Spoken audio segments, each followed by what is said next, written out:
Welcome to my 2021 birthday collab.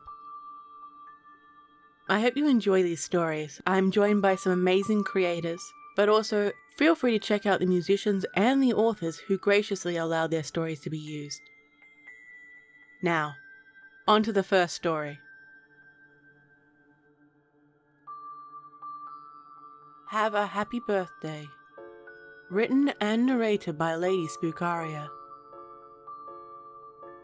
It was my birthday, and I know birthdays become less important as you get older, but still, it would be a fun day, having a few drinks, eating tasty food, and having a good time. But first, we were going back to a place from our childhood. I think a lot of kids experiment with going to the creepy, abandoned house in town. I maintained my interest in it, but my friends became less interested and more scared as they got older. I love the rush of exploring somewhere, especially if we were there before to see the urban decay. I love the mystery that comes with it. You never know what you might find when you go inside. Urban exploration has always been a passion of mine. Since it was my birthday, we went to the old abandoned farmhouse that was located on the edge of town. It had been abandoned since the late 70s and had a variety of stories associated with it. My favorite version of the story was that it was haunted by the ghost of a serial killer who would attack people as they tried to enter the property. Or that a man went crazy and killed his whole family there. Or a mother killed her children. My girlfriend and our 3 friends rode our bikes there. I know, it was pretty funny, but we were on a nostalgia trip. We snuck through a hole in the wire fence we'd been through before. Many years before. My girlfriend, Jessie, was always frightened of ghosts, and she could pick up on vibes pretty easily. The last time we were here, she said she'd seen shadows and heard whispers when we went through the building many years before. The feeling she had from this place was well-founded, but I liked to be brave and I enjoyed the feeling of protecting her. Besides, last time I didn't see anything to worry about. To comfort her, I squeezed her hand and lifted it to my lips, leaving a stain of black lipstick. "Come on, girl," said Trent, the eldest of our group, and pushed past us to get to the door. The building looked more dilapidated from the last time we were here. The garden was overgrown. The front yard was filled with weeds and overgrown plants. There were decapitated statues, their broken limbs laying loosely on the ground, and a lot of the furniture was on the lawn. Torn, damaged mattresses with burn patches. It seemed that someone had tried to set the house on fire at one point. We all gave each other questioning looks, wondering if we really wanted to go in, and finally everyone's gaze rested on me. The decision was mine. I couldn't help but look at the windows, and had a nagging feeling I was being watched by something, or someone. But I had a reputation to maintain, and I laughed it off. "Looks like no one has been here for a while. Come on, we'll be fine," I boasted as I creeped up the creaky stairs that led up onto the porch. The front door was damaged, half open, and inside it was dark. I turned on my flashlight, peered inside and looked around. Other than the usual creaks that the older houses made, there were no sounds. I gestured with my hand for my friends to follow me inside. One by one they climbed up the steps and entered the room. Again, silence, except for an occasional creak at the floorboards. I walked into the kitchen. It was covered in old tin cans and coated in a thick layer of dust. For me, there was something magical about seeing a house like this. I imagined what it used to look like. Jessie called out from one of the other rooms she smelt something disgusting, and I figured it was a dead raccoon or something. I didn't believe the rumors about the building. I could hear my friends mindlessly chatting, giggling, and trying to scare each other. Out of the window, I could have sworn I saw a shape, and then I heard Jessie scream. Instantly I turned to run to find her, and soon My other friends screamed too. A bone-chilling scream. When I finally reached the room they were in, all I found was a blood puddle with a trail leading into one of the other rooms. "Jessie," I called out to her. There were no sounds. No signs of my other friends as I ran through the messy hallway, following the trail, and I hoped I would find her. I stepped on something squishy and fell onto the hard wooden floor. I looked back and saw what caused me to slip. It was a hand. Her hand. With a stain of black lipstick.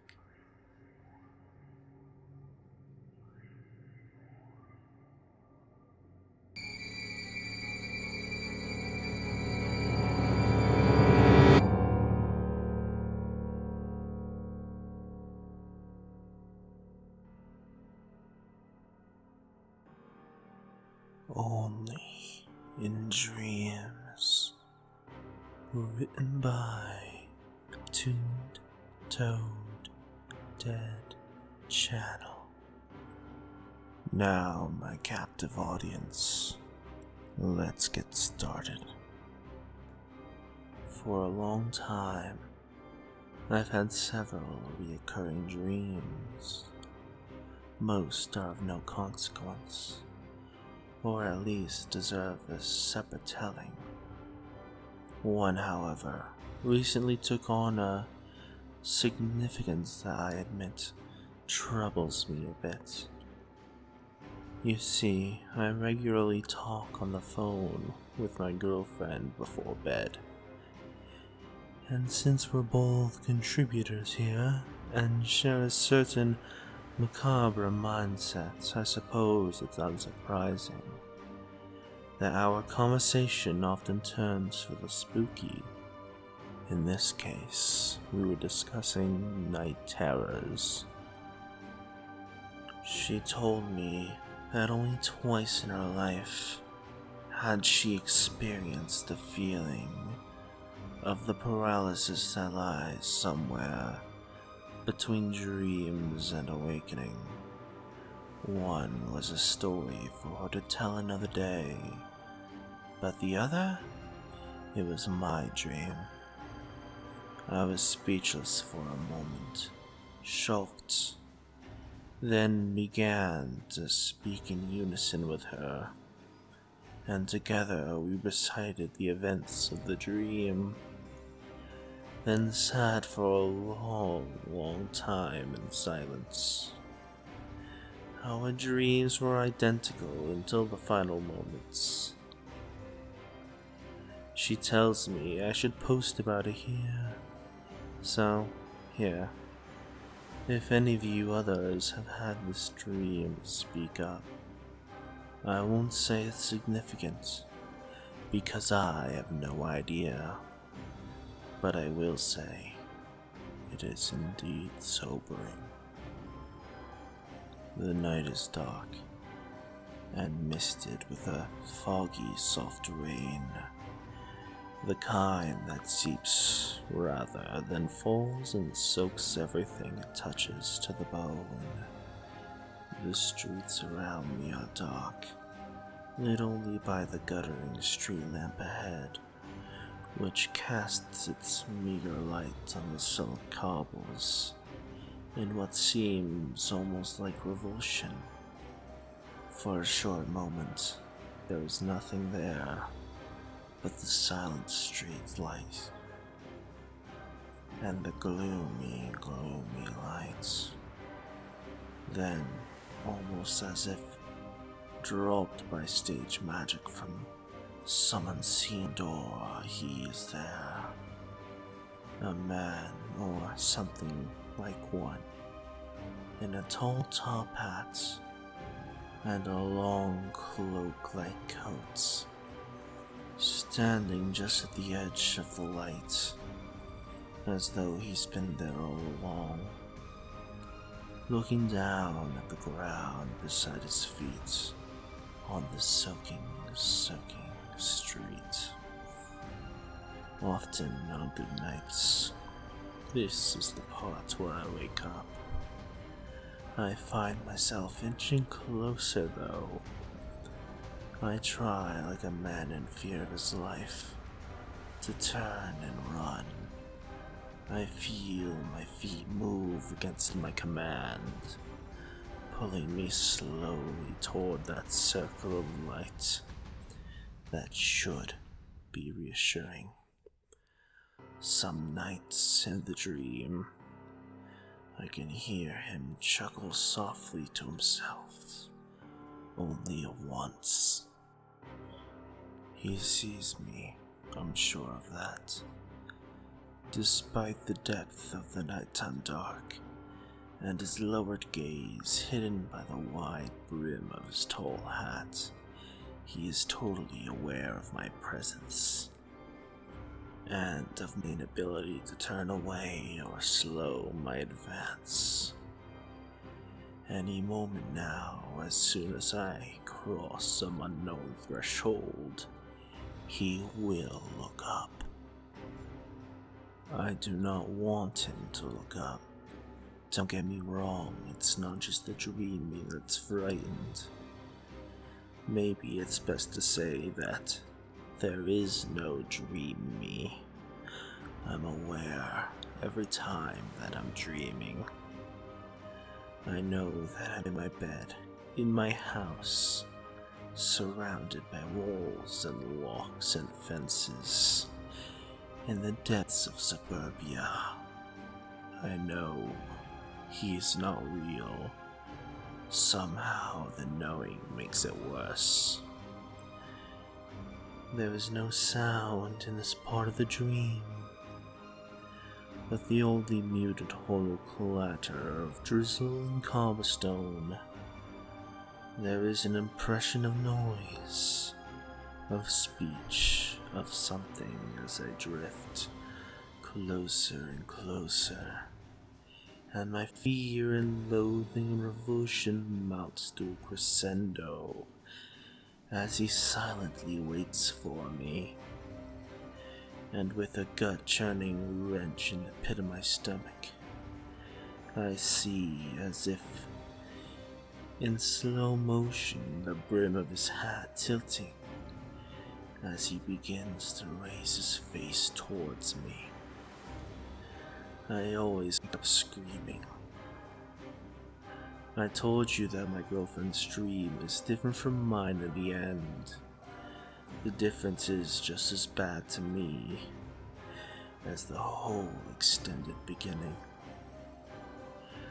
Like me, she finds herself drawn down the rain-swept cobbled street toward the figure in the tall top hat and cloak who waits, looking down at the edge of the street lamp's meager glow. Unlike my dream though, he never looks at her. In her dream, the figure stares at something on the ground at its feet. A long dark bundle, dripping with rain and hidden by shadow. She's afraid to look at it, paralyzingly so. And in her dream, it is the bundle, not the figure's gaze, that makes her writhe in the bed in terror. As she tries desperately to wake up, he still knows she's there. He still waits for her arrival to pierce her with the gaze I fear so much. But it's the dark thing at his feet she cannot see, and that she wakes up each time she begins to comprehend. A long dark bundle at his feet, the size of a man. The part that really scares me, guys. Not dream scared, but real world chilled. I think I know what she's afraid to see. Well, I say that It's stupid, really. There's no way it could be. Not in the dreams of two people who've been dreaming longer than they've known one another. It's not possible that what she fears to see could be connected to my dream at all. Is it? But still, part of me wonders about that man-sized something lying prone in the puddles before the figure in our dreams.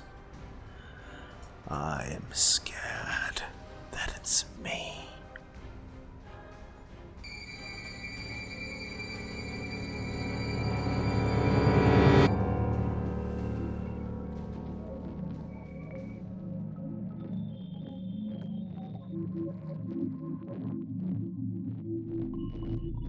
I was around 16 when this happened. When I was in high school, I used to have a side business of sorts. I had studied witchcraft ever since I was 10. Now at 16, I hired myself out from time to time, casting spells for people. Usually, business consisted of love spells or doing a tarot spread for someone. If I was lucky, there was a desperate kid hoping a luck spell would help them pass a test. But that night was special. That night, I got paid $200 to play chaperone to some bored high school girls from the school a town over. They wanted me to go with them to a supposedly haunted graveyard and watch over them as they played with a Ouija board for one of them's birthday. Normally, I would have turned it down, but this was the early 2000s, so $200 went a bit further back then. So, I got some supplies together, some salt, some cedarwood sawdust, my athame, my cone incense burner. I then donned what I used to call my work ritual robe. An all-black robe with a hood that obscured my face a little and went down to my feet pretty good. Under that, I wore sneakers and a black leotard underneath that. Might as well put on a bit of a show, right? So we get to the haunted graveyard, and I didn't sense anything out of the ordinary. Definitely no earthbound spirits or the ever-popular shadow people. I thought it was going to be easy. If only. The three girls, whom we will call Sam, Alex, and Clover, points if you get the reference, made poor decisions. They allowed me to cast shield spells on each of them before we walked the graveyard. They then proceeded to taunt any potential ghosts, hoping to provoke a reaction against my advice. Next, when I told them that I could ensure their safety while using the Ouija board, but it would lessen its effectiveness, they declined the safety measures. And that's when things went wrong. I had instructed them to place their hands on the planchette, not to let go of it under any circumstances without saying goodbye, and not let the planchette off the board no matter what. So, we all sat with our hands on the planchette, and we asked if there was a spirit that wanted to communicate. It took a few minutes, but eventually the planchette moved to yes. We asked the name of the spirit, and it replied with a no. That raised a red flag for me, but they wanted to continue. They asked all sorts of stupid questions and got increasingly spooky and accurate answers and info until they were done and thanked the spirit and moved the planchette to goodbye. It then promptly moved to no. That's when I knew things were going to go bad. We asked why. It spelled out offering. We asked what it wanted. It then spelled out Sam and blood. I said a firm no, but Sam freaked and moved her hand off the planchette. We promptly said goodbye, but it was too late. I took the initiative and promptly cast a circle using the salt and told everyone not to move, just wait. Everyone but Sam nodded, and I knew it was her. I told Alex and Clover to grab Sam immediately, and I lit the cedar sawdust until it smoldered. I walked around the circle with it 3 times clockwise, letting it fill the air before I bathed Sam in it and forced her to inhale the smoke. I told the spirit that I would let it leave the circle if it exited Sam, and vowed to let us go and not seek vengeance after. She spit and cursed, but agreed. A few seconds after it agreed, Sam went limp. I took down the circle and broke the line circle on the ground of salt. I told Alex and Clover to get Sam to the car, but not to get too far from me. We all got to the car safely, but the area felt oppressive. Before we left, I took a look back, and an image flashed in my mind. I swear to fuck, it was a demonic-looking penguin. It had teeth and red eyes. Strangest thing I've seen in all my years. I earned my money that night. Happy birthday, dumbass. Bet you'll remember that one.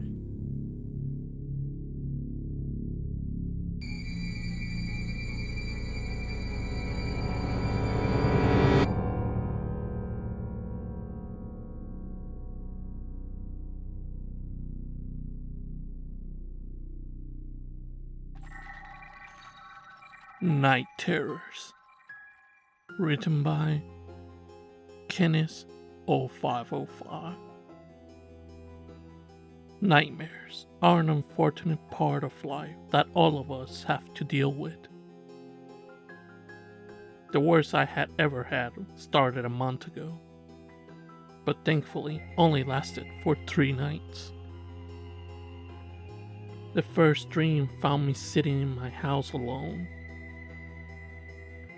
When 3 knocks came from the door, I remember looking through the window and this thing.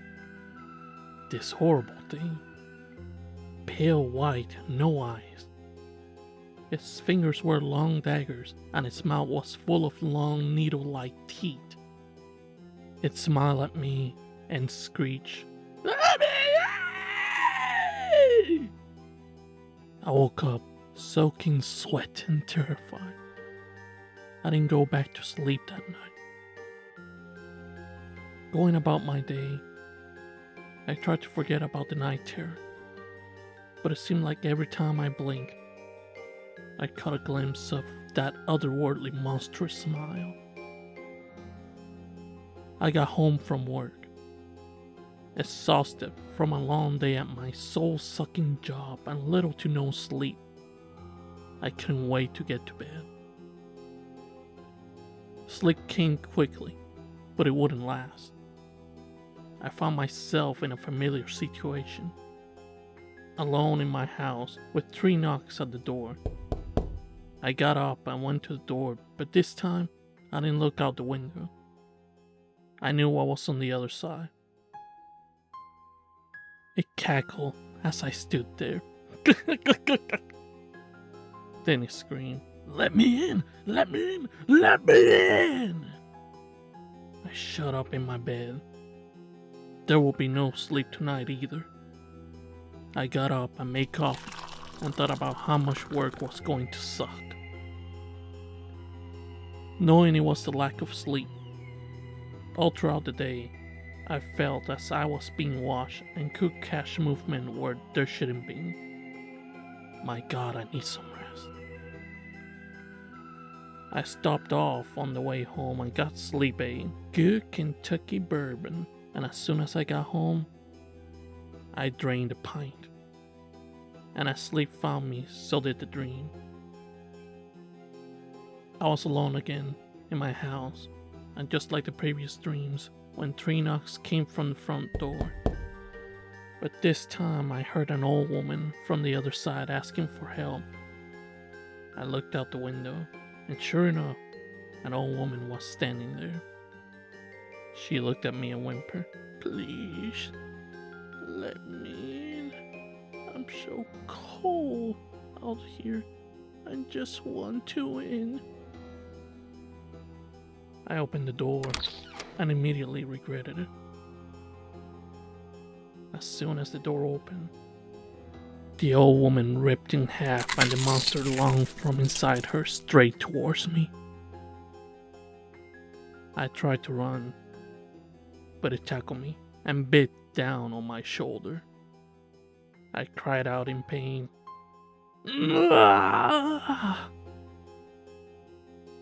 And fought back, and somehow I broke free of its grip. I ran as fast as I could.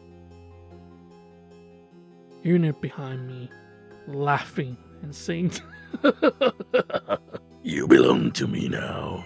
You can run all you want, but you are mine. I reached the back door and threw it open. But instead of being in my backyard, I was in my grandfather's living room. The feeling of fear faded as I heard my grandpa's voice calling. Come here and sit a while. I ain't seen you for some time. Sat down next to him and we discussed everything from deer hunting to fishing, and we talked about all the good times we had. It felt nice to get to see him. I sure have enjoyed getting to see you, son. But it's time for you to go back. Before I could say otherwise, I woke up, but I wasn't in my house. Confused, I tried to raise when two men grabbed me and helped me to my feet. I was in a church, and the two men, well, one was the pastor and the other a deacon of the church. I had a million questions, but before I could ask, the preacher spoke. Young man, you're very blessed. You look grim for a while. I didn't think we were rid that demon from you. Demon? I questioned. Yes, sir, demon. He was a nasty one. Luckily it gave up its name, or we may have never driven it back to hell. How did I get here? How did y'all find me? He looked at me with serenity in his eyes, then said, You need to thank your neighbor. She heard all the commotion and growls coming from your house, and she could have called the alarm, but she knew they couldn't have given you the help you needed. If not for her, you will be in a hospital, still under the influence of the demon. It all makes sense now. I let it in through my subconscious on my grandpa. Well, he had passed away a week before the dreams.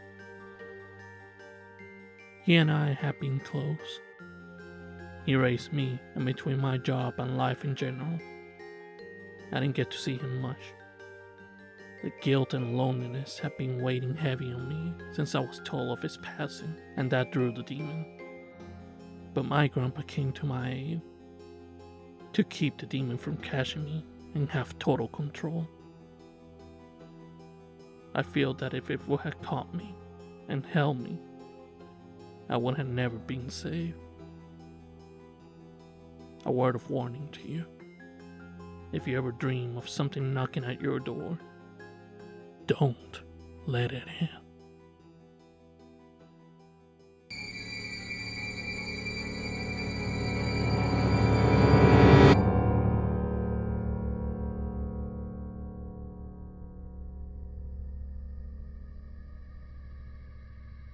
I remember everything. The sounds my mother made to me when I was in her womb. The gentle words she'd whisper. Her cooing. Calling. I remember all of it. I remember seeing light for the first time in the emergency room. It was so bright. It was cold outside of my mother. Exposed to the air for the first time, I cried. I didn't yet have words to say I was hurting. I remember being hungry. I remember screaming. I remember wailing until my throat was sore. I needed food. My mother gave it to me. My brother loomed over me in my crib as I slept. When I awoke, I saw my mother's face look at me with concern. I wasn't sure what was wrong. I didn't have the words to ask. I remember my brother, 5 years old. I remember the day I was bigger than him. I had words then. We played, but my mother looked onward with disgust. She couldn't bear to lay her eyes upon me. She looked gaunt, as if the emergency room had taken a toll on her. I remember being kept home. While my brother went off to school, I was told to stay indoors. Whenever I asked why I couldn't go out and play with the other children like my brother did, my mother told me I was too big. I was. My brother was 5 years older than me, and I was much bigger than him. I remember towering over my mother. I remember my body changing. My body started to grow hair. My face was ridden with acne. I felt strange feelings. I wanted to do things that I wasn't quite able to explain. My mother always cowered in fear when I entered the room, but I wasn't quite sure what I had done wrong. I remember when my skin became smooth again. I remember looking in the mirror, seeing hair grow from even more places. My mother showed me how to shave it. I stood tall over my older brother. His head reached just above my knees. The hair on my head began to thin.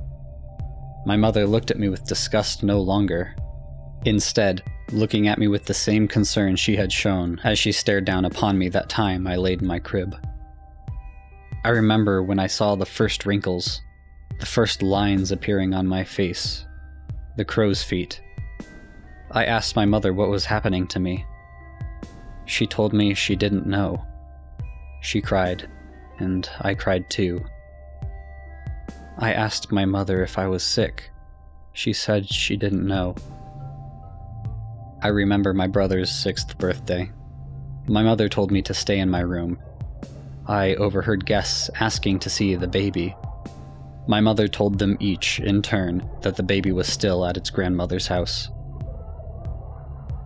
I remember when my hands first started to shake. My mother held them in hers, and she told me I would be all right. My face was older now. The wrinkles were deep, cavernous. My teeth were yellowed, even though it wasn't long until they pushed themselves through. My brother said I looked scary. I remember the first time I started to forget. I forgot my brother's face. I forgot my mother's voice. I forgot my name. Now, I fear that I will forget more and more. Each day, a little more slips away. Soon, I will be nothing but a memory to my mother and my brother. I hope they remember me.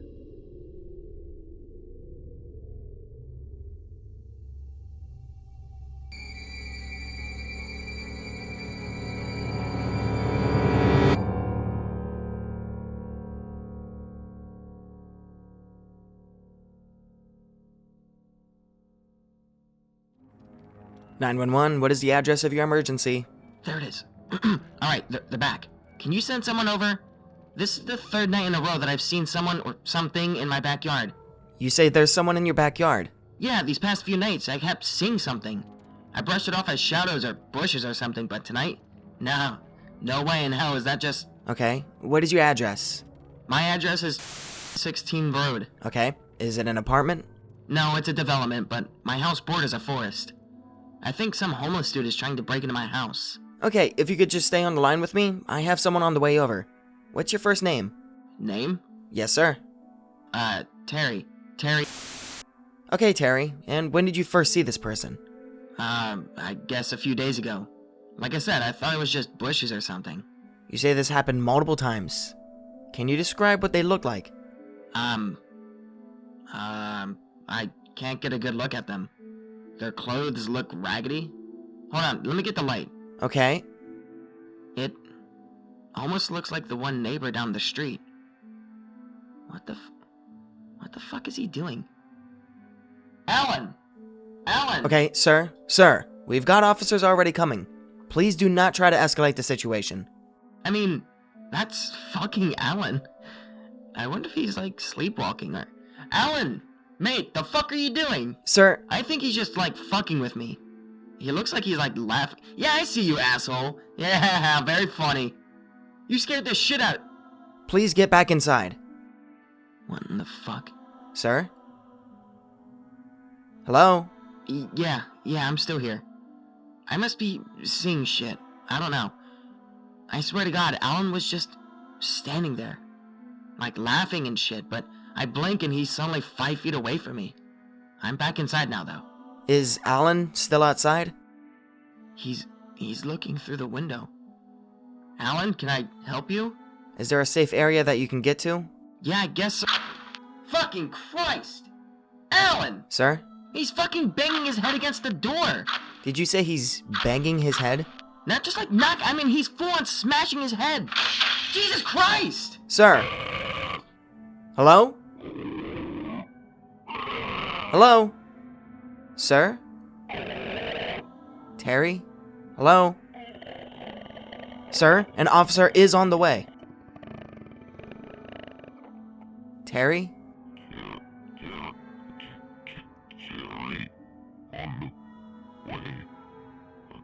Hello, sir. It's on the officer. I'm sorry? Is on I can't quite... officer. And Terry? Sir? Terry? Police, we're coming in! An officer on the way. Shit.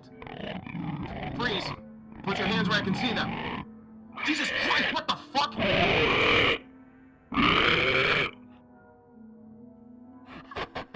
He sounds so fucking deranged. This is so fucking crazy.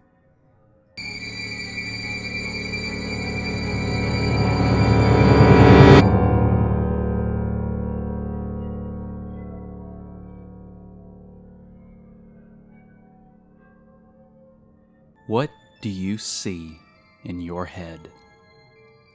Hollow eyes, large mouth, pale skin, greasy, long black hair. Not enough. Try harder. You're not even close. Use the darkest part of your imagination and visualize the scariest facial features you can think of. Put them all together. Empty eyes, abnormally wide grin, gray skin, thinning hair. I've seen it 2 minutes ago. It's probably still there. I'm not brave enough to check. I'm not afraid to die. Actually, I think I'm afraid to realize it's real, because if it is, nobody would be able to stay sane. Those were not eyes. Those were empty, dark holes with a little white dot inside. It's like if it doesn't need them to see, but still possesses them for you to feel looked at. I'm terrified by the idea of being observed, especially if I'm in my room, alone, at night. Especially if it watches me from the window, doing absolutely nothing, but smiling in silence. Its ear-to-ear smile is covered in blood. His teeth straight from my nightmares. Its head way too big, way too round. No nose, just two flat, obscure crevices. It's not human. It's the first thought I had after the skipped heartbeat I felt before.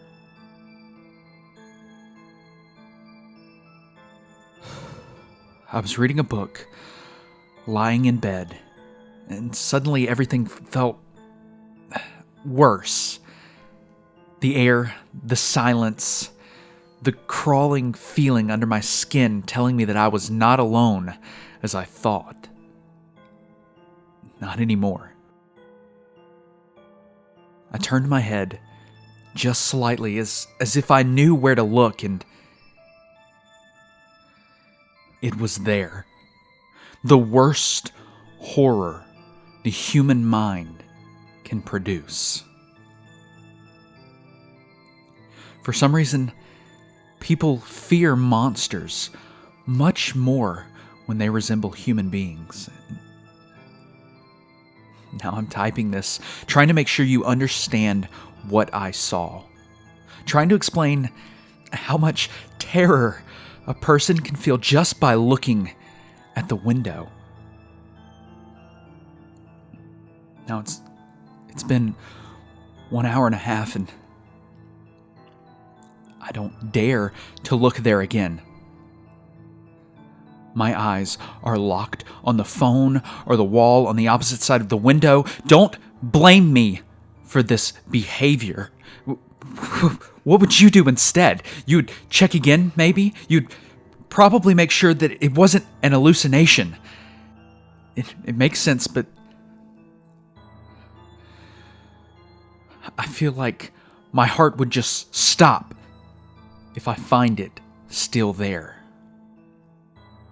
The only thought that is pushing me through the night is the hope that the morning will make it leave.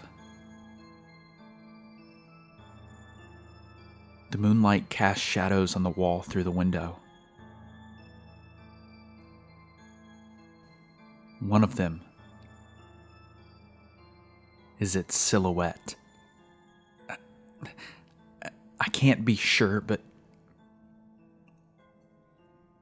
it doesn't move.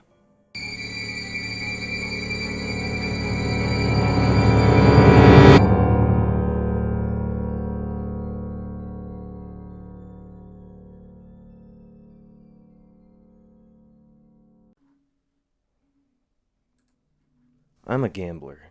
It's an addiction to most, but I consider that to be loser talk. It's only an issue if you lose, and I don't lose. Cards are my game.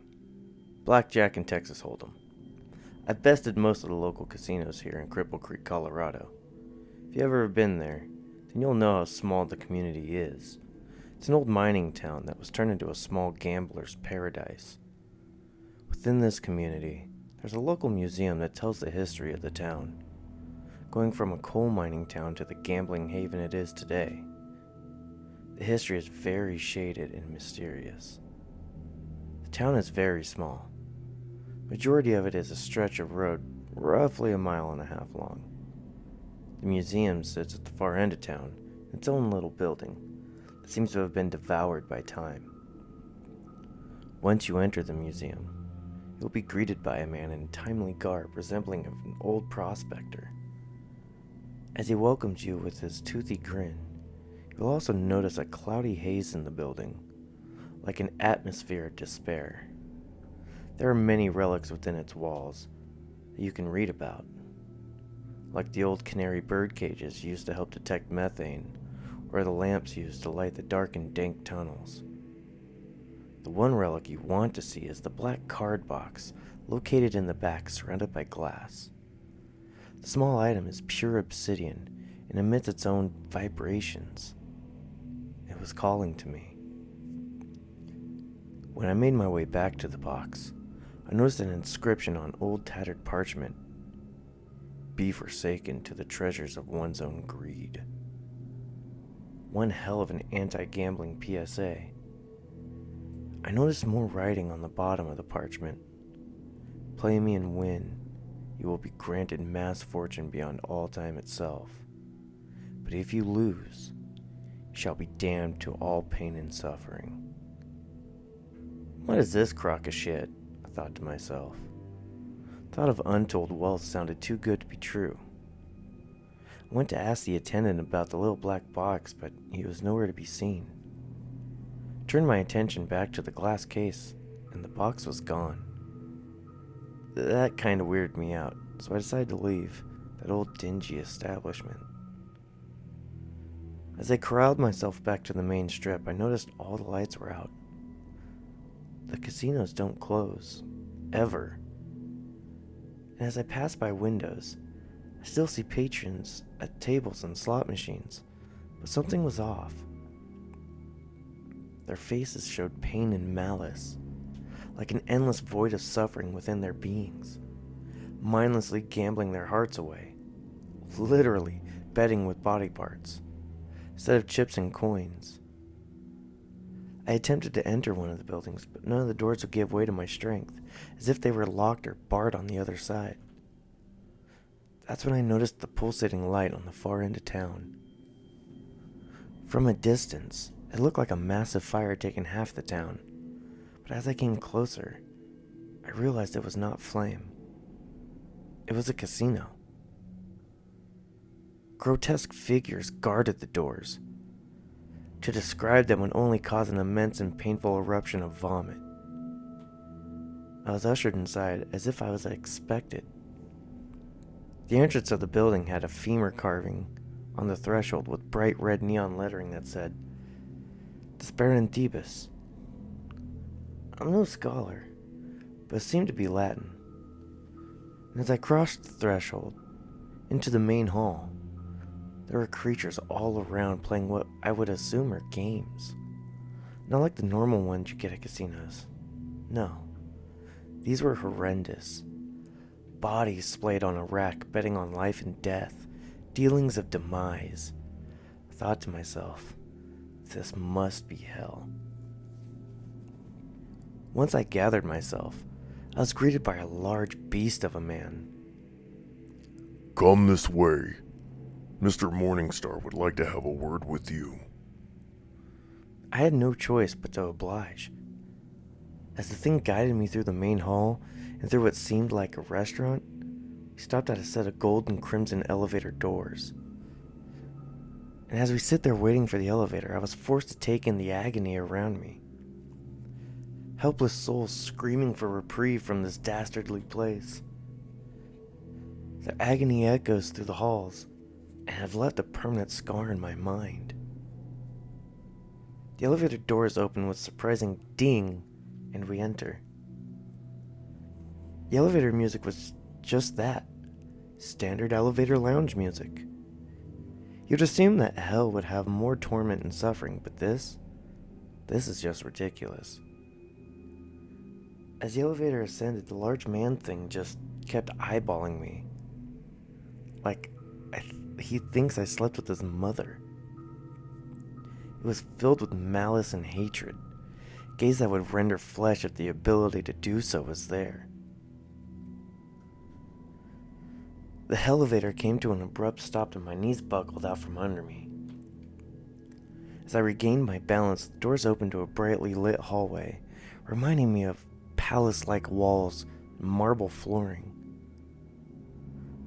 The hallway led to a set of double doors with another phrase above the wall. Stellum matutinum. As we approached, the doorways seemed to fade as if they were never there, allowing us entrance. Ah, Mr. McCade. What a pleasure it is to finally meet you. The beast said with a sly grin. He stood tall and buff. Imagine Vincent Price on steroids, in a cleanly pressed pinstripe suit. I do hope Gertrude wasn't too harsh with you. He had just quit smoking. The large man-thing made his way out of the room while giving me a singular snarl. I'm sure you're wondering why you're here. It's simple. The box had brought you here. Without having to even speak, the beast seemed to know my every thought. Well, you're actually inside the box. This is one of several pocket dimensions of mine, and from time to time, I like to vacation. But of course, you're not looking for a timeshare. No, you have always dabbled in greed, haven't you, my boy? That is why you're here after all. No, your soul isn't damned to hell. Yet. The parchment was not lying. We will play a game, and if you win, you may leave. And if I don't, I thought. The beast just smiled, a sinister, toothy smile. So the stakes were made. My blood for freedom. It's already apparent he can read my thoughts. So it's no use. Unless I get to choose the game, I announced. Mr. Morningstar snarled. You dare speak, you insolent fool! I am the Prince of Pain, the Duke of Deranged. Your soul will be mine. Old Scratch sighed. Fine. Choose your game. Just know, it's playtime in my house. We will use the souls of the tormented as fodder. Pain is inevitable. He shot that grin again. Give me a minute to think, I said, trying to buy some time. Of course. Play while you're here. Get a feel for the suffering you will endure. He vanished in a cloud of black smoke reminiscent of the smoke of a cigar. As I make my way back to the main hall to see what games were offered in this palace of malice, I noticed a glass trophy case. It was filled with the disfigured faces and placards. As I read the label above the case, I got a sense of dread. It read, Nemo Vincent. Maybe I'm in over my head, I thought to myself. I shake off the dread and make my way to the elevator. As it opened, I was greeted by some monstrous couple that would appear to have eloped, like couples generally do in Vegas. I'll wait for the next one, I said, sheepishly. What I think is the demon equivalent of a male said, Suit yourself. And promptly closed the elevator doors. I finally get into the elevator and make my way down into the hall. I do my best to keep my bearing as I step into the main floor. I start to browse the selection of I would assume are games. There is a craps equivalent game, but instead of dice, they're using teeth. I spot a roulette wheel across from me, and instead of a little white marble, they're using what seems like a petrified eye. I continue to browse and notice the slot machines are made of bone and flesh. Screams are echoing from everywhere, and I feel my stomach wrench as I let a steaming pile of bile slop onto the floor. I rush out of the main hall and towards the card gallery. As I enter the darker portion of the casino, screams of the tormented cease. Finally, some peace and tranquility. I gaze over the tables and notice the pinstripe suit sitting at the table with John Wayne Gacy, Jeffrey Dahmer, and Hitler. Here's a chance to see how he plays. I stay far enough away so I'm not noticed and watch. The game was Texas Hold'em. This Morningstar fellow was definitely familiar with cards, winning every hand dealt until Dahmer lost all of his chips. Immediately, he was engulfed in flame and his skin charred like an overcooked steak on a grill, and just as fast as the fire appeared, Flame and Dahmer were gone. Just then, Hitler and Gacy were left. Gacy decided to pull out of the game. That angered Morningstar. Sit!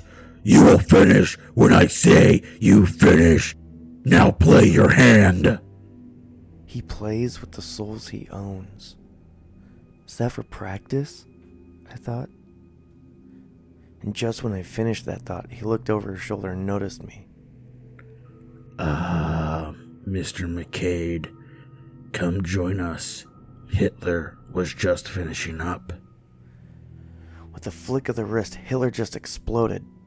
Just fucking poof. Gone. Like he was force-fed C4 before the game and Old Scratch was holding the trigger.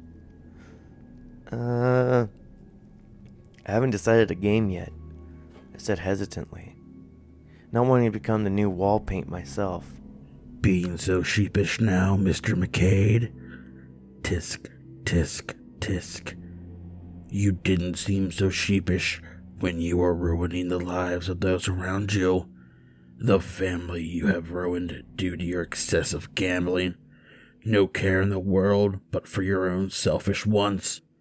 How many fathers killed themselves because they couldn't look their significant others in the eyes after losing the house?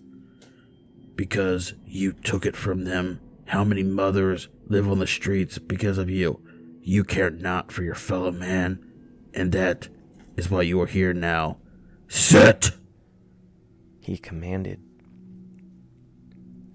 There was no choice but to join him. Deal, Mr. Morningstar said. Gacy was still at the table, so at least I have someone to fall on for whatever the currency is. The cards were pieces of hardened leather. I'm just gonna go out of my way and assume it's human skin. Seems to be par for the course around here. As I look at my hand, I have a standing pair. 7s to be exact. I noticed the suits on the cards were heretic symbols, goat heads, upside down crosses, pentagrams, and the Leviathan cross. I play it safe and keep a hand dealt, and wait for the ante. Mr. Morningstar grins. Playing it safe, Mr. McCade. Let's see about that. The poker chips on the table were old copper and silver coins, looking to have faces embedded in the center. They were moving in agonizing pain. Gacy bets first. 2 copper and a silver. Morningstar calls, as do I. The flop shows a 9, a king, and a 4, all off suit. My bet this time. Knowing Morningstar, he will call a bluff. I toss in 3 copper to get the feel for the bets. Gacy calls, but Morningstar had a different idea. He raised it to 3 silver. Reluctantly, I had to call. Gacy did the same. Here comes the burn-in turn. The dealer flips a 7 onto the table. That's it. 3 of a kind. All I need is another pair on board and I have a full house. Morningstar bets a single silver, no doubt baiting us to the river. I call. Gacy, on the other hand, folds, as if he knows something I don't. Another burn and then the river. Another king. That's the second pair on board. Play it easy and toss in a single silver, seeing if he raises it at all. To my surprise, he calls and we flip. That bastard had a full house, kings and 4s. Beats my 7 in kings. He was toying with us on that round. Come on, Mr. McCade. You're not going easy on little old me now, are ya? Whatever this beast is trying to pull, I won't let it. Deal the cards, I said sternly. Seems to me you might be in over your head, Mr. McCade. The cards were dealt again, sitting on a 3 and 8 offsuit. The beast bets in 2 silvers. I know he could read my thoughts, so I'm going to have to play this foolishly. Not this hand, though. I call. Gacy seems to be contemplating a fold. However, I don't think Morningstar would like that too much. Maybe I could use this to my advantage. God, even in hell, he still has that fucking clown makeup. Gacy also calls. The flop reveals a 6, jack, and a 5. I'm not getting anything on this hand whatsoever, but if I can get Gacy to squirm a bit, that may buy me some time. I go all in, I say with a tinge of confidence. The beast looks surprised. My dear sir, do you want to die? You must be bluffing. Only one way to find out, I say, holding on to that speck of hope. Gacy here was sweating bullets, as now it seems he has to anger his master or bet the farm. Gacy folds. Just then the beast rose out of his chair and strangles Gacy. This is the last time I invite you over for a game of cards, you maggot. And just then, Gacy started to melt into the beast's hands, and within an instant he became a puddle of clown makeup, what I can imagine as being a milkshake of innards. And with a sigh, Mr. Morningstar stated, Fine, I fold. Revealing our cards, He was sitting on a 6 and a 3. Once he noticed my cards, he gave me a hearty chuckle. You were bluffing. Nice try, Mr. McCade, but you can't pull that off again. As the dealer was prepping the next hand, I dare not take my eyes off of Mr. Morningstar. This will be our last hand, I stated, without looking down at my cards. All in, I say with as much determination I can muster. You stupid son of a bitch, I thought to myself. You're serving yourself up on a platter for this monster. Mr. Morningstar just smiles and calls. The flop, the turn, then the river. We reveal our hands. He was sitting on 2 pair 7s and 9s. I looked down at my hand in disbelief. I was sitting on a flush. The beast gave out a heavy roar in anger. You got lucky this time, Mr. McCade, but I will have your soul eventually. Just like that, I was engulfed in black smoke and I pass out. Waking up, I see myself in the museum again. After regaining my bearing, I noticed that the glass case is gone. I had beaten the beast at his own game. I had expected my fortune to be vast, like the parchment had told me. I guess the gift of returning to the land of the living will suffice. I make my way out of the museum and walk down the stretch of town, feeling I had one of those silver chips in my pocket. I hold it up and give it a flick into the air and catch it. I never lose.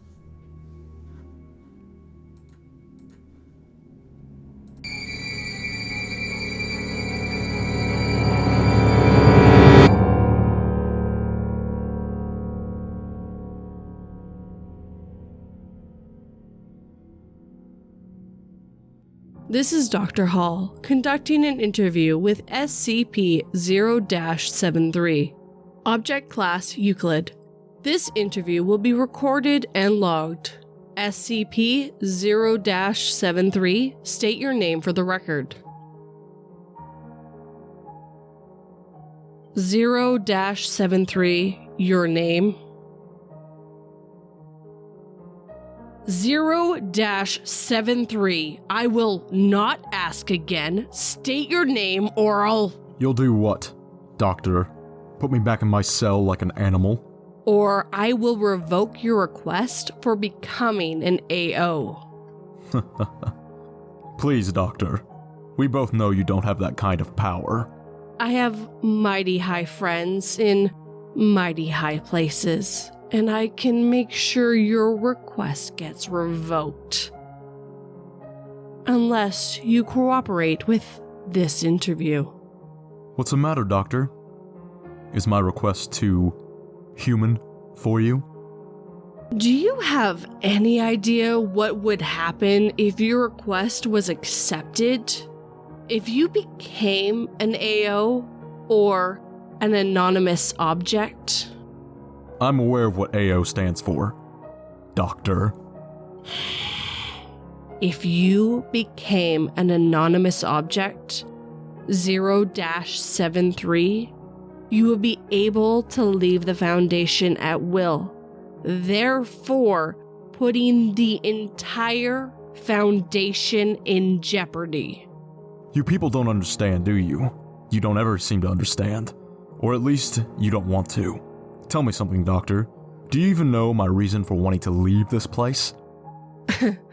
I'm assuming it has something to do with SCP-0-76. You assume. You assume? Does it mean nothing to you that the closer I am to him, the more likely he is to escape? SCP-0-73, calm down. I will not calm down. Do not tell me to calm down. Don't you understand what's at stake? There are hundreds, no, thousands of lives that could be lost if we are too close together. SCP-0-73, what are you talking about? Oh my God. You people do not listen to anything that I tell you. There is a curse put on him by Medusa.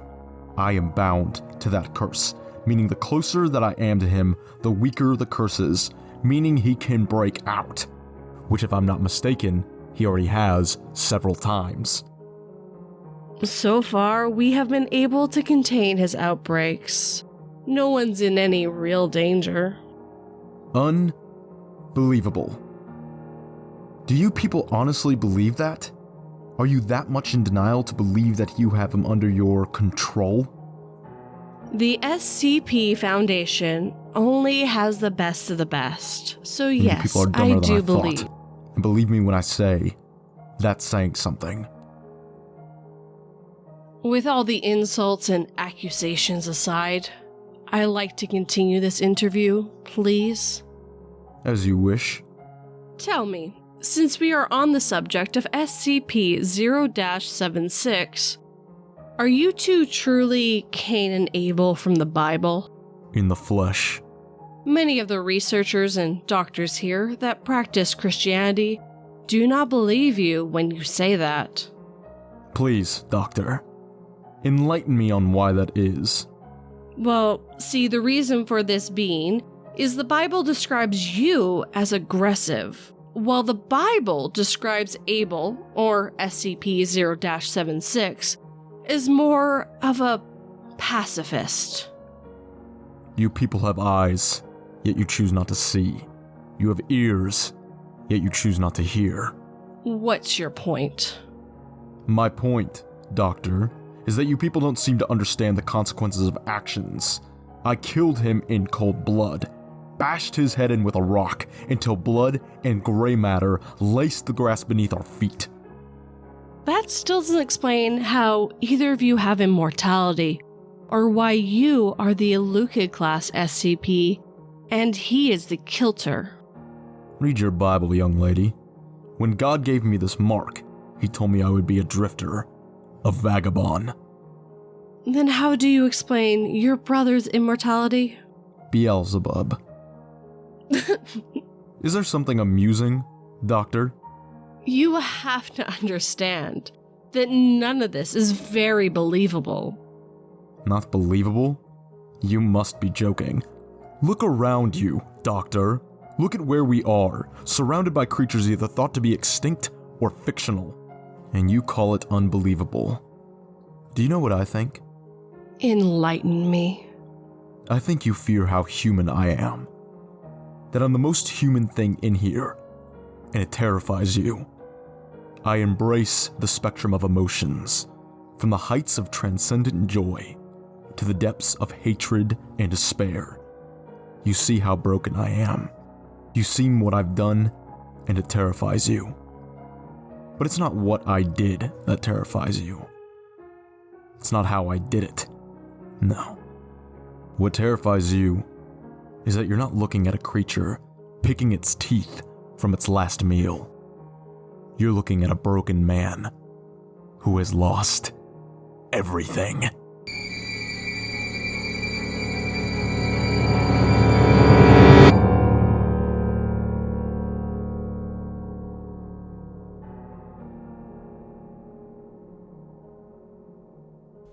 My wife won't stop praying. It started small. One night, as I walked into our bedroom, I noticed Andrea kneeling on the floor. Her hands were clasped, and she was muttering under her breath. I walked over to her and tapped her on the shoulder. She immediately left whatever state she was in and asked me what I needed.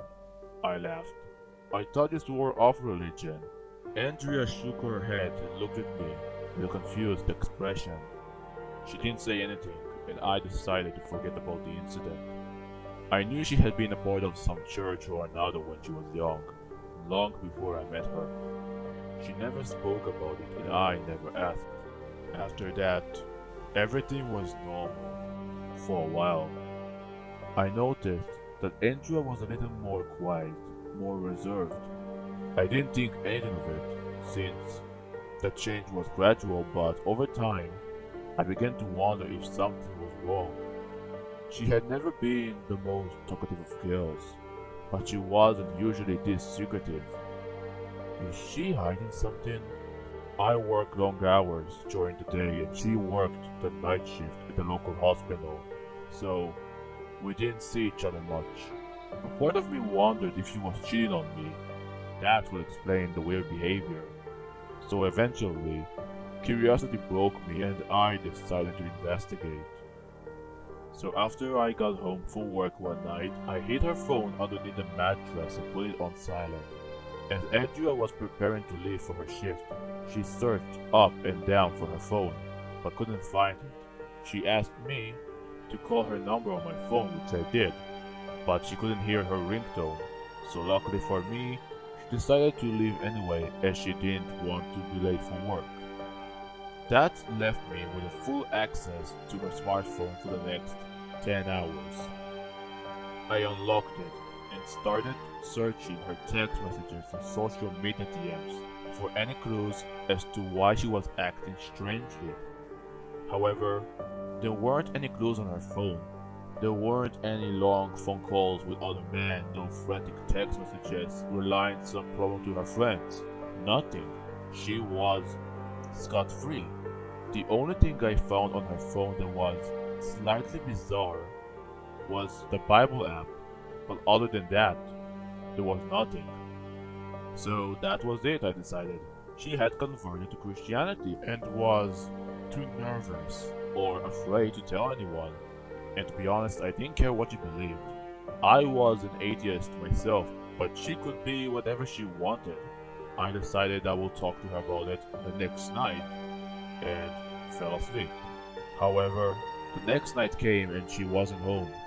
I realized that I had left her phone on the bed the night before, still on silent mode, so I looked for it, but it was gone. I pulled out my phone and checked her location using an app I downloaded before. Apparently her phone was located in the church, not far from our house. She must have come home, found her phone next to me, and left for church at some point. I had no idea of knowing how much she had been there, but I knew I would need to stay awake and confront her when she got home. She would probably be mad at me for hiding her phone, but I was frustrated with her hiding her religion. She should have trusted me, at least a little. Why was she being so secretive about this? I stayed up that night, watching her location on my phone. She never moved, so I figured out she must have left her phone at the church and gone somewhere else. The next day I kept texting her and watching her location, trying to figure out where she was. Called her parents to no avail. Nobody she knew could tell me where she was, so I decided before calling the police to report her missing that I should check the church if she was still there. Maybe by some chance she hadn't left. I left work early and drove over to the nearby house of worship. Once I arrived, I jumped out of my car. The sign in the parking lot read, "The Holy Communion." I had seen this church before, but had never been inside. It was really beautiful, I thought to myself as I made my way to the chapel. Stained glass windows lined the walls to a massive steeple stretched towards the sky, ending in a cross about 40 feet high. I made my way towards the front door and tried it, and to my surprise, it was unlocked. Despite it being a Monday afternoon, I decided I'll check around and leave as soon as I could. I wanted to leave this whole thing to the police, honestly. I opened the door leading to the chapel, and it was beautiful as well. The church was small, but it's elegantly decorated with novelties that looked extremely old. I noticed a grandfather clock in the middle that could have been 100 years old, but it was still working. The room was arranged with several rows of pews, all facing what I assumed to be the altar, a small stage with a pulpit centered in it. Behind the pulpit, a giant painting was hanging on the wall. I couldn't tell what it was depicting. The chapel was completely empty, that is, except for a short brown-haired woman kneeling at the altar, whispering quietly. Her words were fast, and she seemed desperate. Her hair was tangled, and she was sweating profusely. The girl was Andrea. I called out her name and ran to her. She looked up, looking dazed and tired, and I could see that she had been crying. "What's going on? Are you alright?" I pulled her up and motioned for her to come with me. She didn't answer any of my questions, she just stared into space and walked along with me. When we reached the car and I had ordered her into the passenger seat, she finally spoke to me. Her voice was quiet as a whisper and her words were fast. I need to go back. Why? I asked, still frustrated that she didn't tell me about any of this. Why? Why do you need to go back? She didn't respond, and instead she made a weak gesture with her hands, indicating prayer. I asked her how much more time she needed. All she did was shake her head. I told her that I'll give her an hour and that she would need to come out and speak with the doctor after the time was up. She ran back into the church. I wonder if I had been too harsh. Maybe she converted to some religion and genuinely felt convicted of something. But I told myself that was justified. After all, she shouldn't have been so secretive about all of this. She knew I was understanding, so why didn't she tell me or explain to me about this? I was worried about her too. I wasn't completely sure how much time she was spending there or if she had eaten or slept. She was completely distressed, but I had no idea why. While she was inside, I took some time to research the church itself. It was a part of a lesser-known temptation called the Communionists. In fact, from what I had found, the demonetization didn't seem to be part of Christianity at all. It was its own religion, though very similar to Christianity. The belief itself, according to the website, was as follows. We believe that it's God's calling to be loving and merciful to each person that walks through our doors. Just as God was to us, our Father is merciful, saving us all from certain temptation, out of His love and grace, and we wish to spread His message to all the world. I also learned that they had a different Bible from the one used in traditional Christian churches. The only thing about it, however, was that it had one extra book in it. I contacted a psychiatrist and told him about my wife's odd behavior. They told me to put her on the phone and when she returned, and I said I would call him back. An hour passed, but Andrea did not appear. 4 minutes. I gave her a few more minutes, and when she hadn't come out, I went inside, but there she was, praying instantly as ever on the altar. I tried to shake her out of her trance, but she was completely unresponsive. I tried to make out what she was saying, whispering, but she was going too fast. I tried pushing her, and she did not respond. After yelling at her and trying everything I could to snap her out of this bizarre state she was in, I decided that I had to call emergency services. So I called 911 and an ambulance was sent to pick her up. She acted normally after the ambulance arrived and seemed to revert back to her normal self. I asked her what was going on with the whole church incident, and she just sighed and ignored my question. After a few hours, Andrea was released from the hospital and they told me she was fine and that she was just feeling distressed. I asked her what she was worried about repeatedly, but she just kept telling me that she was alright. I really hoped that she would stay like this again, the same as now. But I knew this wasn't the Andrea that I come to know and love. For a while, everything was fine. My wife had returned to normal, it seemed. We didn't talk about the brain incident at all, and our lives were back on track. She was a little on edge, but it wasn't very obvious. And our life continued as normal, going back to work, spending time together, until eventually something snapped. I'm still not sure, completely sure why it happened. She was about to leave for work when she started screaming. The shrieks were horrifying, like she was in unimaginable pain. I ran over to help and I found her on the floor, curled up in this fatal position, screeching while tears rolled down her face. I tried to ask her what was wrong, but she ignored me and continued to be in the state. Just as I was pulling out my phone to call 911, she spoke. I must pray for mercy. After that, she got up on her knees and returned to the same state she was in the church. No matter what I tried, she didn't even acknowledge me. I called them again, and another ambulance was sent to take her to the hospital. This time, she didn't return to normal. Doctors, nurses, psychiatrists were called in to help her, but nothing seemed to work. She didn't stop praying. They tried to pry her hands apart and move into different positions, but it didn't work. She became a living statue. After a while, the doctors chose to pull her out of unconscious. They administered anesthesia through a mask, but that didn't work. She was still conscious, praying, still. They tried giving her anesthesia through an IV, but that didn't work either.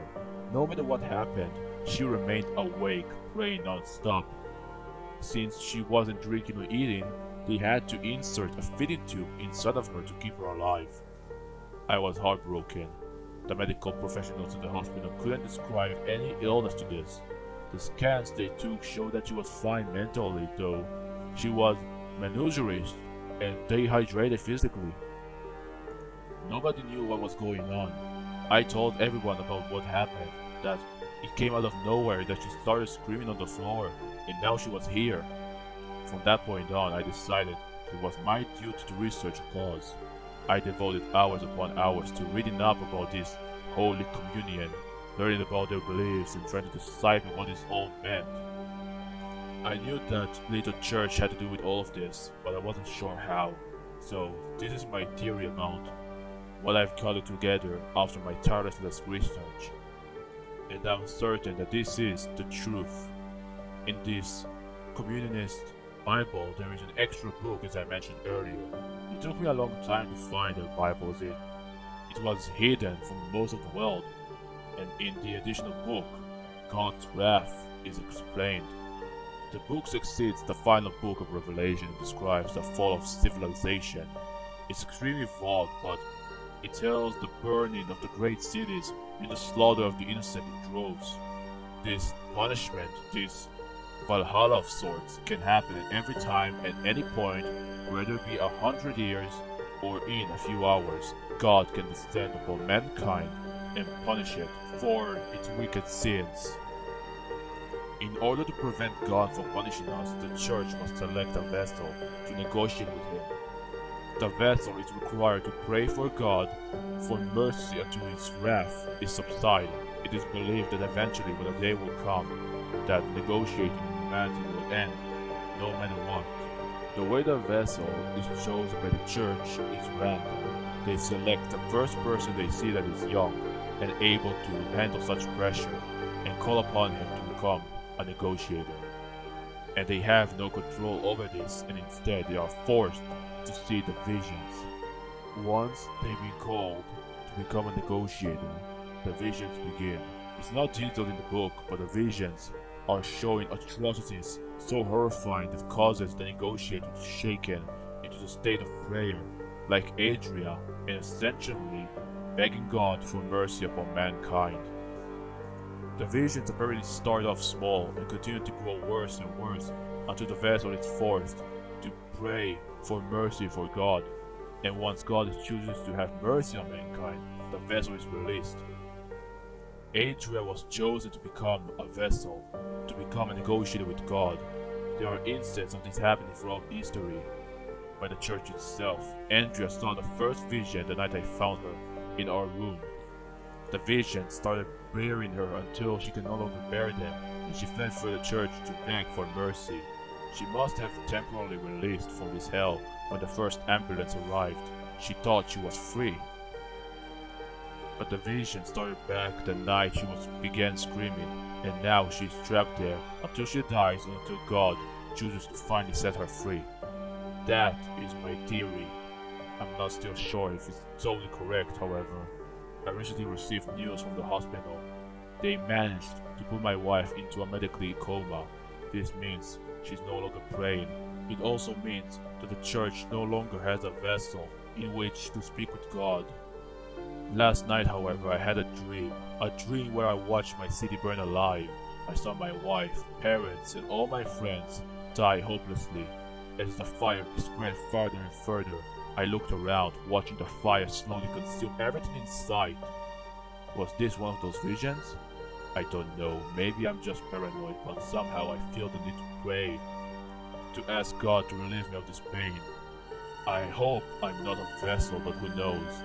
Maybe if I can share this burden with Andrea, at least I've done some good.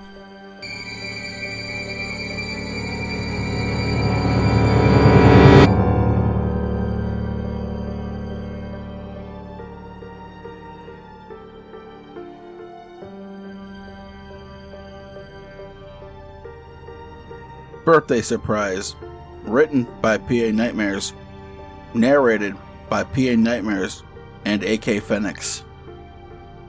He looked for an extra special gift for his fantastic wife. After hours of searching, he finally found the perfect gift, a diamond ring. This will not only make for an excellent gift, but should show her just how much he loved her. He put in his credit card number on the webpage and ordered it. He would pick it up from the store on his way home, while getting all the supplies he would need to give her a great dinner. Getting to the store and grabbing some steak, lobster, candles, and of course some beautiful roses and petals to sprinkle from the kitchen to the bedroom, where, if he was lucky, is where the meal ends but dessert begins. This brought a smile to his face. After getting all the supplies for this evening, he made one last stop for her gift. Getting home, he starts to set everything up. His wife was at work. He had been unemployed for a while now, and this had been a point of contention between them. He hoped this dinner would help that. He would have everything perfectly timed. When she got home, the food would be on the table, the candles would be lit, and he would greet his love by the door. Going into the kitchen, he planned on making all of her favorites. He would make the steak and the lobster. The steak would be cooked medium rare. He would also boil the lobster. This all would take several hours, but cooking for his love was never a chore as much as a labor of love for him. Finally, he finished getting the table all set up and the petals scattered throughout the house.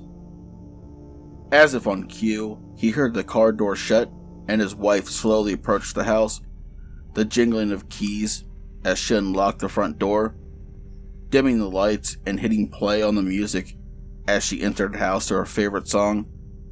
He could hear her voice sing through the house. Honey, what is that smell? It smells heavenly. She rounded the corner into the kitchen to see the table filled with food, candles lit, with a trail of roses to the bedroom. As she stands there in stunned silence, he sneaks up behind her, covering her eyes. "Happy birthday," he whispers into her ear, spinning her around, embracing her in a kiss. After the kiss ended, he pulled the ring out of his pocket and put it on her finger. That ring could not have found a better home. It is almost as lovely as you are, my dear, he said to her with a smile and a wink. Come, honey, sit down. He gestured to a chair, however she declined. You cooked this meal. Let me get you a drink. Come on, my love, sit down and relax. You have earned it after this lovely birthday surprise. She walks over to get them both a drink. However, as she pours her husband's, she adds in a little something special.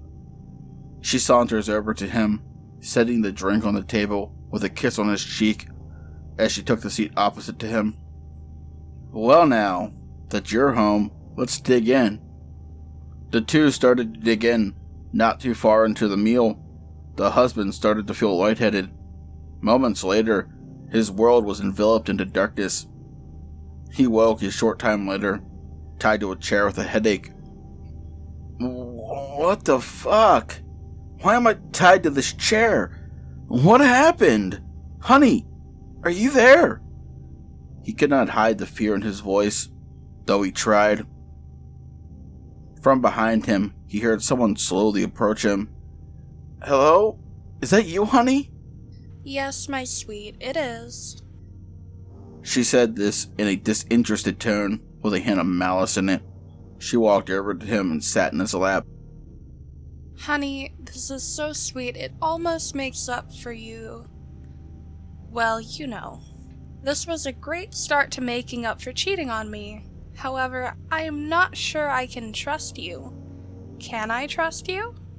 She asked with glee in her voice as she grabbed the large kitchen knife he sat on the table to cut the cake. Honey, I told you, she meant nothing to me. It was a mistake. Just a moment of weakness. You are the love of my life. If I lost you, I would rather die than live without you. Tears started to flow from his eyes as he continued to beg for his wife to untie him and let him go. She sat there and stared at him. Her eyes betrayed no emotion or any of what she was thinking. Finally, after what felt like an eternity, she spoke. I am pleased to hear you say this, but I don't know if I can trust you just yet. But if you would do me one more favor to prove how much you love me, then we can put the past behind us and move on. However, if you fail to do this for me, well...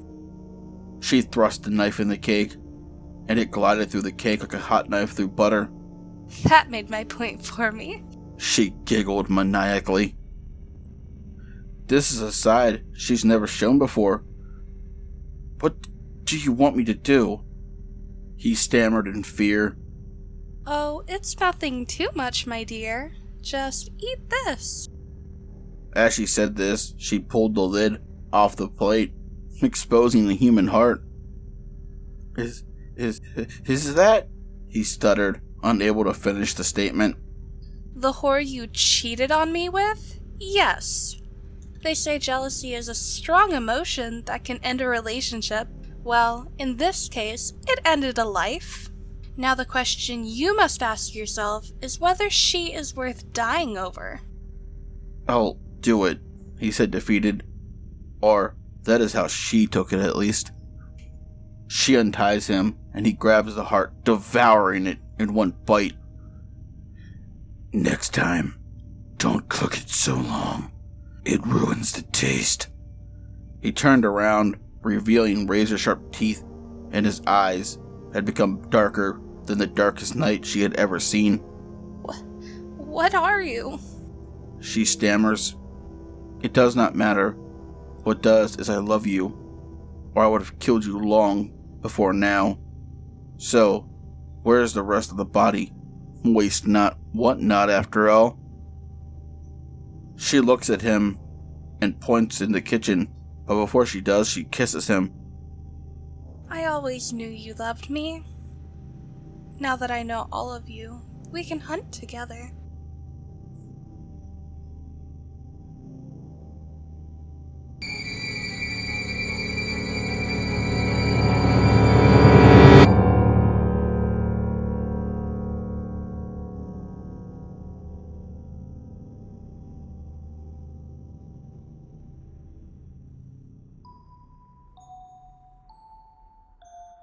My 12th birthday, written by Beautiful Nightmare. My 12th birthday was the worst day of my life. I knew it was going to be shit as soon as I heard the people who were going to be coming to my birthday party the week before. Most of the people on the list were great. My grandma, grandpa, Uncle Thomas, Aunt Rwanda, and my cousins, Shane, Ryan, Tyler, Logan, and Zach, were all going to be there. I was so excited. But then I saw the next names on the list.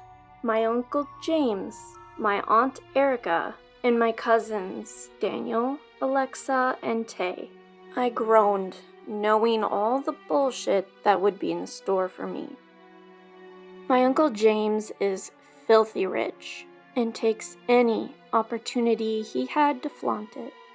It was cool because it meant I'd always get gifts that I may not have gotten otherwise. But he always managed to weasel how much money he had into any conversation he was in, and it annoyed everyone.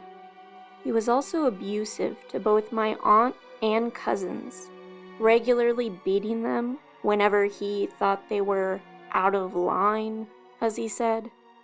My Aunt Erica was a bitch when she was drunk, which was almost all the time, and even worse when she was sober.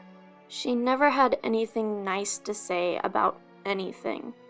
My cousin Daniel was a sociopath, bully, and a general piece of shit. That bastard had a tendency to start fires and hurt animals because he thought it was fun, among other worse things. Alexa was a combination of a stereotypical popular mean girl and a mini Erica. Tay was the only good one out of the bunch. I spent that entire week hoping that something would happen and that they wouldn't be able to come, but my hopes were crushed when they were the first ones there. Uncle James greeted me the same way he always did. A hello, a handshake, and slipping $5 into my hand. Aunt Erica let out a grunt, not really acknowledging me, and Alexa did the same. Tay said, "Happy birthday." Daniel was the last in the house. When everyone was out of view, he walked up to me and said, "Happy birthday, Sam. You know what time it is?" I tried to get away, knowing what was about to happen, but he grabbed me and said, "That's right, time for your birthday punches." He then punched me in the stomach 12 times. When that was over and I was doubled over in pain, he laughed at me and went to the snack table. Shortly after, the other guests arrived. At some point after a while, I was hanging out with Shane, Ryan, and Tyler, and we were bored. We decided to sneak away from the party for a bit and explore an abandoned shack in the woods a while away from here. We figured no one would notice and we'd be gone for an hour at most, so we started heading out. As we were about to walk out of the gate, a voice behind me said, "I was looking for you little shitheads. Where do you think you're going?" It was Daniel, standing behind me. I tried to lie and say nowhere, but he wasn't buying it, so we told him. He said he was bored as fuck, and that we'd better let him come with us, or he'd beat the shit out of us and tell our family. We certainly didn't want that, so we agreed and started walking. About 10 minutes later, we reached the railroad tracks that separated us from the entrance to the woods. The crossing gate was closed, and we could hear a train some distance away. We started discussing what to do. Daniel wanted to wait until the train had passed, but Tyler was insisting we cross now. Shane and I chimed in, saying we needed to decide now, but they ignored us and kept arguing. Eventually, Daniel shouted that if Tyler was so sure that it was so safe, then prove it, and he shoved him onto the tracks. Tyler fell backwards, slamming his head against the rail, and didn't get back up. As we waited, the train continued to get closer. Eventually, we realized he wasn't conscious. Ryan went to try and get him off the tracks, but as the train got closer and closer, the whistle kept getting louder and louder. Daniel calmly said we needed to get out of there. We argued, saying we couldn't just leave Tyler and Ryan, but he pulled out a switchblade, angrily saying that we could get out of there and live, or we could join them on the train tracks. Fearing for our lives and unsure what to do, we stared at him. I then looked back at the tracks to see if they were okay. I wish I hadn't. I watched as the train ran Tyler and Ryan over, not able to slow down. I saw what happened. There wasn't much to see of Tyler, but Ryan... Oh God, Ryan. Ryan was mangled, almost beyond recognition. His body was torn into multiple pieces. What wasn't shredded or sliced apart was broken and contorted in sick, unnatural ways and there was blood everywhere. Realizing we had no choice now, and afraid of what would happen if we were caught, we took off, trying to get as far away as we could as fast as possible. When we thought we were safe, we slowed our pace down somewhat, now speed walking instead of sprinting. When we were halfway to my house, Daniel stopped us. He said we could never tell anyone what happened, or that we were there, or anything, and that he would kill us both if either of us told. Scared for our lives, we agreed. He then pulled out his switchblade and demanded we each hold out an arm. We did as he said, and he carved a deep, cross-like T into them, claiming that this was a reminder to never tell. He then pulled up his sleeve and did the same to his arm. When he did, I noticed his arm had scars and wounds all over it, but didn't say anything. We then continued walking home. When we got back, we tried our best to act like everything was normal. When the adults came to get us for cake and presents, they asked us where Tyler and Ryan were. Thankfully, none of the other kids knew we snuck out and hadn't seen them, and we pretended we didn't know where they were. Everyone went looking for them, but they never found them, and they obviously didn't come back. My aunt and uncle were devastated.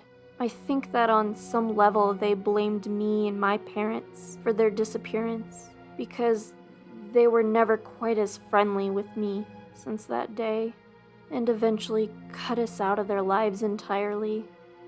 It's been 28 years since that day. Daniel was eventually sentenced to life in prison for unrelated crime.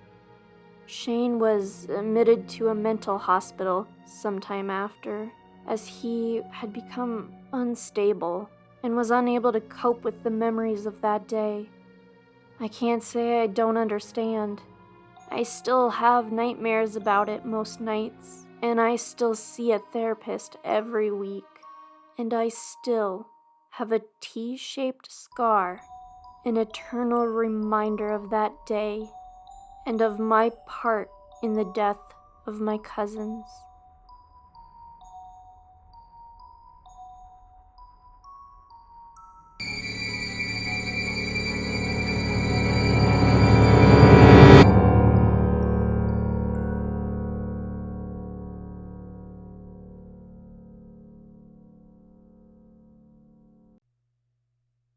The Lake Near the Swamp.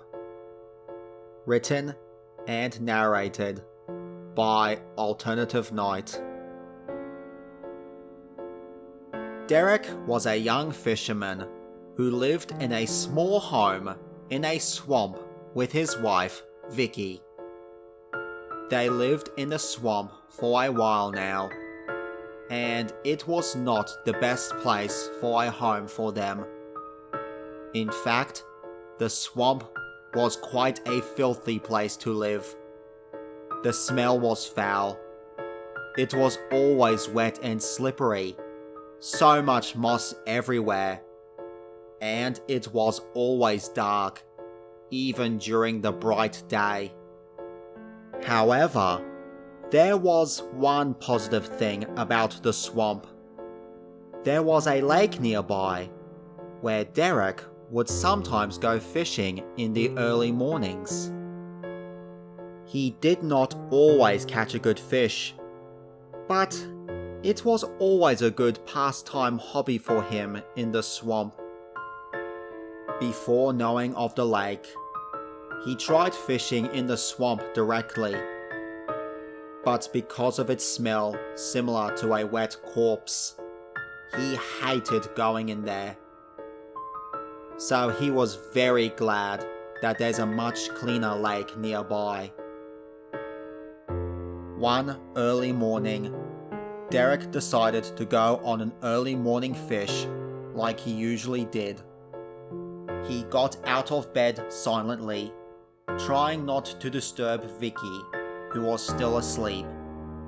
got dressed into his fishing clothes, grabbed all his fishing gear, and headed out to the lake. The sun was still coming up, as it was still dark, with some pink in the dawn sky. The walk wasn't very long from Derek and Vicky's house in the swamp to the lake outside the swamp. When Derek got to the lake, he did the usual. He got out his rod, put some bait on the hook, and he casted the hook into the lake.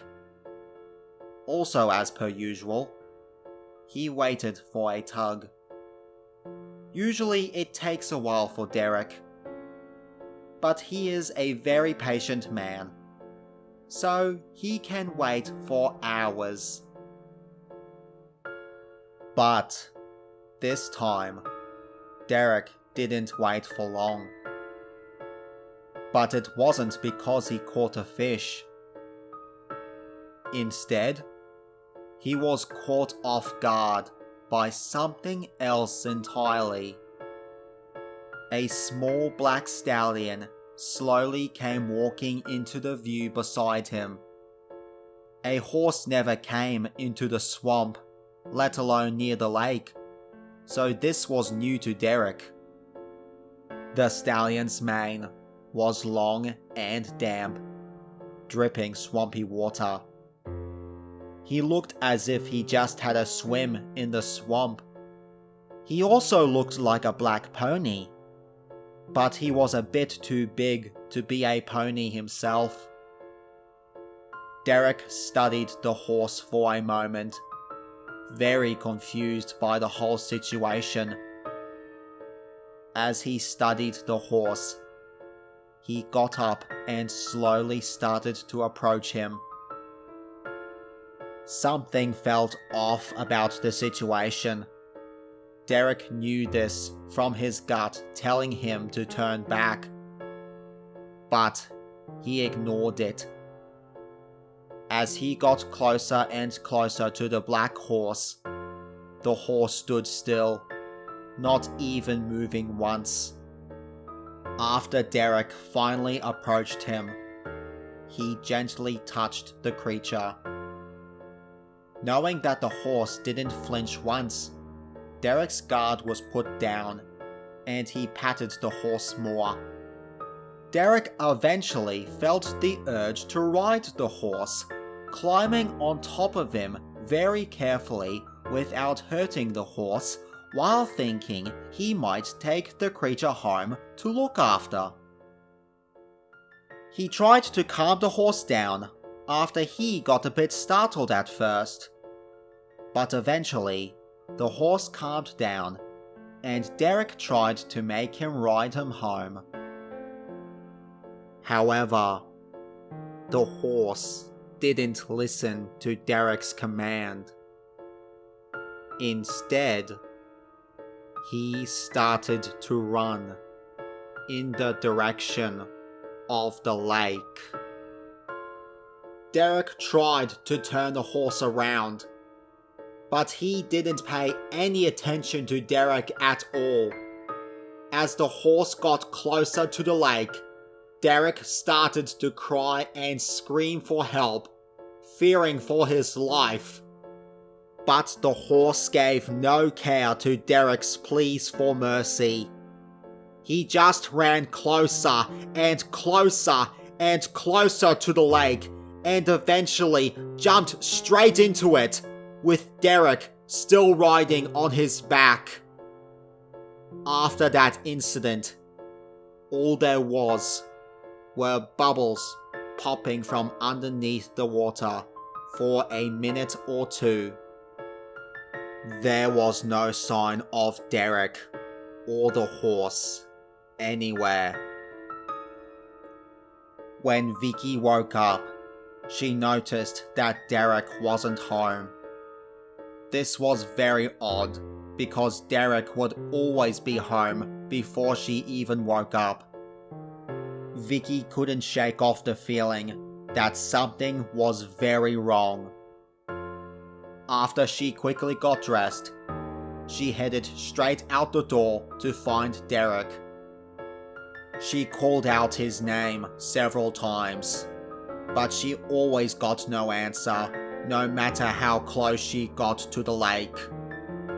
When she eventually got there, all she saw was Derek's fishing equipment, including his rod and a bag of bait.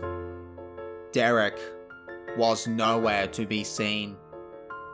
Vicky thought about filing a missing persons report to the police, knowing this whole situation seemed very wrong. But something else caught her attention, which made her heart drop. Washed up on the lake shore was Derek's drowned body, completely blue. Vicky stared at his body in horror. Tears started to drop from her bright green eyes. As Vicky cried over Derek's body, a small black stallion watched on from the distance, hoping he would eventually get Vicky's attention.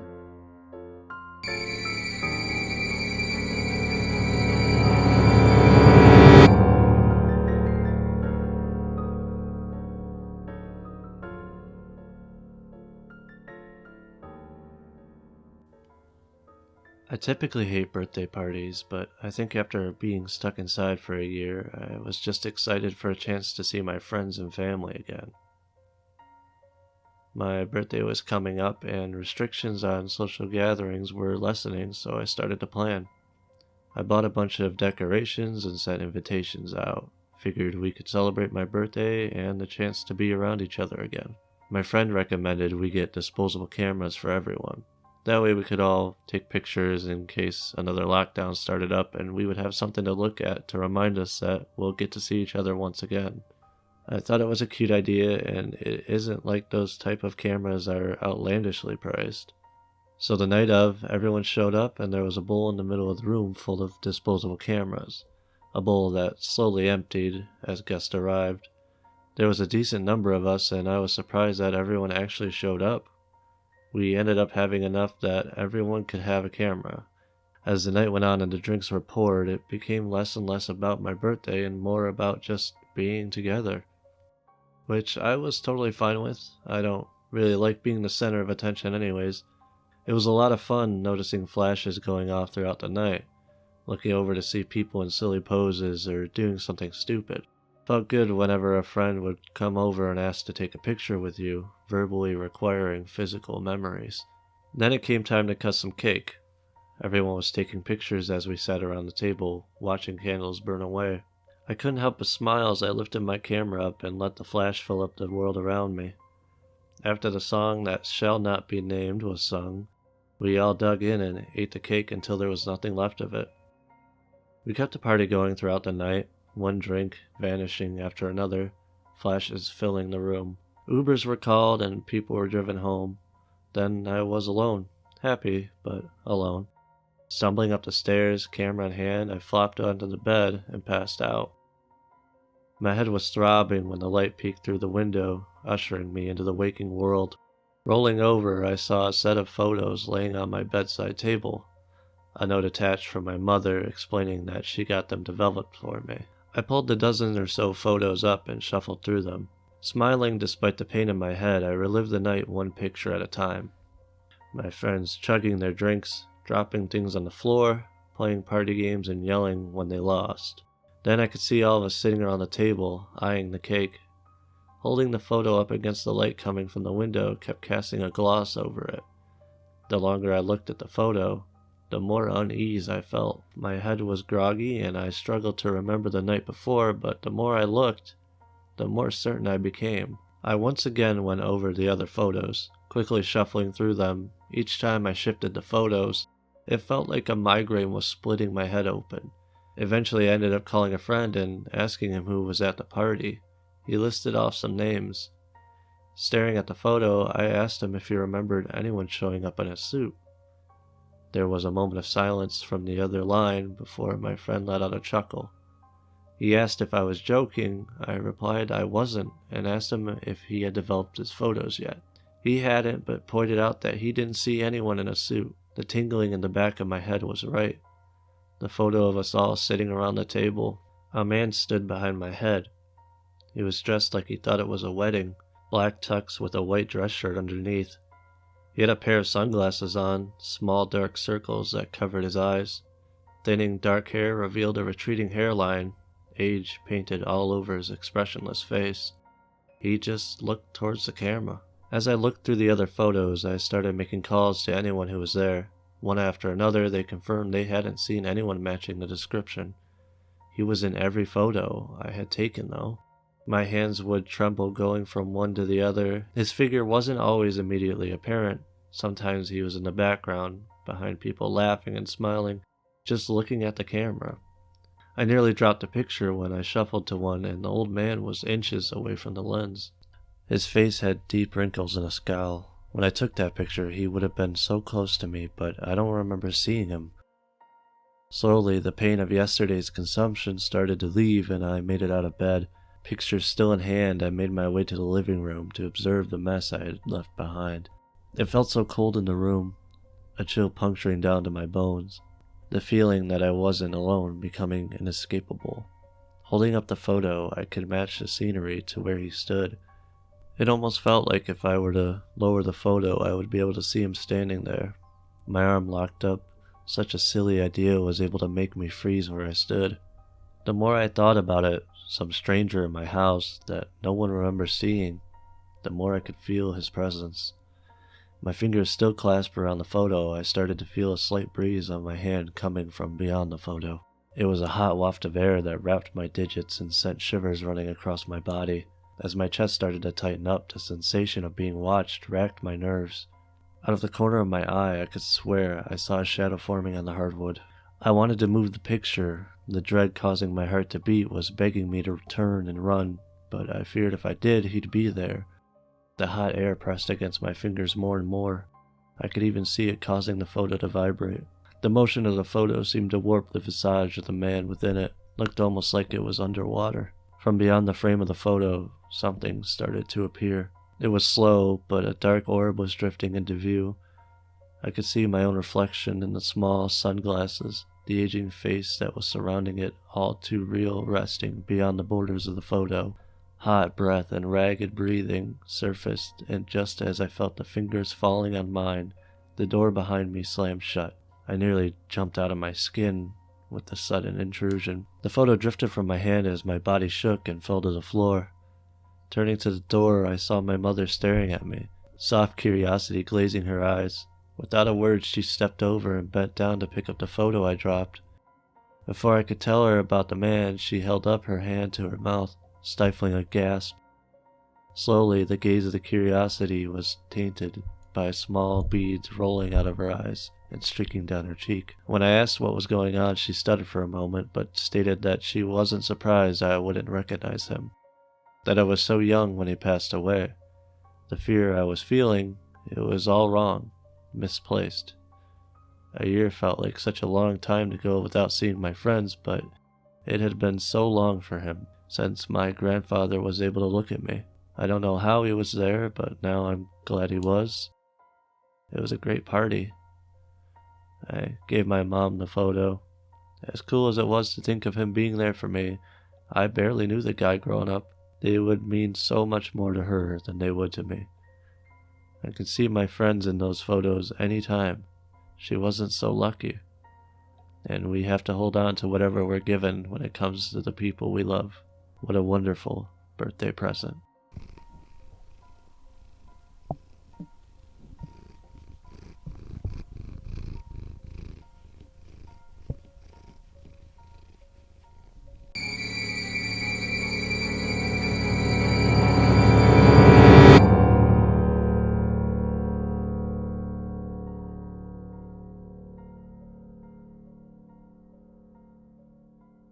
Have you ever wanted to learn about stalkers and why they do what they do? Well, aren't you in luck? because you're talking to one right now. For the sake of keeping my identity a secret, you can call me Clown, since my signature gimmick is to wear clown masks when I break into people's homes. Now, before you start assuming I'm some sort of violent monster, you need to understand that I have 2 basic rules. Number 1, I don't hurt anyone I stalk. And number 2, I steal one mildly inconvenient item from them, add it to my collection, and then never stalk them again. I do my best to make sure that the people I'm stalking don't know that I'm doing it. The worst emotional stress they deal with is being upset they misplaced something. Not that their life is in danger because some psycho is following them around. At this point, I imagine you think I'm about to admit that I'm a stalker because of some dark, troubled past. I hate to say it, but I'm not that interesting. Simply put, I'm bored. I am so fucking bored, it's unreal. I live in a microscopic town in the middle of bumblefuck nowhere.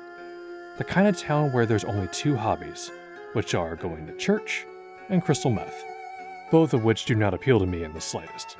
So to deal with this boredom, I started collecting items from different homes and creating a collection. I'm not an expert at this, but I managed to get a few items. I've mostly collected electrical tools from people who like to build stuff as a hobby, sports equipment from people who regularly play sports, for example, a single shin guard so they can't protect both legs, and 3 different remote controls from people who sit around watching TV all day. I won't lie, I am a little proud of myself and what I've managed to achieve so far, and I know for personal safety, not being caught or seen is a good thing, but there is a small part of me that wishes that someone saw me as I was running away from a house after stealing something. I think becoming something of a local legend would bring a little life to this dead-end town. But I think the fact that no one notices what I do is for the best. As a matter of fact, after 3 weeks of following one of our local mailmen, I was able to figure out his routine and swipe the blades off his lawnmower. His yard is slowly getting out of hand, so it's only a matter of time before he figures it out. The best part is that I was able to figure out his schedule when he mows his yard, so I get a chance to see that stupid look on his face when he realizes. That night, I added the lawnmower blades to my collection and went to sleep. But when I woke, I noticed something that shouldn't have been terrifying, but absolutely chilled me to the core. The second pillow I had on my bed was replaced with a red rose. I sat up in bed, slowly trying to wrap my head around what I was looking at. After a few seconds, I realized that someone broke into my house and replaced my pillow with a rose. I jumped out of bed and scanned my room. I didn't see anyone, but that still didn't stop me from grabbing my bat and walking around the house. As I went through the house, I started noticing more roses. One rose was next to a single shoe I had, the other shoe being replaced with a rose. The middle cushion on my couch was gone, so now I have an awkward gap in the middle of where I watch TV. I'm even missing my mouse on my laptop, which now has a fucking rose shoved in the USB port. In total, I counted 12 roses. Whoever broke into my house somehow managed to take 12 items from my house in just one night while I was asleep. As I was trying to wrap my head around what just happened, I heard a knock at the door. I opened the door to see a woman who I will be calling Cheryl, a local woman who does everything in her power to be up in everybody's business. I actually still have her blender. I don't use it, and mine is better, but it's nice to know I managed to steal something from the nosiest person I've ever met. As soon as I opened the door, she immediately asked me if I'd found any roses laying around my house. I decided it would be for the best to lie and say no. Cheryl looked me in the eyes and said, "Well, young man, several houses have found items from their homes stolen and replaced with roses. We're having an emergency meeting at the Baptist church tomorrow at 10 a.m. Be sure to be there so we can figure out a way to catch this thief." For the first time in my life, I felt someone gave me a good reason to go to church. As I was sitting in that church, I couldn't believe what my ears were hearing. Entire cars having all 4 tires stolen and replaced with roses? Refrigerator doors completely removed with roses inside the fridges with defrosting food. And how in God's name do you steal an entire king-size bed and no one catches that? Multiple people all having 12 items stolen from them, all of which happened in the last 3 days? The idea that this was completed by just one person just sounded insane. This has to be a group of people all hitting the houses at once, right? Out of nowhere, I noticed a young woman in her late 20s sit down next to me. To protect her identity and my own, I'm gonna call her Rose. So, a clown mask. That's cute. I didn't even know what to say to that. How did this person know that I was also a stalker? Was I so careless to not notice her watching me? While I was trying to make sense of everything, the church doors flung open, and a woman started screaming at the top of her lungs that her husband was stolen. "What could make you say that?" said the pastor. She told the church that laying on her bed was a single rose right next to her husband's wedding ring. As the church went silent, Rose leaned in and whispered in my ear, I gotta say, you have a lot of learning to do, but I'm so glad I found someone who knows how to have fun in this town.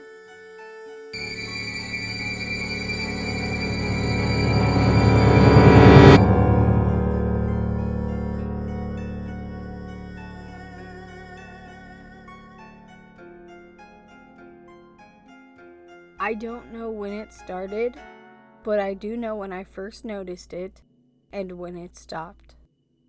I first noticed it when I was 4. Every year on my birthday, I'd see a clown.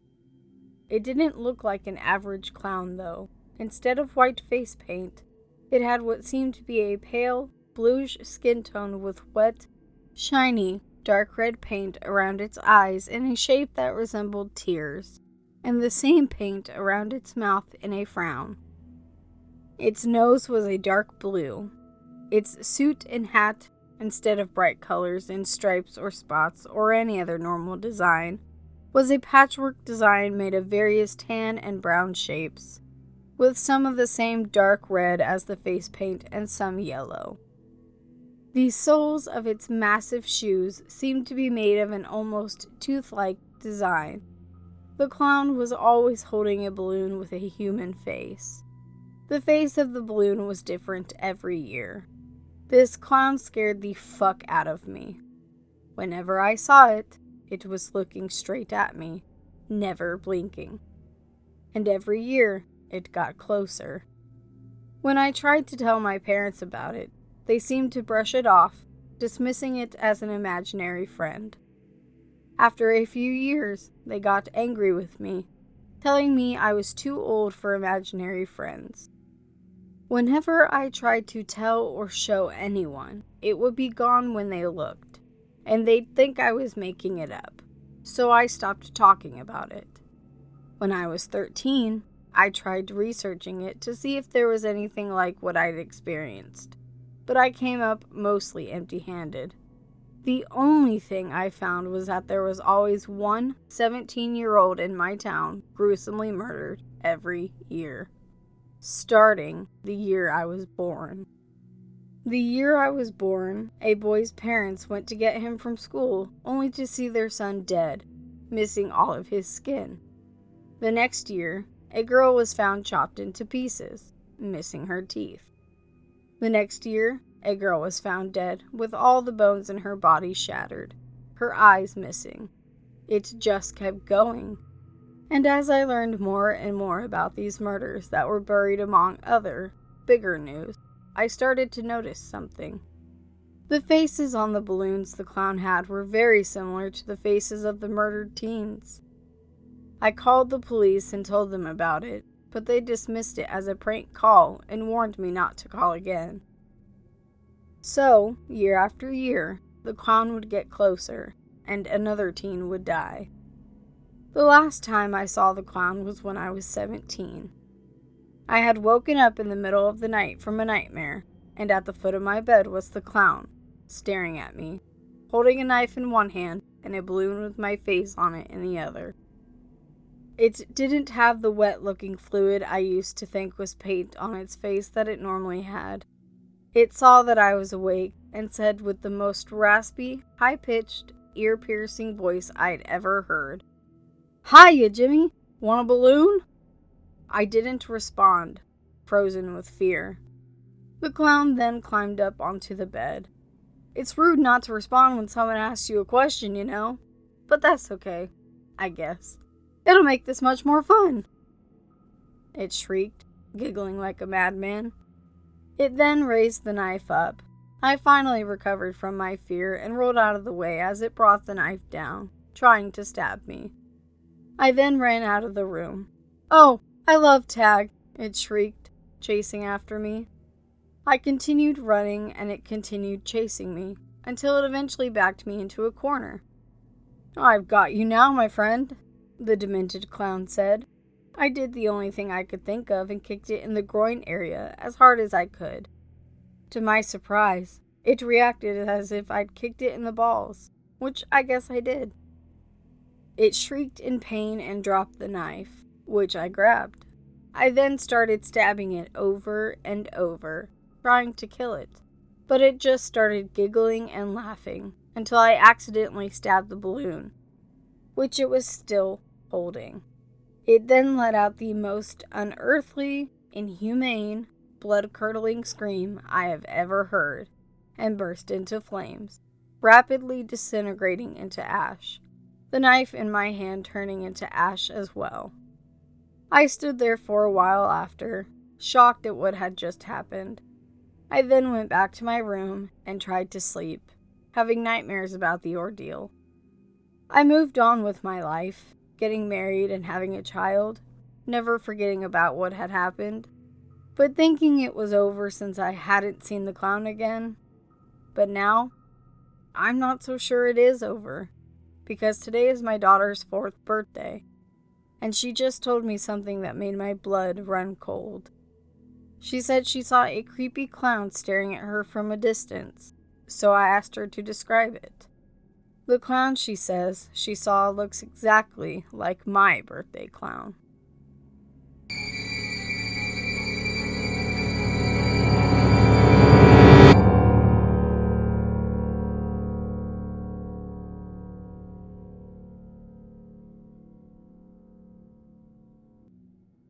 I didn't make many birthday wishes as a child.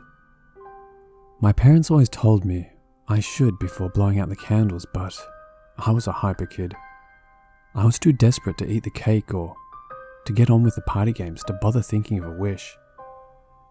It's just as well, knowing what I know now. I was 9 when I made my first birthday wish.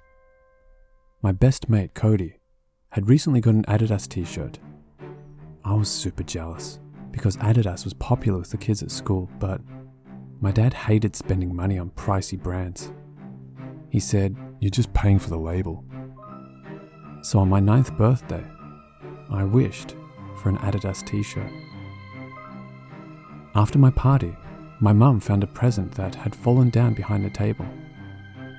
My name was scrawled on the wrapping paper in big, cursive letters, but we had no idea who it was from. My parents didn't recognize the handwriting. I ripped it open to find a white Adidas t-shirt, identical to Cody's. It was in my size and fit perfectly. My parents were flummoxed. I didn't care. I had the t-shirt. I was hanging out with Cody and his parents the next day at the mall. My dad was working and my mum had to take my older sister, Indy, to her cello exam. So Cody's parents were looking after my younger sister, Chloe, and me.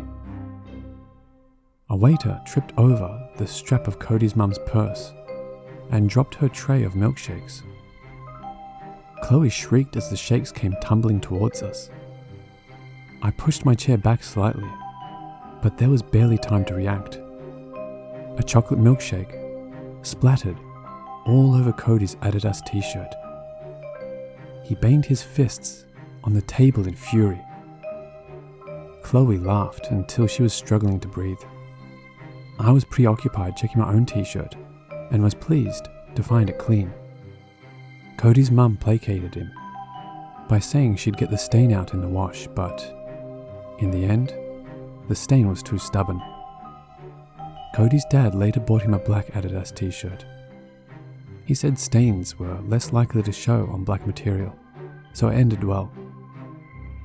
I thought nothing of this incident at the time. I didn't connect it to my birthday wish. Why would I?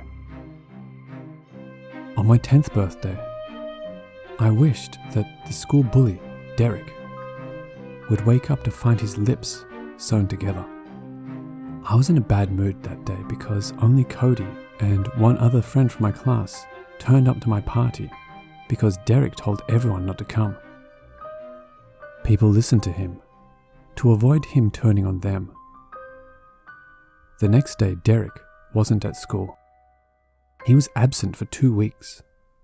Someone said they'd seen the police outside his house. He had scars around his lips when he returned that looked suspiciously like needle marks, as if his lips really had been sewn together. This wasn't the only strange occurrence. Pippa was an incredibly quiet girl in our class. The day after my birthday, she suddenly became very talkative. It was like her anxiety had been lifted. She used to be a loner, but after she started speaking up more, people realized she was kind and funny. She wasn't perceived as the weird girl anymore, and she joined a group of friends. I told Cody about my birthday wish and asked if he thought it could be linked. He laughed at me, but I was connecting the dots. My birthday wishes seemed to mysteriously come true, but also had to be balanced out. My t-shirt for Cody's, Derek's silence for Pippa's voice. Cody and Indy convinced me I was overthinking it. They insisted the events following my birthday wishes were coincidental. Indy had to explain to me what a coincidence was at the time, but I didn't make any more birthday wishes just in case. I didn't want anyone to get hurt. When my imagination ran wild, I pictured wishing for world peace, only for Earth to be struck by a meteor the next day. This changed on my 20th birthday. Indy was dating this asshole called Tyler. I didn't like him from the start. I had a serious problem with him when she started to distance herself from her friends and family and turn up with bruises to the few family gatherings she did attend. A week before my birthday, she told us Tyler proposed, and she was going to turn down the job offer from a prestigious orchestra to marry him and have children as soon as possible. She had been so excited when she was offered this job, and her years of intense cello practice had finally paid off. It was obvious Tyler didn't like the idea of her going on tour without him, so he proposed marriage to trap her in the life of a housewife. I knew I had to do something, but Tyler was stronger and heavier than me. I didn't stand a chance against him. Then, I had the idea of using my birthday wish against him. At first, I planned to wish they would break up. I figured the consequence of this would be another couple getting together. Hopefully, two people too scared to tell each other their feelings. But then I realized Tyler would go on to treat another woman the same way he treated Indy. I had to get rid of him for good. I'm the type of guy that puts spiders out with a glass. I hated the thought of causing someone harm. But the thought that Tyler could kill Indy or another woman, and I could have prevented it, was much worse. I also wasn't that convinced my birthday wishes were magical. And even if they were, I didn't know if they would still work now that I was an adult. You have to understand, it was a long shot I didn't have much faith in. On the off chance my wish came true, I thought the consequence of Tyler's death would be someone else avoiding death. Hopefully a deserving person like Pippa. So on my birthday, I blew out the candles and silently wished for Tyler to die. The next day, a truck squashed him like an ant under a shoe. Indy was devastated, but at times I thought I saw relief in her eyes as well as grief, like a weight had been lifted. She called the orchestra and accepted the job offer. 6 weeks went by and I didn't hear about anyone surviving a terrible accident or coming back from the dead. I thought it must have happened to somebody I didn't know, or maybe Tyler's death was another coincidence not connected to my wish. Then, Chloe told us she's pregnant. She is 17 and claims she's never had a boyfriend. My mum called the police because Chloe insisted she must have been drugged and assaulted because she's never had sex. Mum was extremely upset, but Dad was convinced Chloe was lying to prevent the family being mad at her because she's a quiet, studious type and doesn't go to parties where someone could have tampered with her drink. Chloe went for a physical examination at the police's request. The doctor told us in her professional opinion, Chloe hadn't been sexually assaulted. I sensed a but coming because the doctor looked completely flabbergasted. She told us that Chloe's hymen is still intact and that Chloe said she couldn't recall experiencing any pain or unusual bleeding. All of this usually suggests an assault or even consensual sex hasn't taken place. Chloe still swears she's a virgin to her knowledge. I think she might be right. If Tyler's death had to be balanced by life, a new baby would fit the bill. I just hope it's not Tyler reincarnated.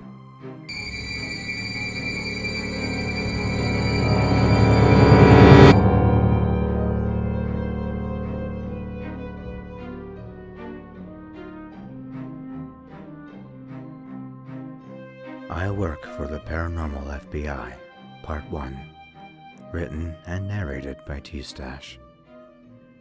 My name is Lynch. Of course, that's not my real name. I work for the Paranormal FBI. PFBI for short. No, we're not the Men in Black. Those guys deal with aliens and the like. We deal with the strange things that don't come from space. I don't even comprehend what counts as from space anymore. The planet is literally made from crap from space.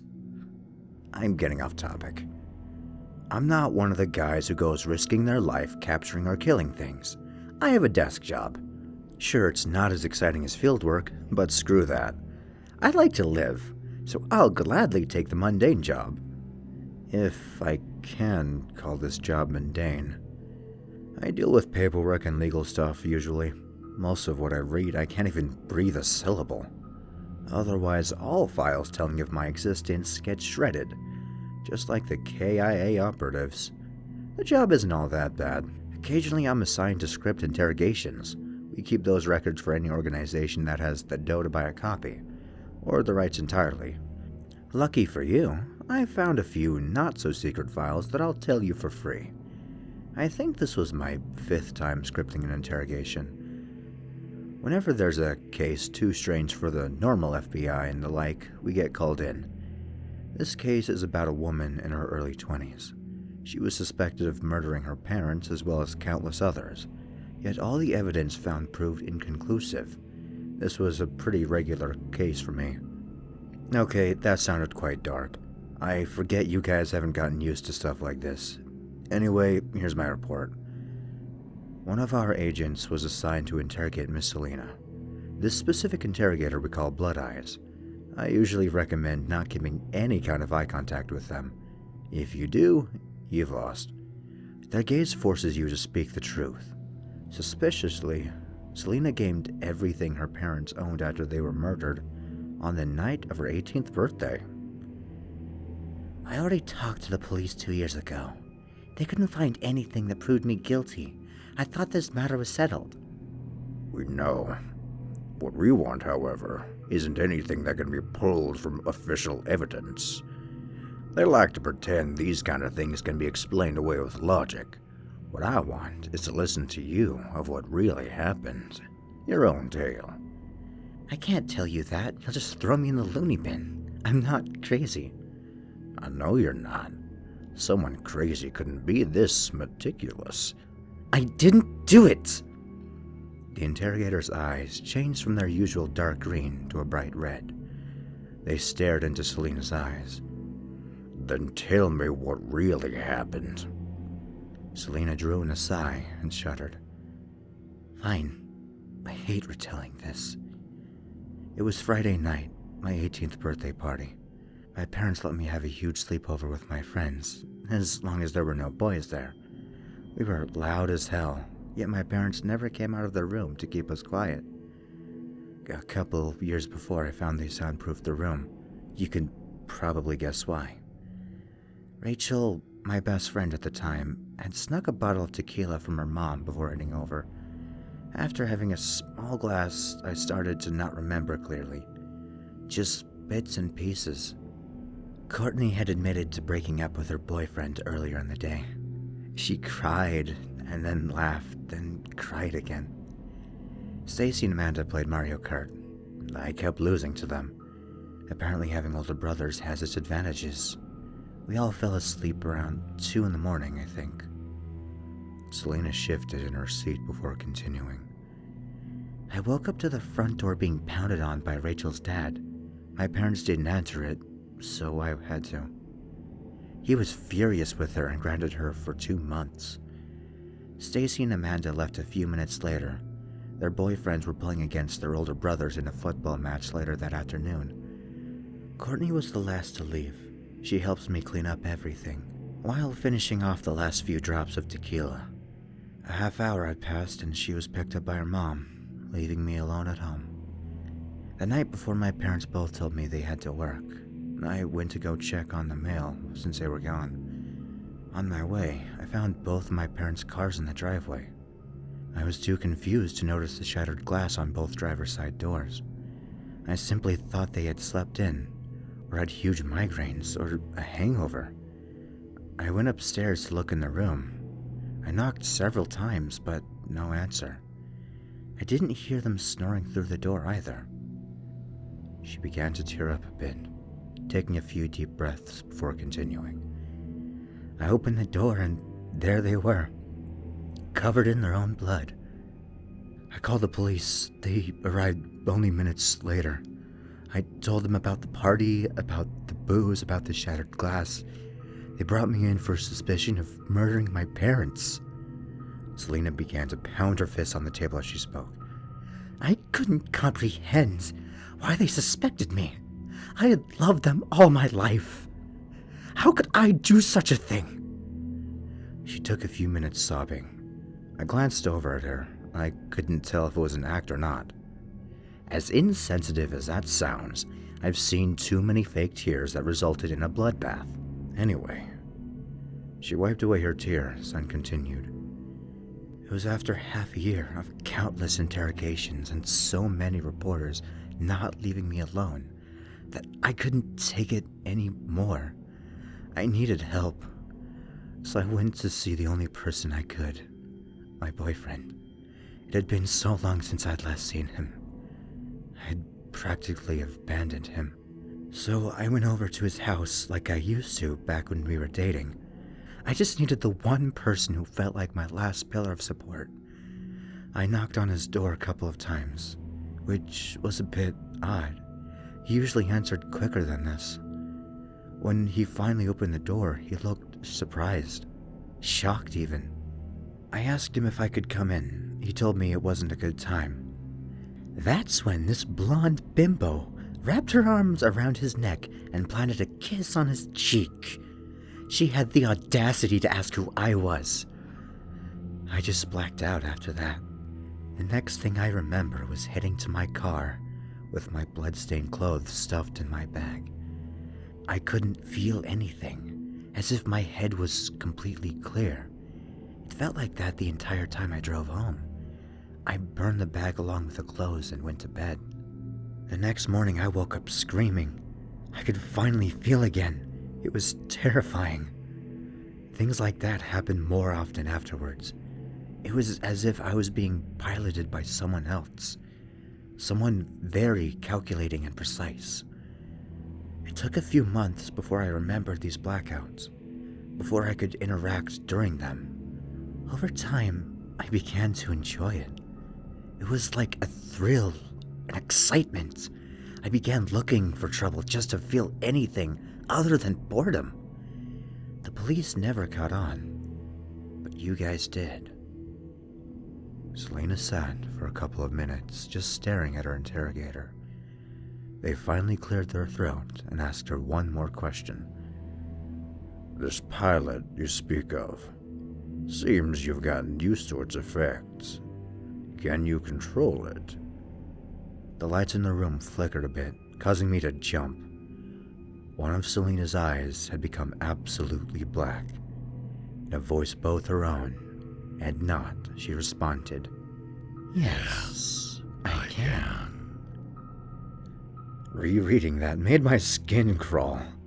I can't explain to you how much I wanted to run back then. Eventually, over time, I grew used to things like this. I'll be working on another scripting soon. I'll post next time I get the chance. Sincerely, your friendly PFBI guy.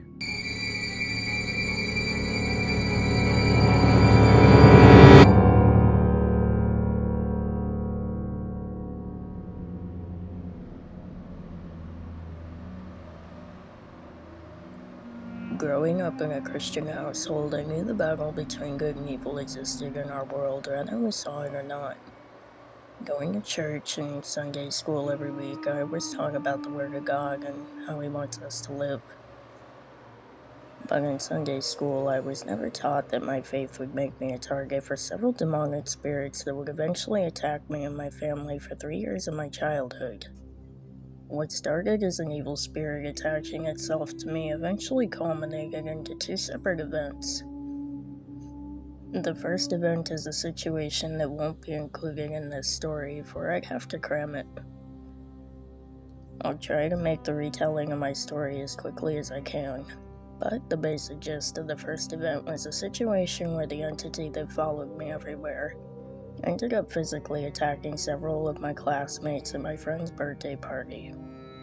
The second event being at my church, where my sister was maliciously attacked by an unseen force, and she was pinned to the floor by members of our church as they prayed over her in a large group. That I will explain, for it was the event that ended a series of intense spiritual battles that overtook my family's life. In 2014, my family, along with 11-year-old me, resided in Tucson, Arizona, for a job opportunity my father was given to start a new business. Our original home is in Colorado, where I was born and raised. We needed a scene change in our lives, so we left the Rocky Mountains and landed in the desert. Needless to say, I never got used to the number of cacti I saw wherever I turned. Come spring break, my family took a trip to Avondale, Colorado to visit my cousins. The house my cousins stayed in was quite literally in the middle of nowhere, surrounded by nothing but open fields and corn stalks.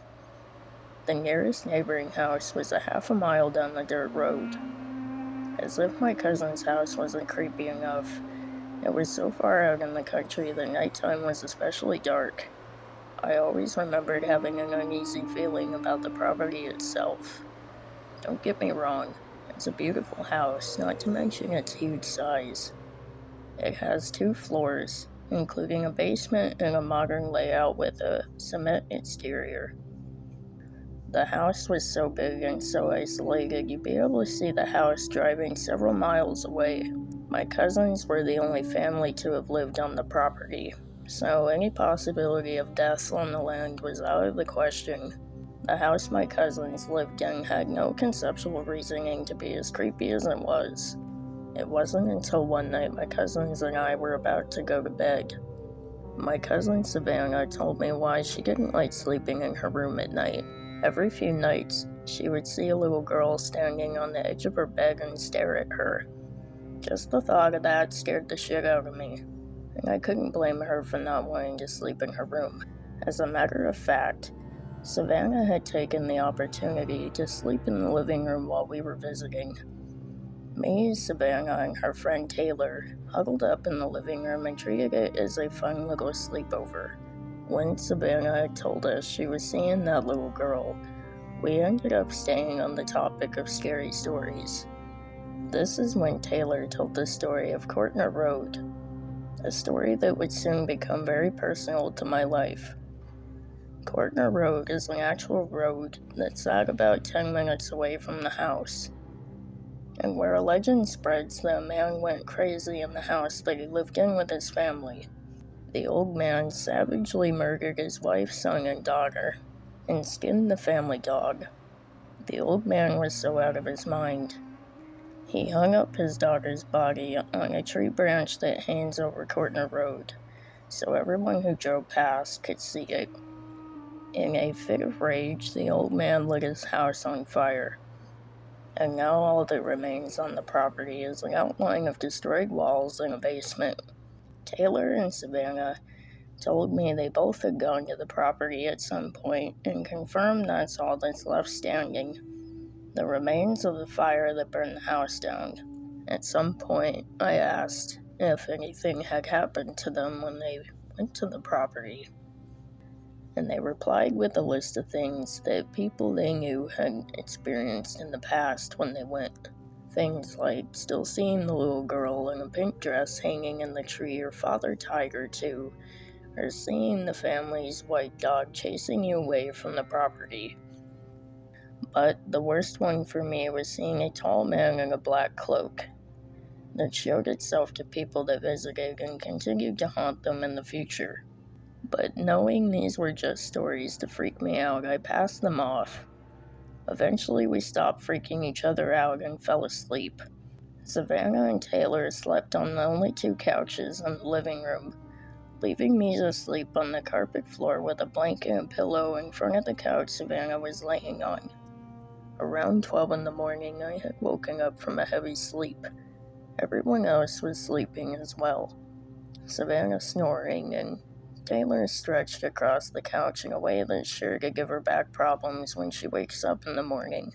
I sat up from the floor and peered into the kitchen to look at the time on the oven. Sure enough, it was only a few minutes past 12. I looked around the house as I sat on the floor wide awake. The weirdest part is that I didn't even feel uneasy, or that someone was watching me. It wasn't until I looked toward the foyer and saw him standing there. My heart sank to my stomach as my brain connected the dots. Standing in the center of the foyer, in front of the main entrance, was the figure of the tallest man I had ever seen in my life. Abnormally tall. He was so tall, he was hunching over and stared directly at the floor. I was unable to see his facial features as he continued to stare at the ground.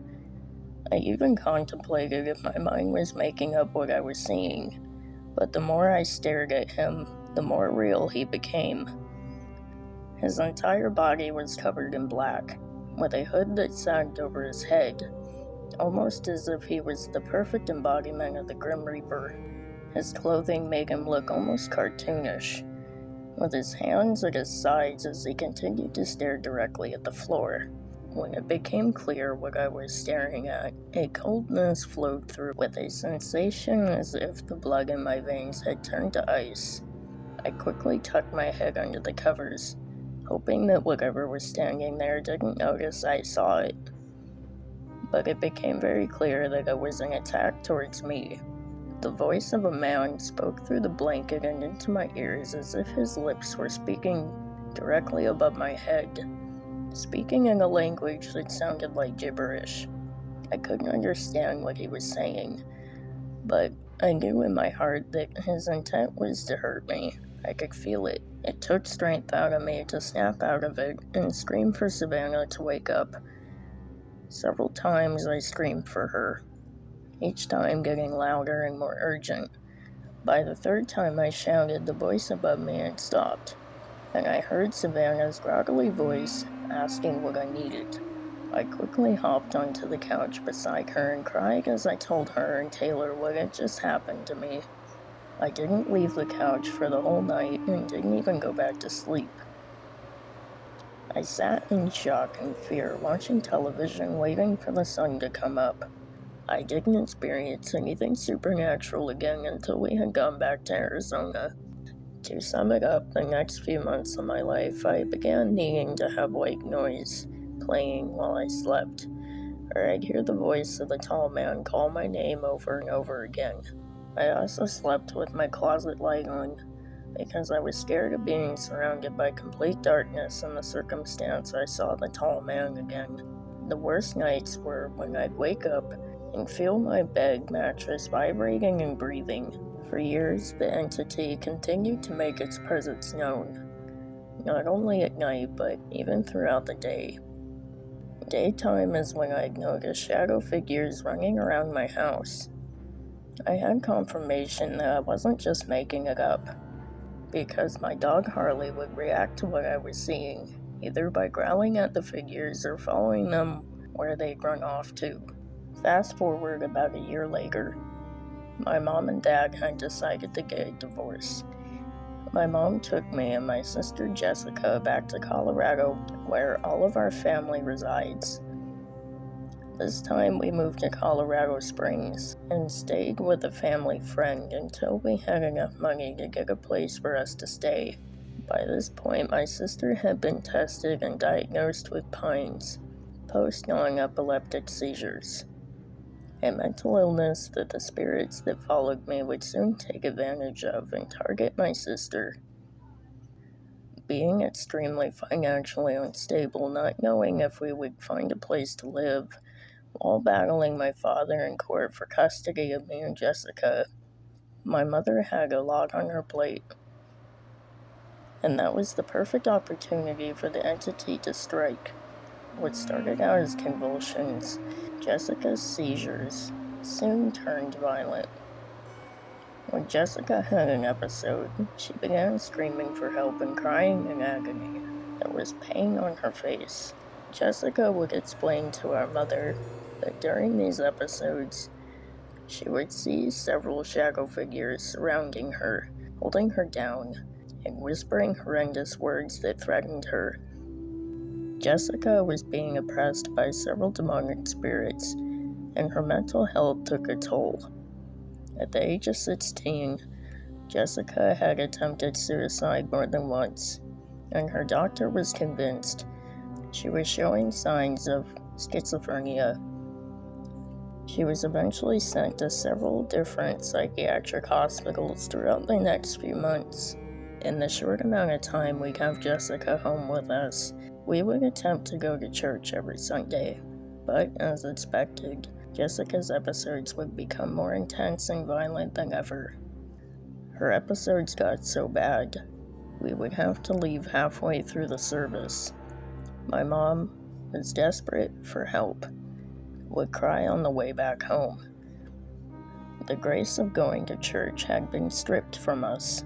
My sister was persistent to try to return to church as much as she could, but the day that all hell broke loose was when Jessica stayed for an entire service. When the service had ended, Jessica almost immediately collapsed to the floor and slipped into another episode. A member of our church and close family friend, Wayne, had quickly run to Jessica on the floor to help her. Wayne wasn't prepared when an unseen force had attacked my sister as she lied in his arms. Jessica screamed the most painful and blood-curdling scream I've ever heard. The attention of a group of church members quickly rushed over to Jessica and saw what was happening to her. It didn't take them long to surround Jessica like a swarm of bees, place their hands on her, and pray in a powerful way I've never seen before.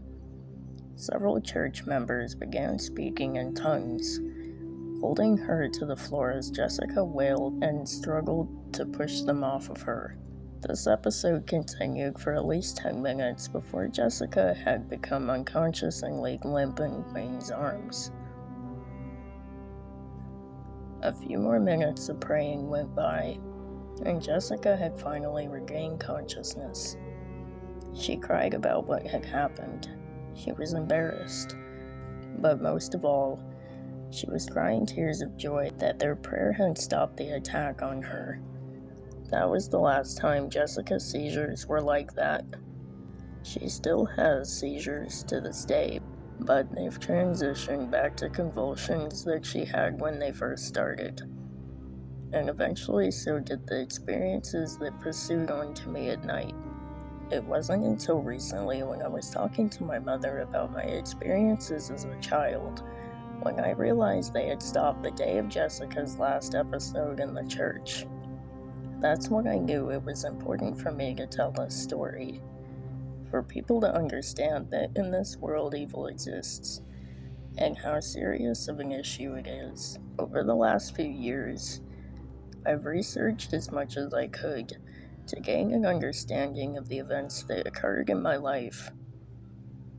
I had stumbled upon the Courtney Road story several times in articles, and the legend stays the same.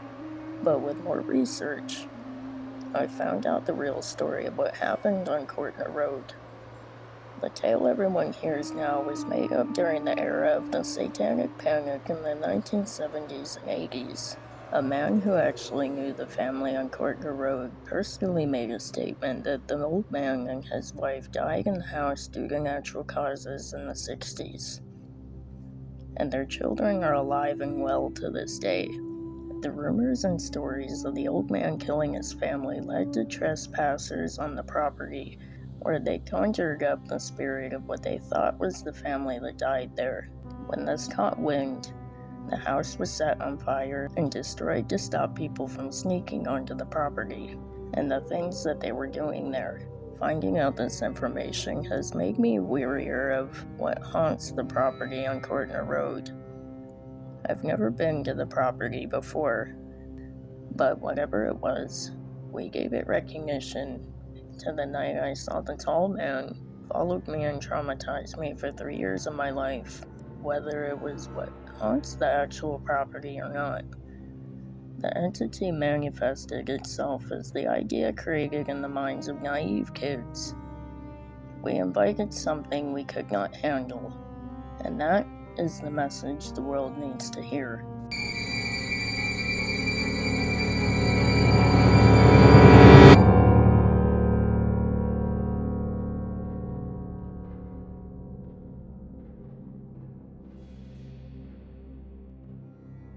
My doctor might be shit.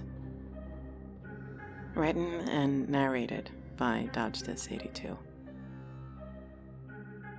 My doctor might be shit. One time I thought I had the flu, was nauseous, weak, my body hurt all over, and I slept for 20 hours a day. My boyfriend, Troy, who thought I was dying, finally got fed up and took me to my doctor. After my checkup, Dr. Shaw gave me a B12 shot in my ass and sent me on my way. Troy was flabbergasted. I was happy to just be awake for a few hours. He searched online. 2 hours later, he asked if I stopped taking my medications. I said, sort of? But he looked at me like I told him I want to go on a jizz-only diet. So I explained that Dr. Shaw only wanted me to take my antidepressants and anti-anxiety medicine when I needed it.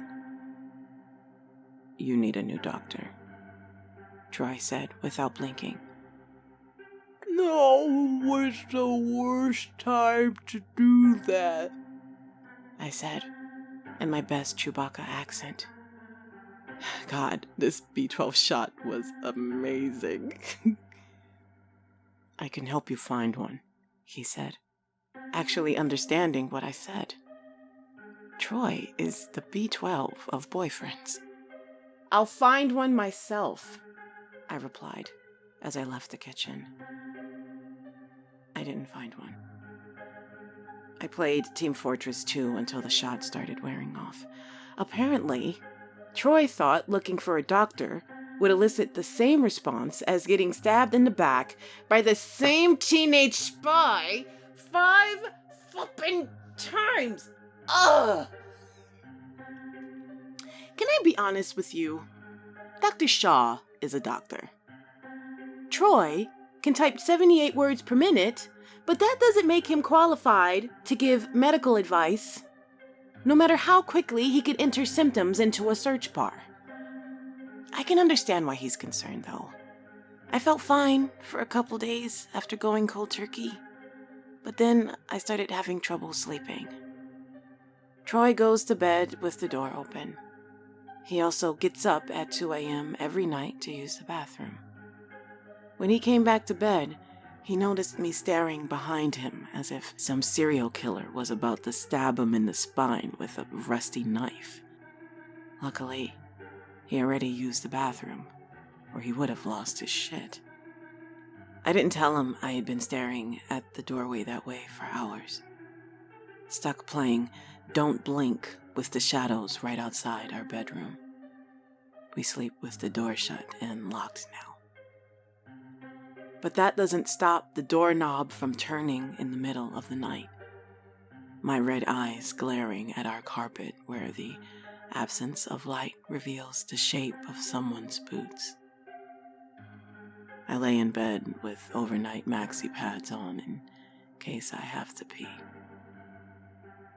The bushes outside leave dark shapes that resemble monsters peeking through our blinds, waiting for me to fall asleep. He tells me the scraping sound outside our bedroom window is the overgrown bushes brushing against the screens. I asked him if bushes can smile and wave. "What?" he said. Then I heard the window latch click.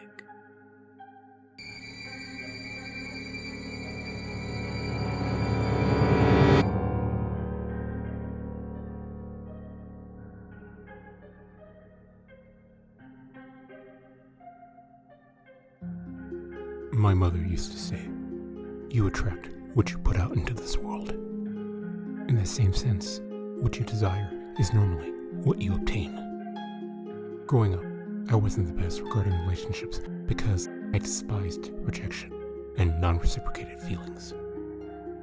I learned over time to be patient, but then I discovered her. I wasn't about to let her slip through my fingers. Let's rewind to a year ago. I began to fantasize about the event from that year. It's such a beautiful day to be at the farmer's market, I thought to myself.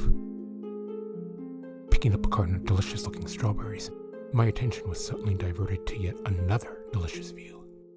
A beautiful woman in a lovely flowing summer dress. The flowers from her dress danced atop a green background and among the curves of her body. She was gorgeous, an earthly angel it seemed. I decided to observe her for a bit. She meandered through the fresh produce and florist bouquets, stopping every once in a while to inhale their sweet aromas. As I observed her, our eyes locked, and I knew I had been found out. She looked up and saw me. She noticed me as I was staring her down with the focus and intensity of a lion about to take down a gazelle. I would divert my attention elsewhere when she passed by or glanced my way. Try as I might not to appear suspicious, it was obvious to anyone with enough sense to see exactly what was going on here. With my vigilance heightened, I followed the lovely damsel in case distress arose. After purchasing a beautiful bouquet of white roses, she left the market on foot. Knowing the neighborhood well, I became worried she may decide to cut through the woods just off the street and seclude herself from the public. She did just that, and just as suddenly, a mysterious man appeared behind her and followed her into the woods. "Shit," I muttered under my breath. I kept a distance, but maintained a steady stroll behind her in case trouble arose. Almost daring him in my mind to try something foolish. I wanted nothing more than to step in and keep this beauty safe. My phone suddenly vibrated. I pulled my phone out of my pocket and glanced at it. Lunch break was nearly over. In that instant, however, my ears were pierced by screams. Quite a ways ahead of me, I witnessed the struggle. This brute of a man had a hold of my damsel's purse, yanking and tugging with her still clinging to the strap, not willing to release her grip. I sprang into action. Sprinting to the scene, I hollered out at the man to stop. "Let go!" I yelled, and swung my fist, but it was of no help. He was very large and muscular. One final yank snapped the purse's strap from one end, sending it gliding through her fingertips. The man swiftly took off. I immediately turned to check on the frightened woman and witnessed her shaking as tears streamed down her face. The pathway was littered with flowers from the bouquet that she was forced to release when the assault occurred. I wanted to hug her and reassure her that the worst was over, but instead, I stood there frozen in awkward silence. I couldn't just hug a stranger, could I? I pulled myself out of my head and finally muttered, "Are you alright, ma'am?" I think so. She mumbled, while wiping tears from her pretty face.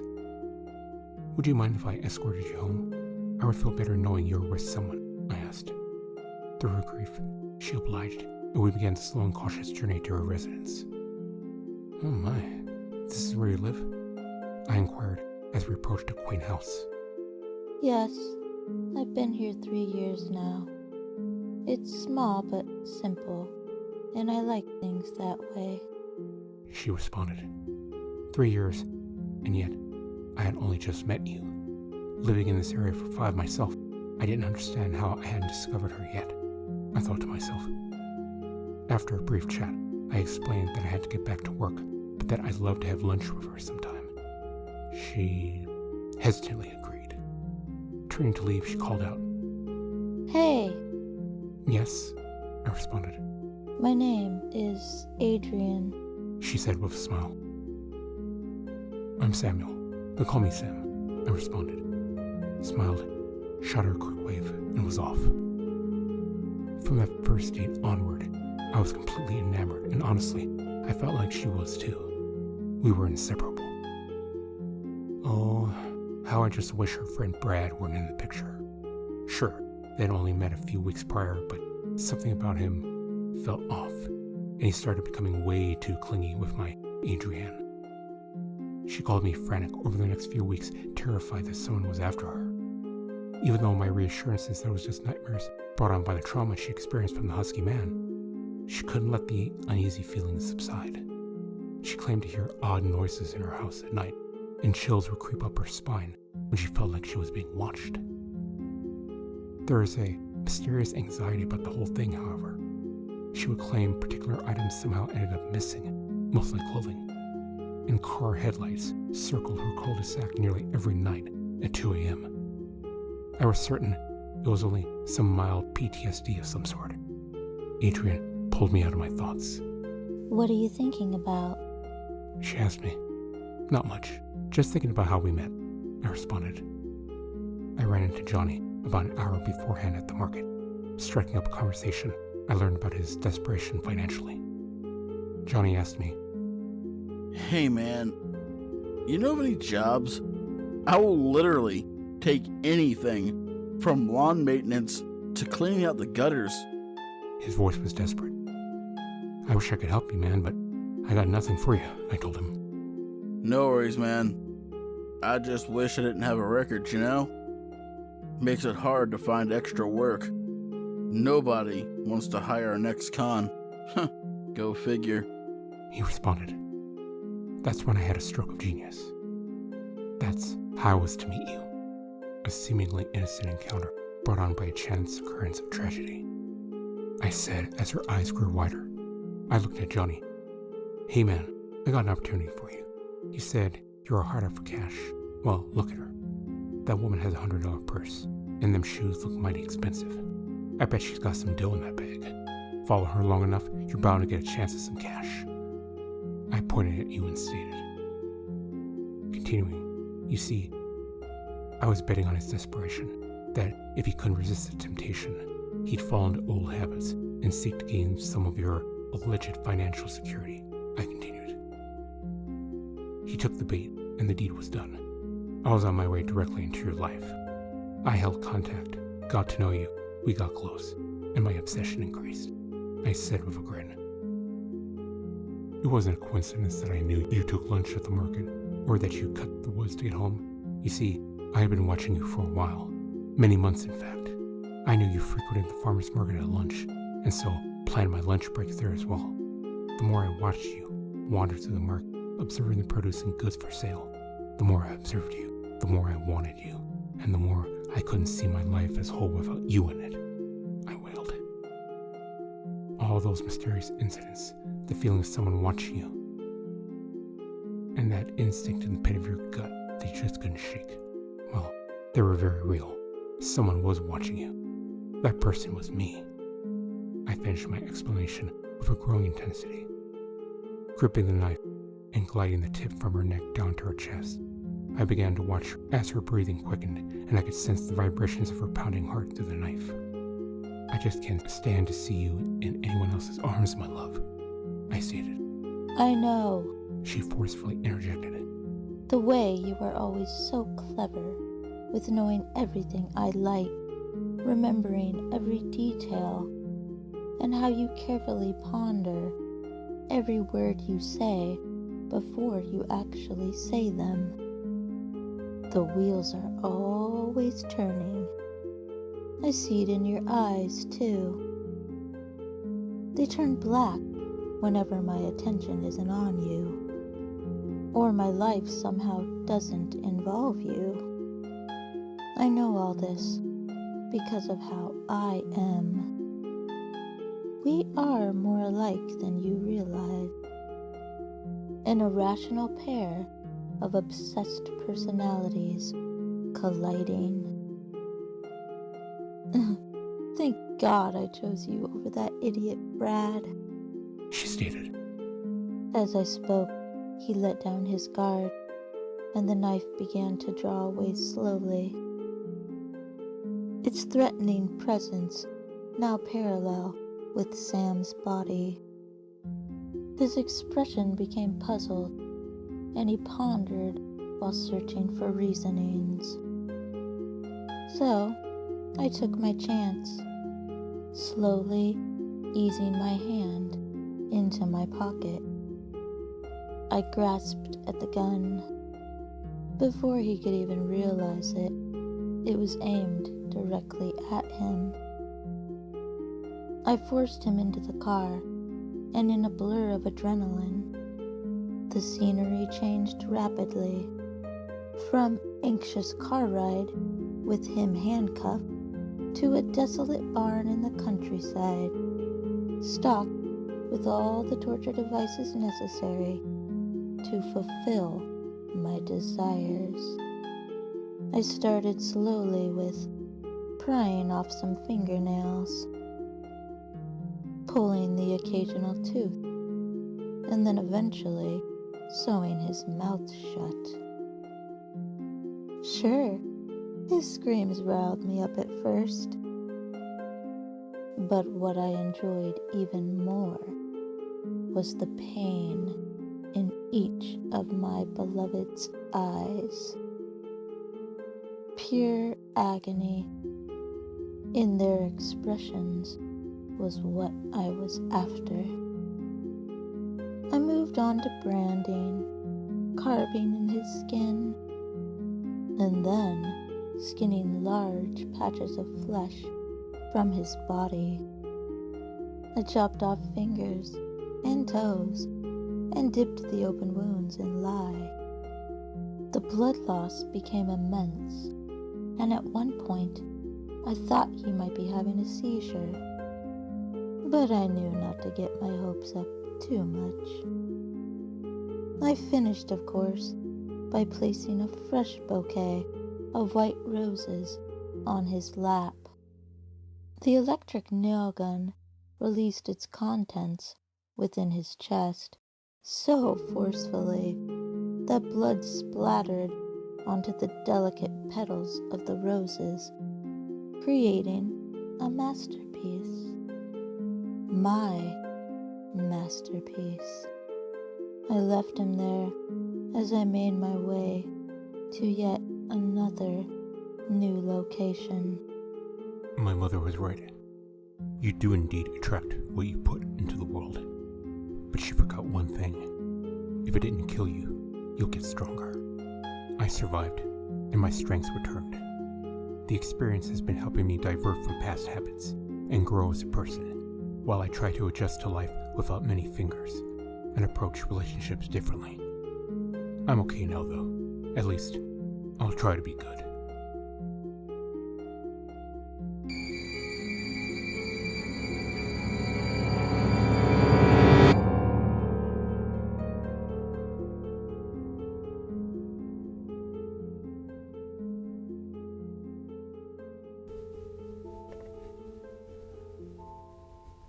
Faye on a Train, A Genuine Encounter by BearLair64. October 1988. Journal of Visit to Great Britain and Ireland. Glasgow is where I had my first real misadventure. I tried Scott's pizza just for kicks. Unfortunately, between the cardboard and cheese were hidden some English peas. I am allergic to legumes. I became very ill and once again tasted the British pizza, complete with English peas. It was even less savory the second time. I decided to make some tea in the pot in my room. It seemed the hotel where I stayed had just been sprayed for pests. No, not me. Apparently, I had a rather violent reaction to the particular spray and the likely residue in the teapot. At one point, I was so ill that I had to crawl to the bathroom.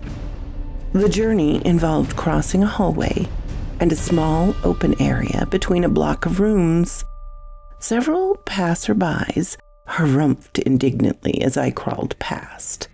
Perhaps they thought I'd been overzealous with the local stout. The next day was rather vague. I'm still not sure how or why I made it to the train station, though I retain a blurry image of schlepping my bags down a sidewalk. At first, the motion of the train was pure hell. Sometime after crossing the Highland Line, my condition improved enough for me to stand for a while.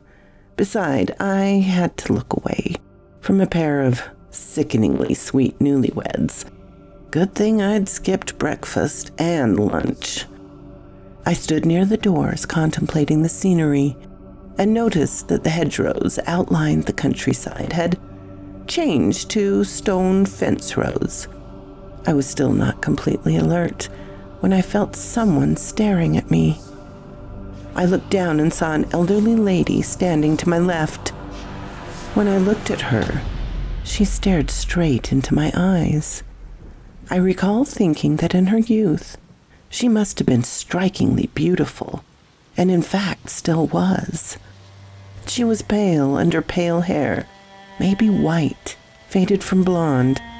She was dressed in a black antique dress and wore an enigmatic smile. She reached out and clutched my left forearm in a surprisingly strong grip. I could feel her nails all but pierce my arm through my shirt sleeve. Her penetrating gaze remained on my eyes for what seemed a very long moment, as if time stood still. When she relinquished her grip and removed her gaze, I stepped into the WC to wash my face. I was there less than a minute. When I emerged, she was gone. The train hadn't stopped while I was in the WC. I looked in the adjacent cars but could not locate the lady in black. To this day, I'm not sure who she was. Possibly some apparition brought on by my British pizza, complete with English peas. At any rate, I felt better almost immediately after she had allowed my retreat into the WC. The nausea fled, and my strength returned. I feel that I was blessed by that encounter, brief though it was. So quoth this raven.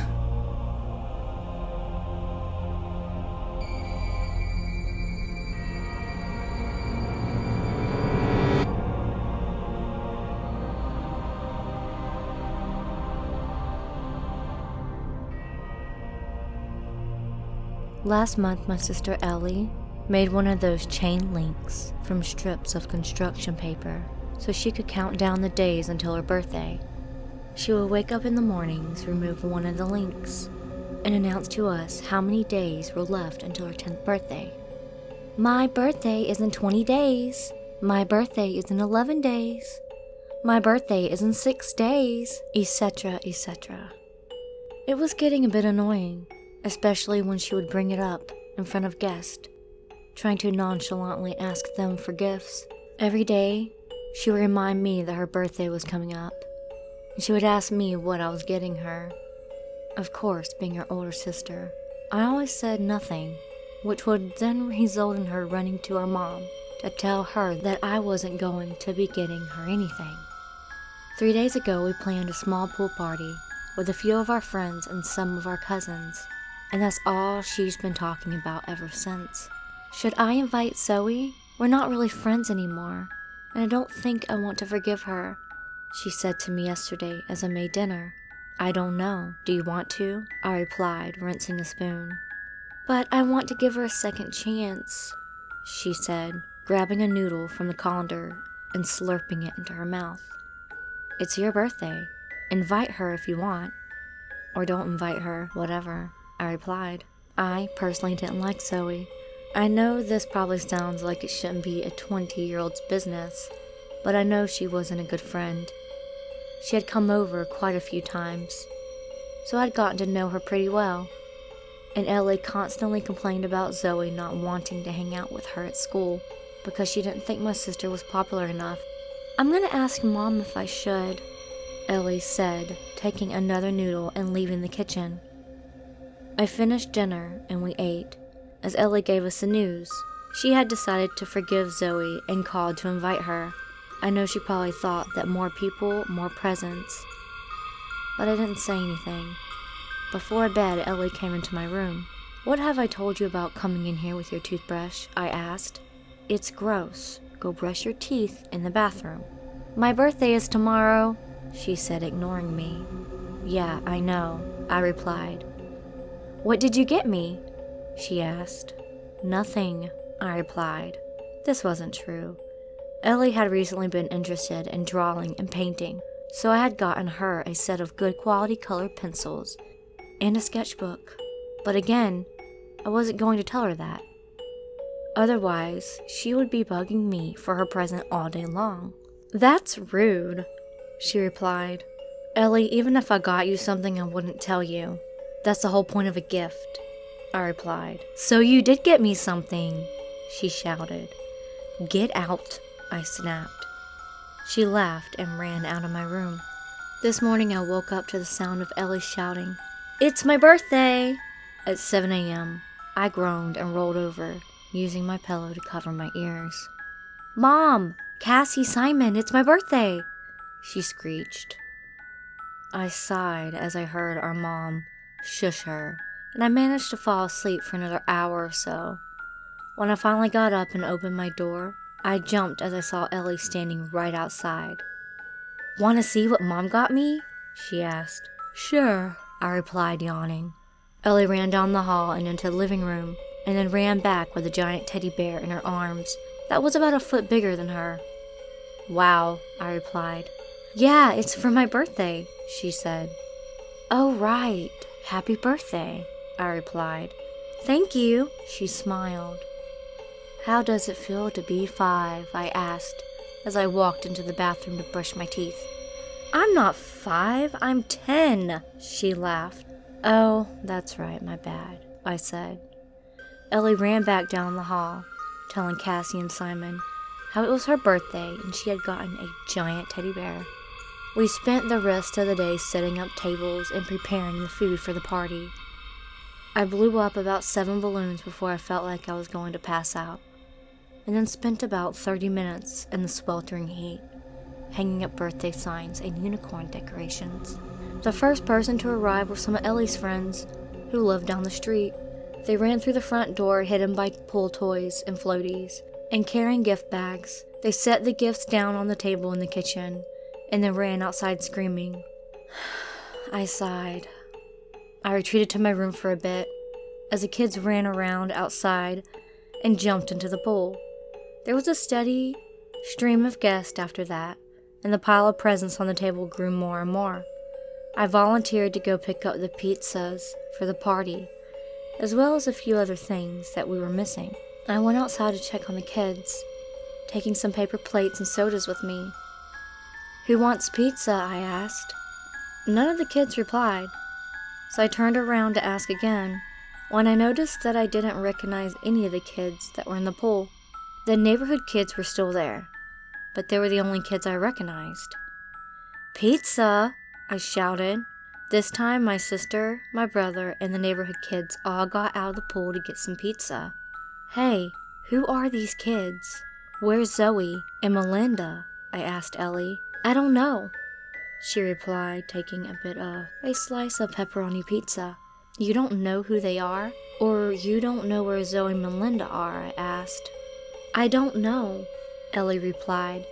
She ran back towards the pool, walking down the steps while holding her half-eaten slice up in the air. I looked around at the group of kids in the pool. There was about 15 of them, and I only knew 5. I went back inside where my mom was in the kitchen, cutting up some fruit. Who are all those kids out there? I asked. I don't know, she replied. You don't know? I asked. I don't know, she replied. Then why did you let them in? I asked. I don't know.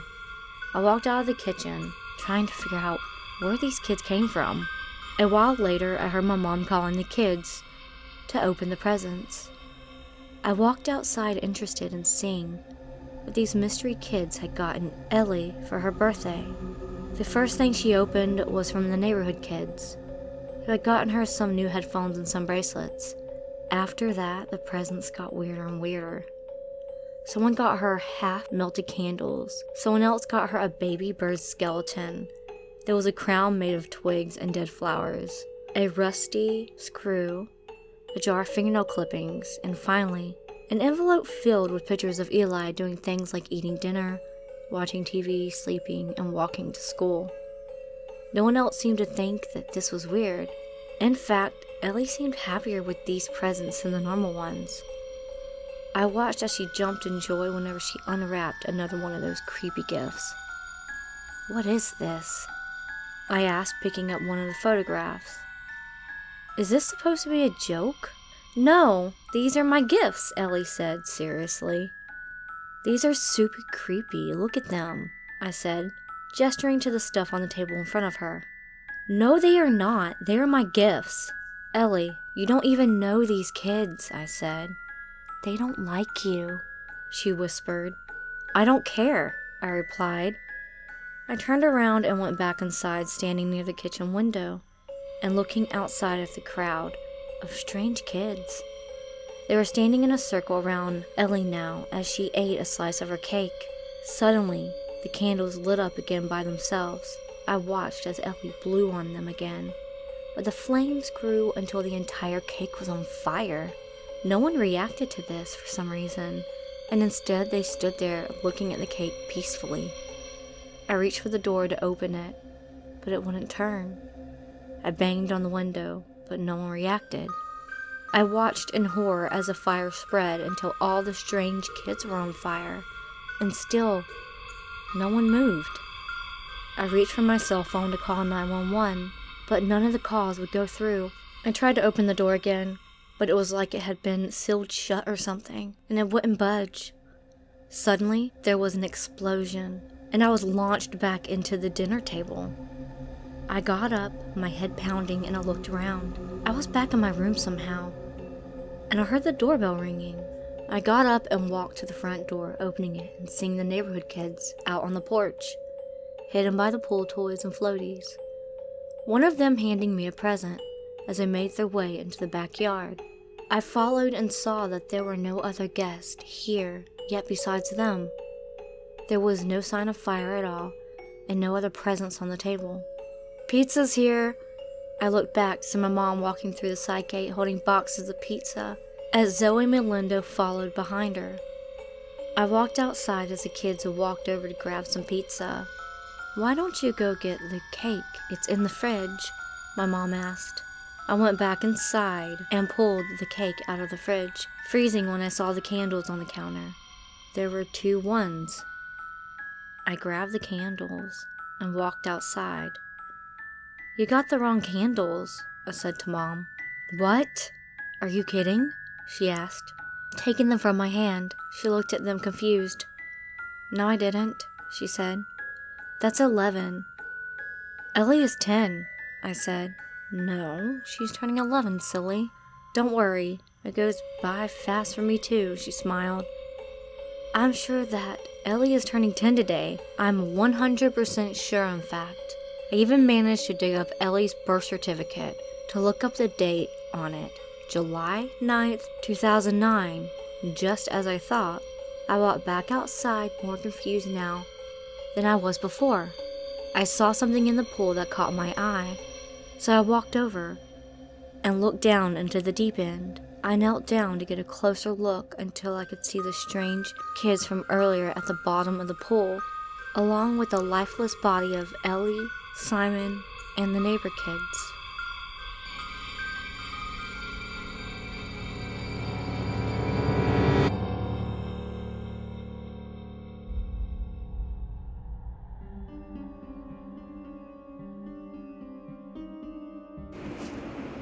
Death Valley is one of the hottest places on Earth. The desert can reach over 100 degrees Fahrenheit in the summer months. Our tale begins in this extremely hot desert during the 1870s. Many people took their final breath in this valley.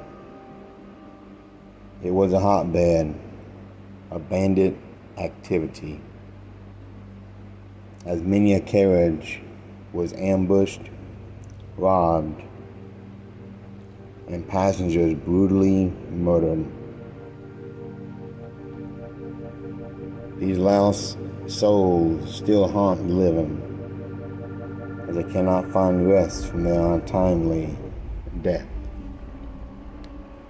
Women in white gowns, eerie men riding horseback, dark stagecoaches in the night. These and more can be heard in the dark. So begins the tale of one unfortunate man and his unwise and poor decisions. Hector owed some bad men money in a very bad way. Gambling had become an addiction for him. Too bad he was so bad at it. The man could never walk away from the tables, even if he was winning. He only left when he was broke, or security forced him out the door. One night his debt took a dark turn, as the collectors finally found him. No words were needed as he was taken down hard, beaten, bloody, barely alive. Hector was taken far from the city. The last voice he heard told him he would never be seen again. With those words, a great iron pipe knocked him out cold. Hours later, Hector woke in the desert. He had no phone. Not that the service would be useful out here. No water or food. Only the bloody and torn clothes on his back. If he did not look for help, he would not see the morning. For miles he walked, not sure what direction he was going in. All seemed lost until he heard the sound of horses running. In the distance, he saw lanterns. With renewed strength, he ran as hard as he could, as if his very life depended on it. If he could not stop the driver, he was a dead man. Waving his hands, he called for the coach. He was not sure why an old coach was here, but he did not care. The man stopped and looked down at Hector. His face could not be seen, as the dark hat he wore completely concealed it. He waited for Hector to enter the coach. The driver was asked if he was heading to town, and the man simply nodded. Inside the coach, only a woman dressed in black sat. She said nothing, just tilted her head when Hector entered.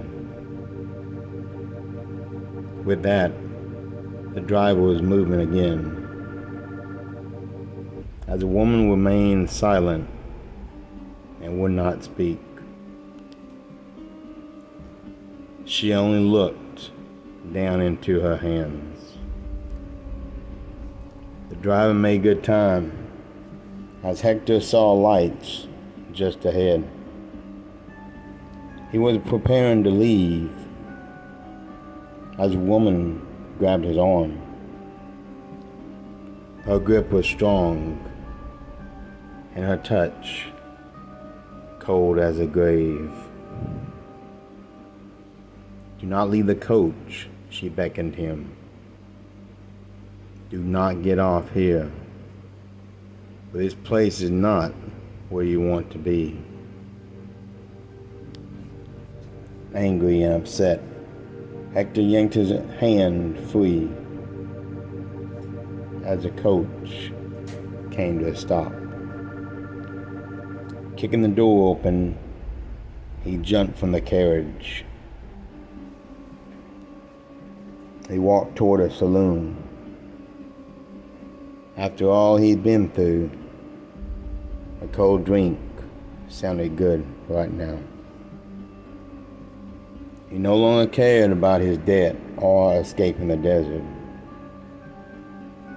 When he entered the tavern, he noticed the place was empty.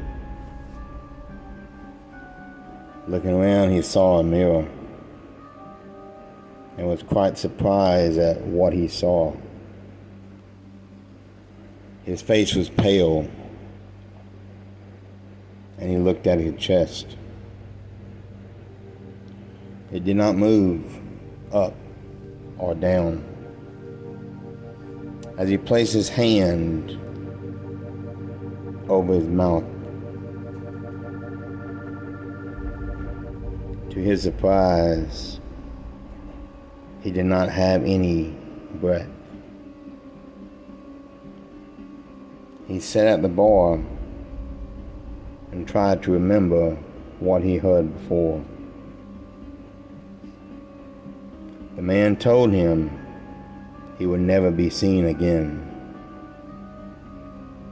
Was he alive? Did he die at the hands of the debt collectors? He ran outside, but the carriage had long since left. There was no one in this town. Lanterns lit the empty streets. No horses. No dogs. The windows in buildings were black. Running to the edge of town, he saw a sign that made things worse. Death Valley, established 1868. That's when he noticed it. These buildings are old, almost Western, like you would see in a cowboy picture. But this was 1930. How is this town even here?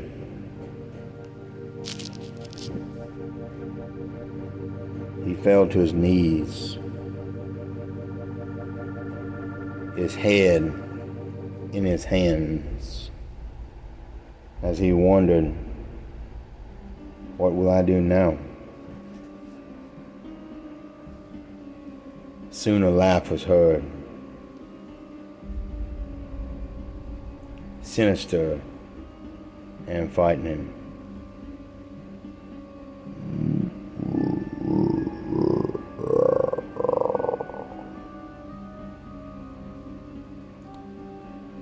That was the last thing Hector would ever hear on this earth.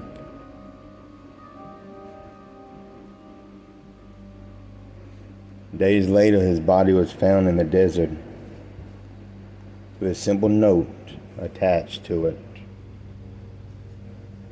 The note read, "Do not leave the coach."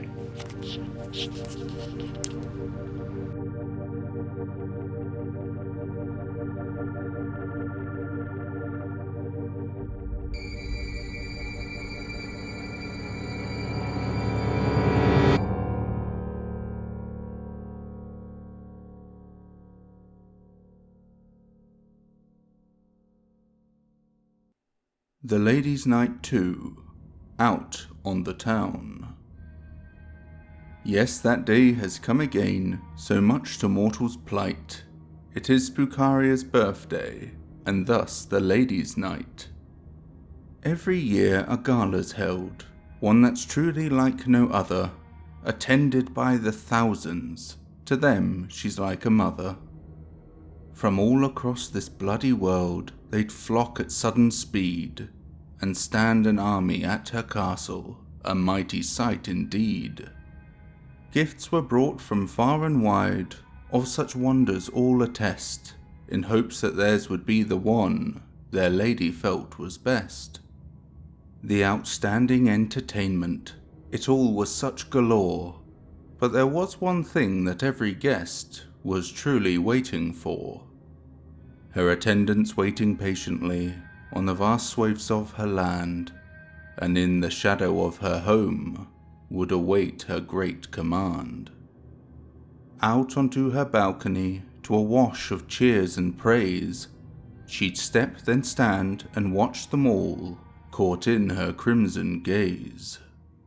From here she would grant them a mere taste of her power, they received once a year, and for many an hour. But it was enough, much to say the least. They loved her for it, and would bring back a feast. Those poor lowly humans, who could not hide or run, would soon meet the lady, and be part of her fun. She was eager for the merriment that this birthday would ensue, because for this year's celebrations, she would try out something new. Normally, while all were gone, fetching food for all to eat, she'd watch and wait for their return, as they all enjoyed their treat. A glass of red within her hand, a thought last year occurred, that made her giggle just a bit, as it was really quite absurd. She'd break her long tradition, and shake things up a bit. Her guests they could object, of course, but then I truly doubt it. At her home they would remain this year, while she would get the food. They'd be well catered to, of course, any less would just be rude. Now the night had finally come, there was a fire in her core. This would be a birthday unlike anyone before. She wore her favourite dress, did her hair and makeup too, and when she met her guests outside, her smile slowly grew. A scarlet sky above them, the lady stretched her arms out wide, a dark mist formed around her, veiled like a mournful bride.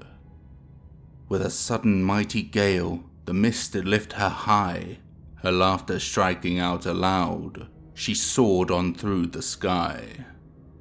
Here and there and everywhere, on this night she'd surely go, a whole year's worth of waiting, now on to where the blood will flow. Some choose to live in solitude, believing hiding would be best.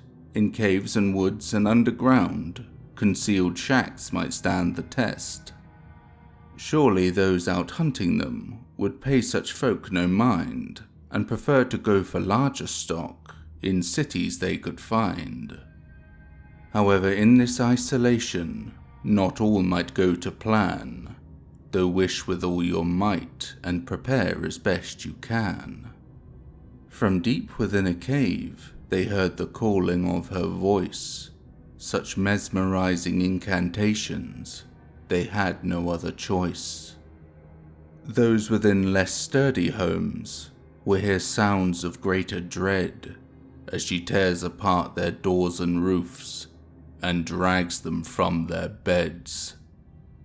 But most mortals had grown used to the vast unending hordes, building up their strongholds with metal, stone, and boards. They'd been fighting back with every year, and felt they had grown stronger. Their pride well founded, it is true, but wouldn't be much longer. Armed to the teeth with weapons, their walls were thick and high. They thought that they'd be ready when came that blood-red sky. But for all the plans and training, to see those vampires denied, by the time her sky did loom above, she was already inside. The cold that filled their souls as their confidence retreats, the one who sends their greatest fears, now walking through their streets. She tore right through their tanks and cars, she danced as bullets fired. They fought with bows and blades as well, for their defense it was required. The fires of her sheer delight no mortal hands could douse, inspiring and just so much fun, like a game of cat and mouse. Sirens blared as people fled, which was probably just as well, as she had guests await back home, and many tales to tell. With a waving of her hand, the dark mist did descend, and envelop all the food she'd got, to bring them to their end. Like stepping through a veil, as her magics were unfurled, upon the other side of this, they were all back in her world. Many feasted well that night. It was the party of the age. What a show, an instant hit, with the ladies center stage. Now, perhaps you'll think this whole thing harsh, graceless, indiscreet, but it's only one night annually, and surely everyone's got to eat. The lady was quite pleased indeed, with her birthday's merry cheer. She couldn't help but think ahead to what she'd do next year. You'll hear a call upon the air you wished would not occur, like a gentle siren's whisper, you'll know that it is her. Darkened hair, those glowing eyes, her red and blackened gown, it is Lady Spookaria, and she's out on the town.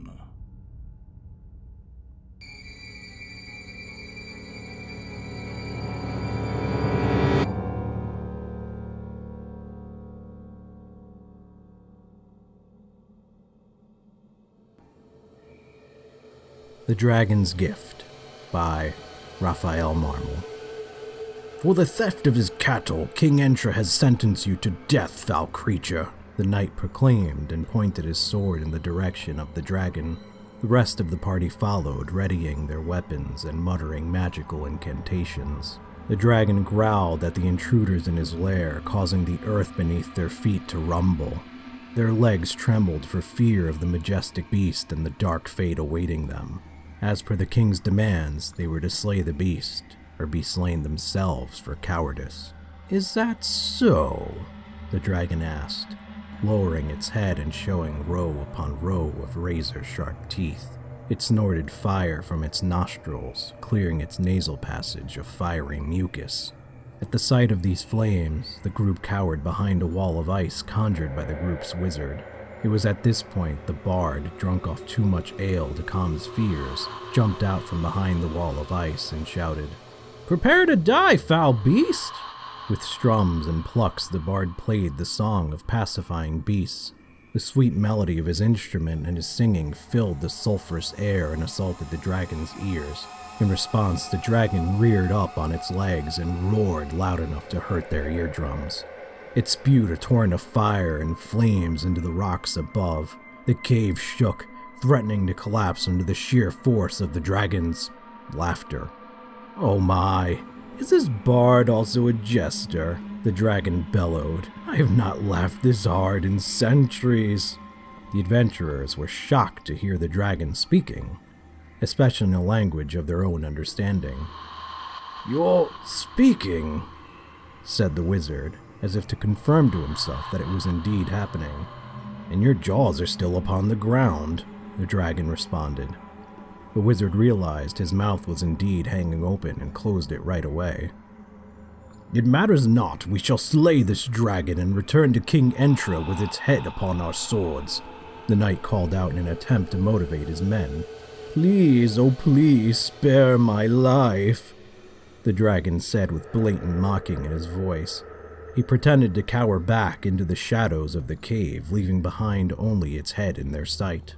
"He's definitely not afraid of us," the rogue in the group whispered. "That's definitely not a good sign." "Indeed it is not," the wizard agreed. "How about we make a deal instead?" the dragon said, moving its head close to the adventurers. "For the drunken bard making me laugh, I shall spare your lives. Fill your pockets with my gold to settle my debt with your king. Please take some gold for yourselves for your troubles. It couldn't have been easy to make it all the way out here. And in exchange for sparing my life, I shall bestow upon you the greatest gift my kind can give." Without waiting for the response of the men, the dragon turned its head to the right side of the cave and roared. A torrent of fire burst from its mouth and lit the cave with its light. A pyre caught fire in the corner of the cave, illuminating a mountain of gold, precious jewels, and other valuable trinkets.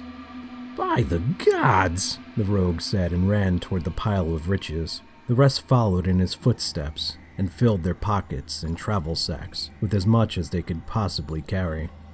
Once they were finished, the dragon once again lowered its head to the men and told them to come closer.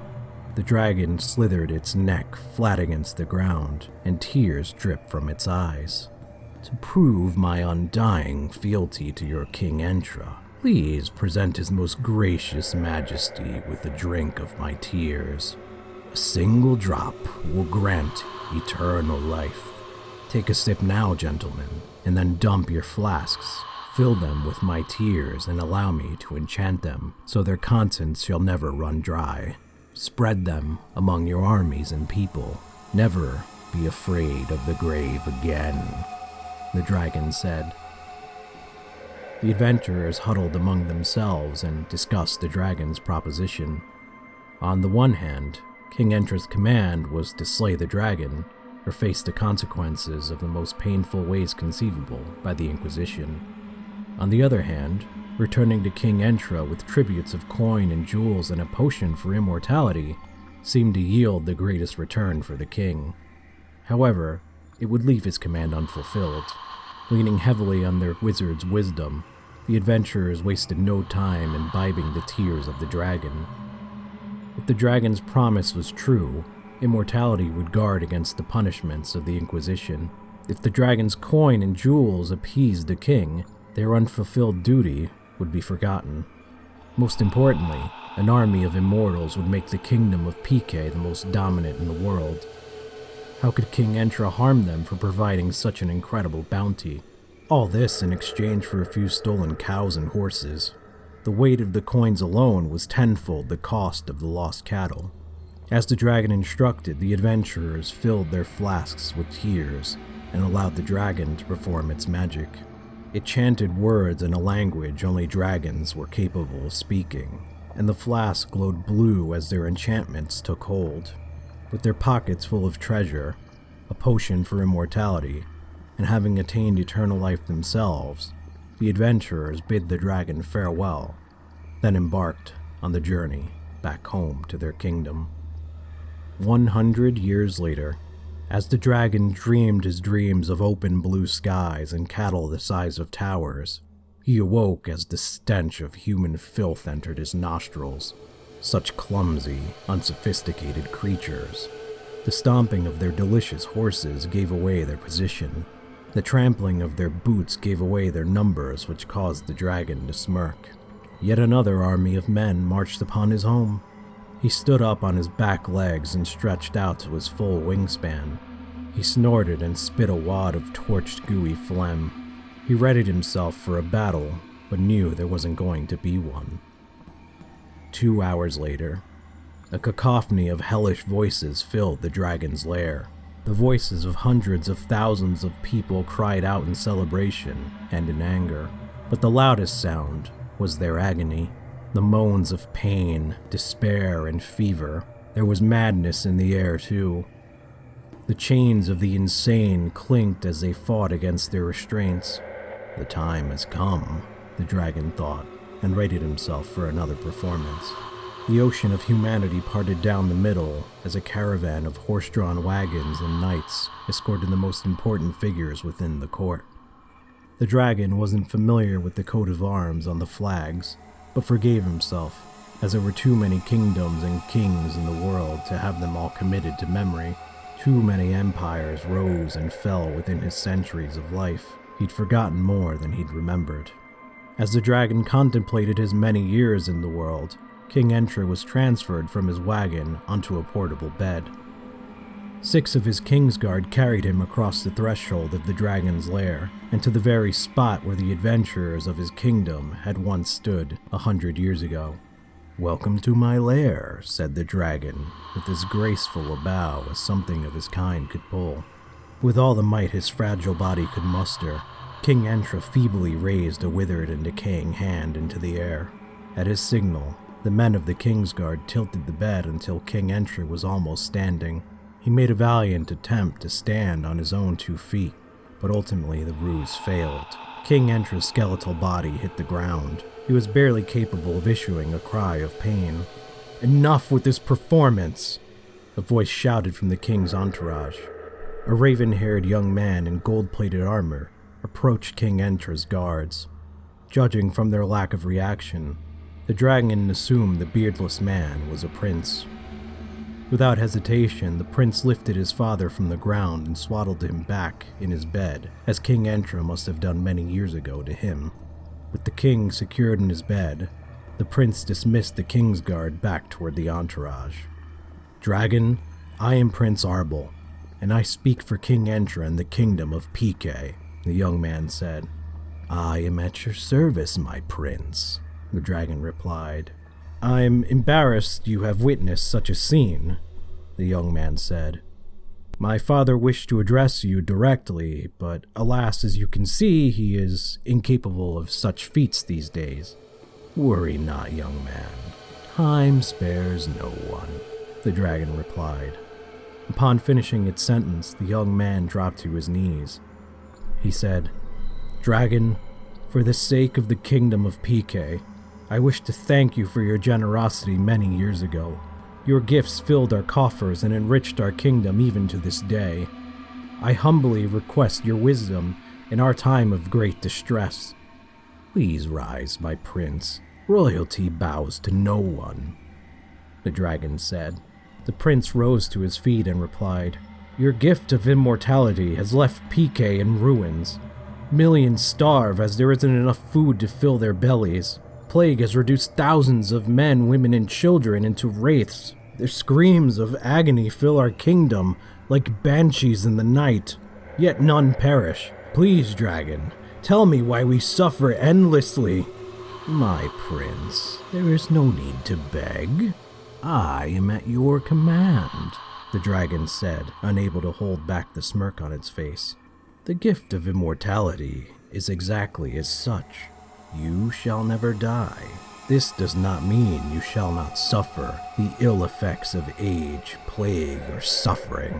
There is a reprieve from such a curse, though. However, you will not like it. Tears escaped the prince's eyes as relief overcame him. Please, dragon, to end this suffering, I would give up all the gold in my kingdom.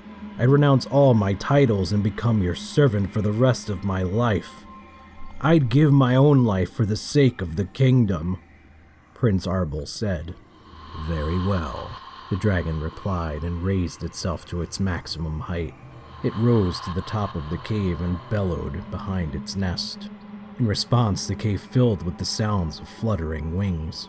Moments later, 7 dragon whelplings appeared before the dragon and Prince Arbol. What is this betrayal? Prince Arbol cried out and reached for his sword. My prince, it is now my turn to apologize to you. There is only one way to end this suffering and cleanse your kingdom of this plague. It resides within the fires of our bellies, the dragon answered. Prince Arbol could see the smirk plastered across its lizard-like face. It was at this moment he knew the kingdom of PK had been beaten. Start with King Entra, please. Show him the mercy he deserves, Prince Arbol said, accepting defeat. The dragon laughed, and the whelplings mimicked it, filling the cave with uproarious laughter. And worry not, my prince. My children and I have not supped in centuries.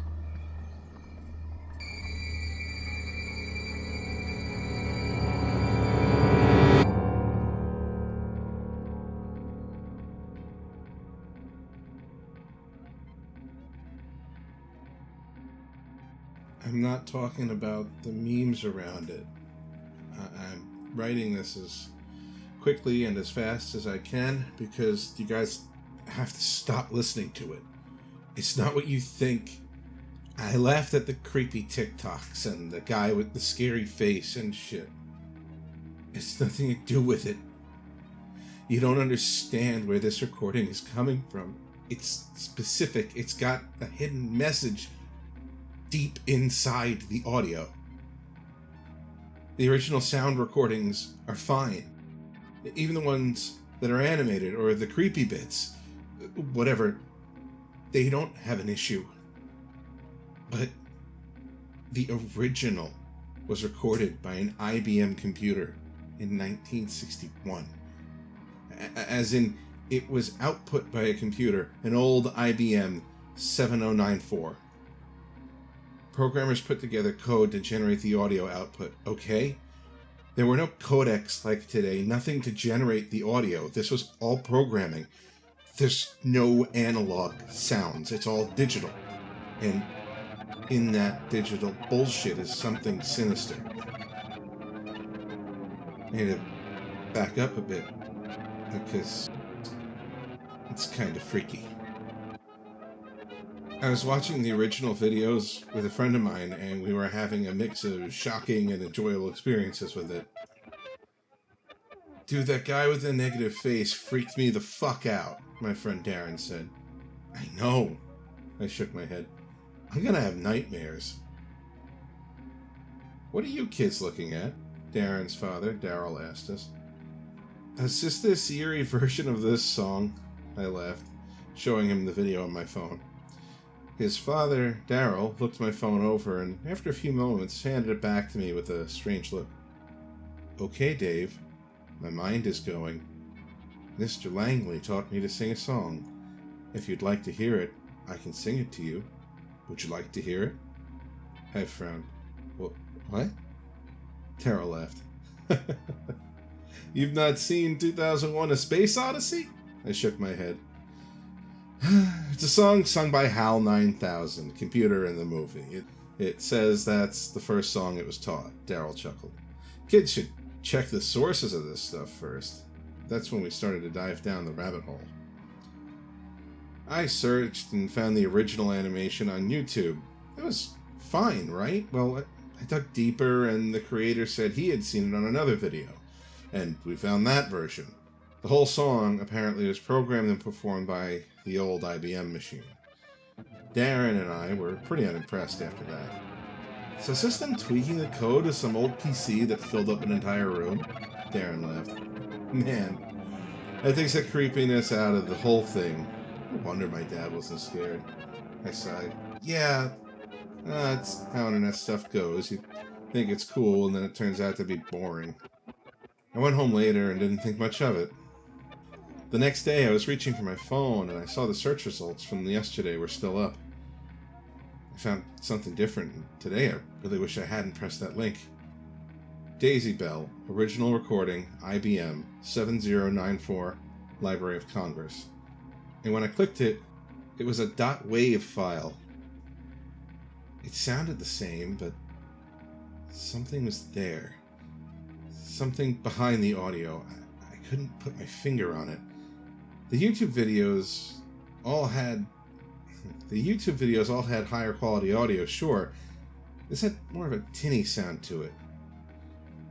I saved the file to my phone, just to be sure I didn't lose the link, and checked the YouTube versions. Sure enough, the sound just wasn't the same. There was more bass in the YouTube version, and the grain was turned up to make the older sound of the digital recording pop out as eerier. It seemed plain, normal almost, but somehow still interesting. That's when my friend Daryl called me, and I answered. "What's up, man?" "Not much. Want to hang out? I got some weed," Darren boasted. "Sweet! I'll be right there," I said as I rushed to my car. Darren usually had the best shit. Plus, his dad was cool with it as long as we smoked in the yard. When I got there, I showed Darren the original. "It's already dead, man," Darren said with an eye roll. "This just puts another boring nail in the coffin." "Yeah, but it's like the original, right? Cool, huh?" I asked. "Let's listen to it when we're high." Darren laughed. "All right," I chuckled. "Not everything is better when you're high." His father Daryl laughed at us as we headed outside. "Got the good shit today?" "Yeah, Dad," Darren grinned. "Well, just keep it outside away from the house and make sure the neighbors can't see you. I don't want a Karen to attack me." Daryl laughed. "Sure thing, Dad." Darren chuckled. "What's going to sound better when you're high anyway?" Daryl asked us. "Oh, I found the original recording." I pulled my phone out and hit play. Daryl started to listen to it and seemed interested, so I kept playing it. When the lyrics started, however, I watched Daryl's eye twitch. I didn't think much of it until the song ended and Daryl was silent. Dad, you okay?" Darren asked. Daryl blinked, looked at us. "Sure thing, sport," he smiled wide. "You two have fun." As Daryl left the room, I glanced at Darren, confused. Did he just call you sport? Darren shrugged, and then we just went out to smoke. After about an hour, maybe more, of staring up at the clouds and trying to figure out what they were really made of. Like, what the little dust particles they all collected around were, we finally headed inside. Daryl was there reading the paper, and for some reason he had a coffee in front of him, despite it being mid-afternoon. "Long night?" I asked Daryl. He looked up at Darren and I and sniffed. "You boys smoking that reefer, weren't you?" Daryl's tone was different, his cadence a whole lot weirder than normal. Darren laughed, expecting it to be a joke. "Yep, the devil's lettuce." Daryl's eyes narrowed. "Not a joking matter there, son. You know, that's not a healthy American lifestyle." Darren chuckled. "Nope, but what is these days, right, Dad?" "Damn shame what's happening to this country," Daryl said before turning to the paper. Darren gave his dad a weird look, but the two of us chalked it up to the weed and we went to check some YouTube videos. It wasn't until later, after Darren's mom got home, that things took a really bizarre turn. I was still pretty toasted, but I swear I could hear shouting coming from the kitchen. I glanced at Darren, and he heard it as well. "I just worked a 10-hour shift, and you expect me to cook for you? We're getting pizza if you didn't cook, Daryl." Darren's mom shouted. "It's a wife's duty to cook for her husband in an American household," Darren shouted back. "We are Americans, aren't we?" "What the hell has gotten into you, Daryl?" Darren's mom shouted. "A bit of common sense, if you ask me," Daryl countered. I turned to Darren. Dude, your dad's going a bit nutty. Darren's eyes were wide. What the fuck? Fuck your common sense. Jesus, when did you go all fascist on me? Darren's mom explained as she moved to the house phone. I'm going to order something for dinner if you won't. I guess that's the least you can do, Darren said. Well, as long as dinner is sorted, I forgive you, dear. Forgive me? Darren's mom scoffed. Fuck off, Daryl! That's no way for a God-fearing woman to speak to her husband, Daryl snapped. What's wrong with your dad? I asked. Well, it's a good thing we're atheists, huh, Daryl? Darren's mom argued back. Daryl was silent and then walked off. Darren's mom just rolled her eyes as she picked up the phone, likely to call the local pizza place. Dude, am I still high? I said, turning to Darren. I think so. Unless we're in some kind of bizarro world or my dad went straight-laced or something, Darren said. That's when the shouting from the kitchen changed from agitated to blood-curdling. Daryl, what are you doing with that gun? Darren's mom shrieked. A pair of loud bangs followed by screams and a third bang. Darren and I rushed out of Darren's room to find his father. Daryl had shot his mom. Daryl then sat down at the table, looking at Darren and I. Kids, mind calling the police? It is obvious your mother was a communist. What? Darren rushed to his mother's body. Mom! Mom! Holy shit! I know, son. I was heartbroken too. But only a communist would denounce God. Daryl shook his head, adjusting his paper. Damn shame. She was a good woman. My eyes were wide as I watched everything unfold before me. I couldn't wrap my head around what was happening. Dad, what are you talking about? Darren shouted. We're all atheists! Daryl turned to Darren and reached for his pistol. I rushed Daryl, tackling him to the ground. Dude, call the cops! I shouted. Daryl was single-minded in his efforts, and even while I was wrestling him to the ground, he kept trying to get a good shot at Darren. No, son of mine. It's gonna be a commie! I slammed his hand down to the ground before punching Daryl across the jaw, knocking him out. Darren was still too shaken, his gaze locked on the body of his dead mother. I grabbed my phone, dialing 911. I did my best to calm my buddy Darren down, but he wasn't really all there. Darren kept whispering as we looked at the pool of blood in the kitchen. There was blood everywhere. Her face, or what was left of it, laying in a pool of blood on the kitchen floor. We gotta clean her up, Darren said. Don't touch anything, man, I said. The cops will be here soon. I had the gun on the floor, hidden behind me, away from Daryl. Would they believe us? Would they think I killed Darren's mom? I thought to myself. When the cops showed up, we all got a barrage of questions. But it's when Daryl snapped out of it that things went from bad to worse. When he came to, he was screaming. What have I done? I couldn't stop myself. Oh God, no, please, someone, no. He was led away in cuffs and Darren was taken away by the paramedics. He was in bad shape. He was probably in shock from seeing his mother murdered. I barely recall how I got home from the police station, walking listlessly after hours of questioning. I gave them my number and I gave them my statement. I mentioned the song, but they weren't interested, it seemed. Much later, I was sitting watching YouTube at home when I heard a knock at the door. I expected more cops, but when I got to the door, it was a suit. He was a shorter guy, black hair, sunglasses, and had a cigarette and a notepad. Hello there. He said my name, which I don't want to give here. I understand you were involved in an incident. Incident? I frowned.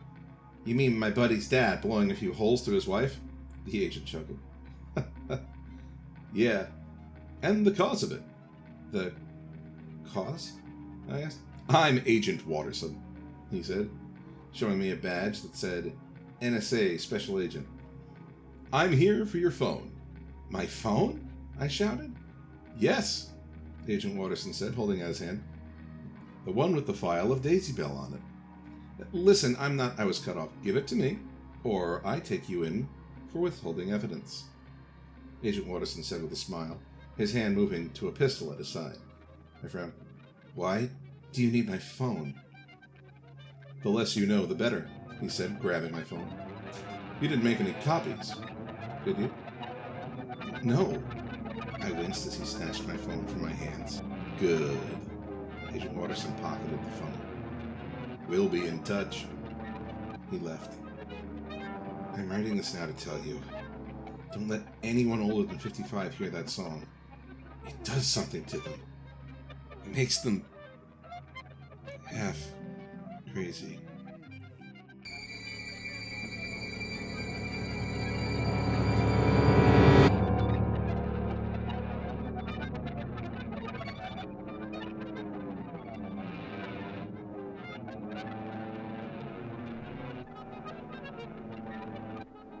I saw him again today. He looked the same as I had seen him when I had first noticed the change. I had been going through withdrawal, my fevered state and fragile stomach leaving me grasping at the edge of my toilet, and ridding my body of any toxins or fast foods that still remained in my system.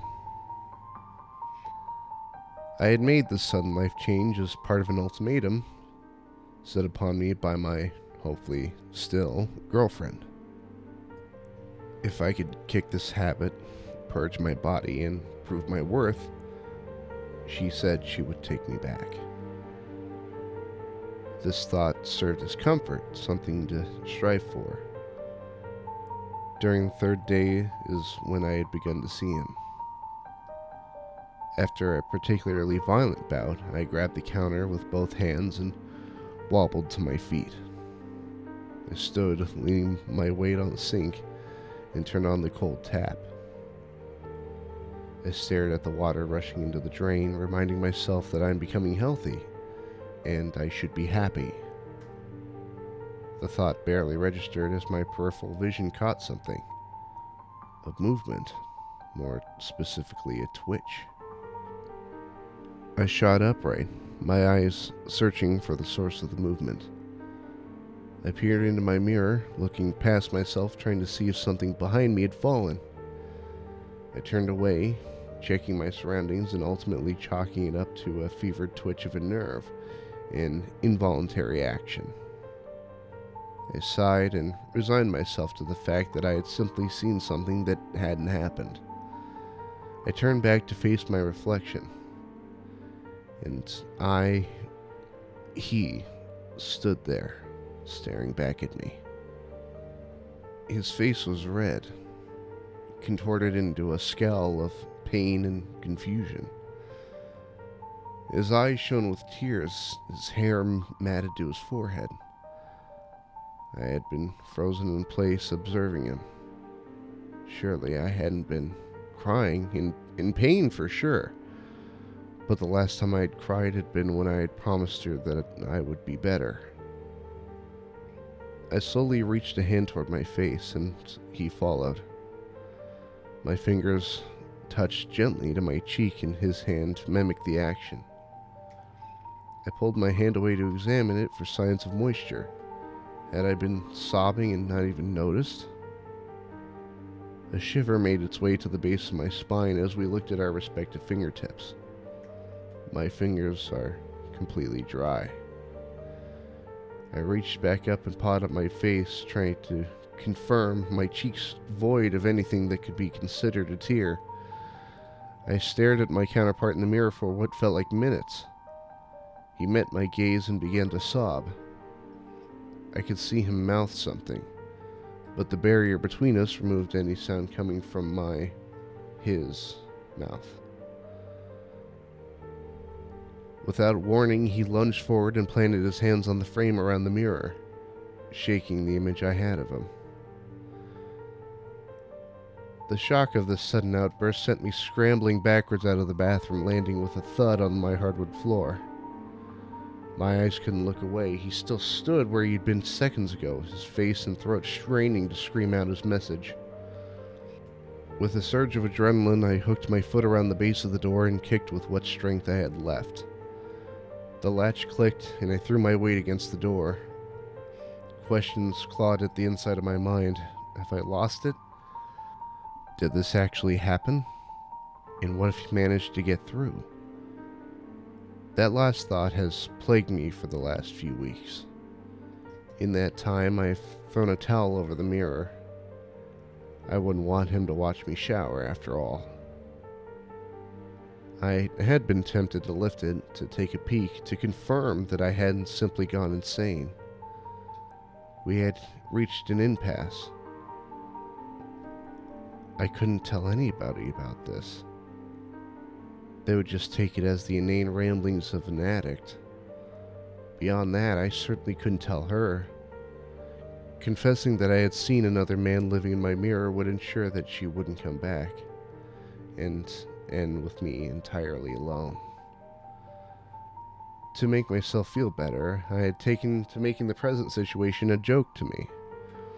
The joke went something along the lines of, even if she left me, I'd still have him, so I'm not completely alone, right? I couldn't help wondering if he had shared the same sentiment. I had begun to build him a story in my mind, a life he had lived, the people he loves, what brought him to me in the first place. After days pondering this, my curiosity got the better of me. Curiosity and a need to resolve this. I needed him to leave. I grabbed a discarded envelope and a pen and gathered my courage. I marched confidently into the bathroom, switched on the light, and tore the towel from the mirror frame. He had remained as I had left him, though his demeanor had changed. He had long since stopped crying, his face going from a beet red to a pale and sullen white. The surprise and relief that crossed his face filled me with regret. I cursed myself for condemning him to the solitary existence on the other side of that frame. I set the envelope on the counter and scribbled a small note in the corner. After I dotted the question mark, I raised it for him to see. The note read, "Are you okay?" Written as best I could with shaking hands. He squinted, carefully reading the note. After a moment, he nodded slowly. I scratched out the previous sentence and wrote a new one below it. "Can you leave here?" I showed it to him, and after another few seconds, lowered his gaze and shook his head. An idea began to form. I quickly wrote down a new sentence. "How do I help you?" read the newly written note. He looked at the paper for a long while, lips pursed in deep thought. He met my gaze, a look of absolute certainty crossed his face. He raised a balled fist and threw it as hard as he could at the glass between us. The first blow landed with a dull thunk on the glass, shaking the mirror and frame, but leaving it ultimately undamaged. He drew back and tried again. A dull drumbeat of blows rocked the cabinet, every beat pushing a lump higher and higher to my throat. I'm petrified, my hands having long dropped the pen I had been writing with. A feeling had overcome me, a need to help him, to free him from this prison that I was almost certain that I had a hand in containing him in the first place. I spun on my heel and I threw the bathroom door open, sprinting down the hallway, suddenly skidding to a stop in the living room. My eyes frantically scanned the mess I had left behind, looking for something heavy, something sharp. My eyes fell on a crystalline ashtray that had been out of use for years, becoming a place to store my keys and spare change. My hand seized the ashtray, weighing it in my palm. It would work. It has to. I hurried back into the bathroom, stopping only to see the bloodied fist prints that painted the far side of the mirror. He looked exhausted, and I understood him. I showed him my makeshift weapon, and his eyes filled with what I assumed to be hope. He stepped back and turned away, covering himself from any glass that could pass through. I pulled in a deep breath, cocking my arm back. Summoning whatever strength I had, I threw myself forward, bringing the ashtray crashing into the glass mirror. My aim had been off, striking the lower right corner of the glass, shattering the edge, and cracking the rest. We both examined the cracks, moving in unison. The ashtray had given away in my hand, splintering into shards that cut deep into my palm. A sting of pain and warmth of blood snapped me out of my trance, and I quickly turned on the faucet to clean my hand. My hands trembled as I pulled pieces of glass from my palm. My focus on cleaning the wound and the immense pain, I had forgotten my mission. Realizing my mistake, I looked up. He had been watching me wash the blood away, a voyeur to my suffering. I could hear breathing that was not my own. His breath hitched into a chuckle, which rose into a laugh, then a cackle. This wasn't my laugh, and the sound of it made my body run cold. I watched as he threw his head back in victorious laughter. He began to compose himself, a triumphant grin plastered across his face. With a sudden twitch, moving faster than I could react, he reeled back and threw one last bloodied punch at the glass. The mirror and frame gave way, showering me in sharp, jagged pieces. I covered my face, trying to protect myself. In the confusion, I felt his hand, cold and damp, close around my wrist, dragging me toward him. I've lost count to how long it's been. The days have begun to run together, and try as I may, I can't open the door. I remember his face, that damned smirk. I've become his prisoner, and he knew damn well I couldn't do a thing to change that. I've tried everything. I've screamed myself hoarse, begging, pleading that he would hear me, and to understand that we could coexist. But that notion has left me. He has left me.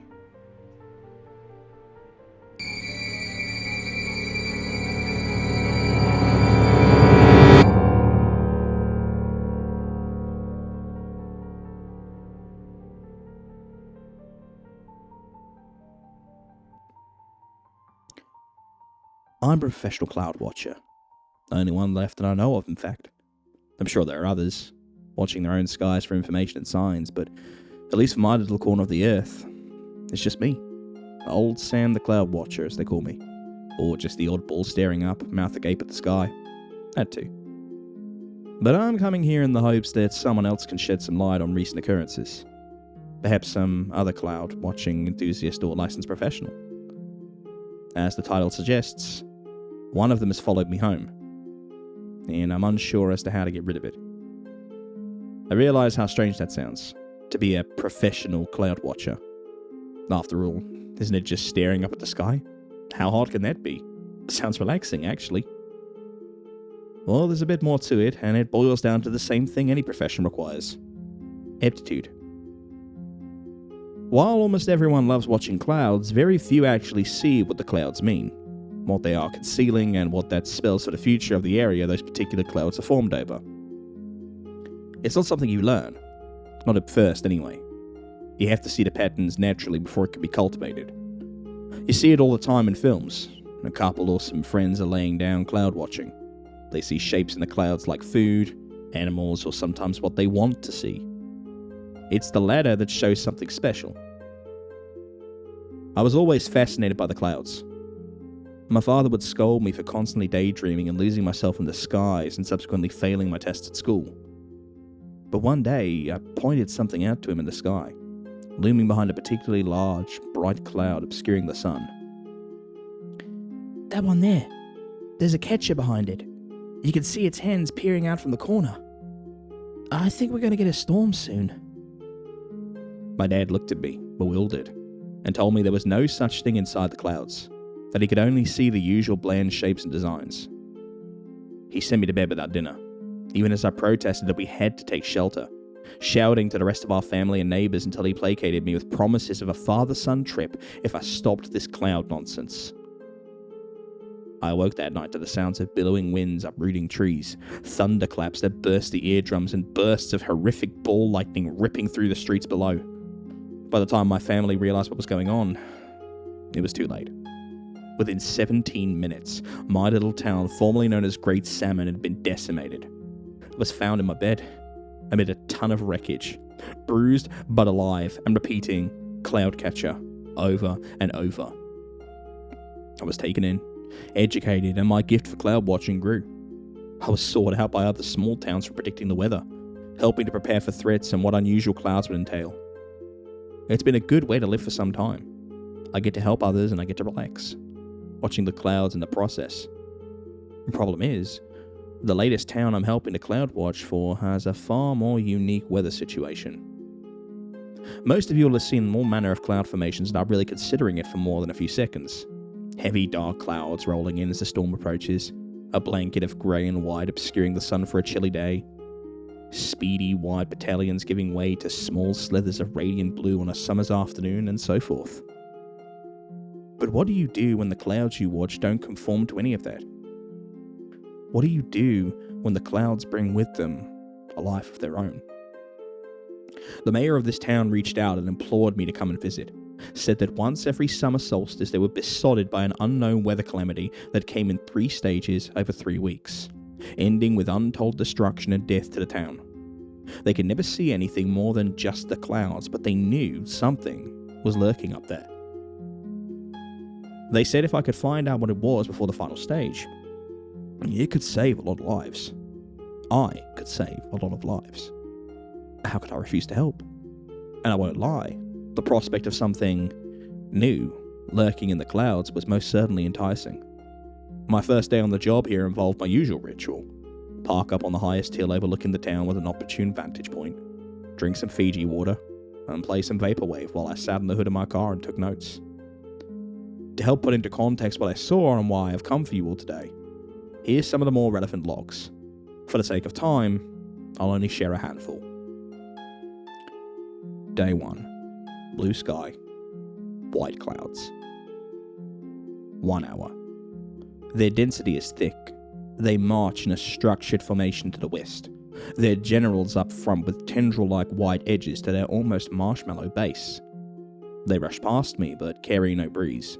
Small patches of the sun's light eke out from between the bars the clouds keep it behind, permitting next to no contact with the outside world. If I didn't know any better, I'd say the clouds were patrolling the skies, keeping something at bay. 3 hours. There's a single conglomerate of blackened clouds rolling in, a gang from another turf, perhaps. They take no prisoners as they bullhorn their way through the nearby docks and capsize a couple of fishing boats in the process, staining the grounds with a black, viscous tar. I hear a car nearby swerve and crash. I hope they're okay.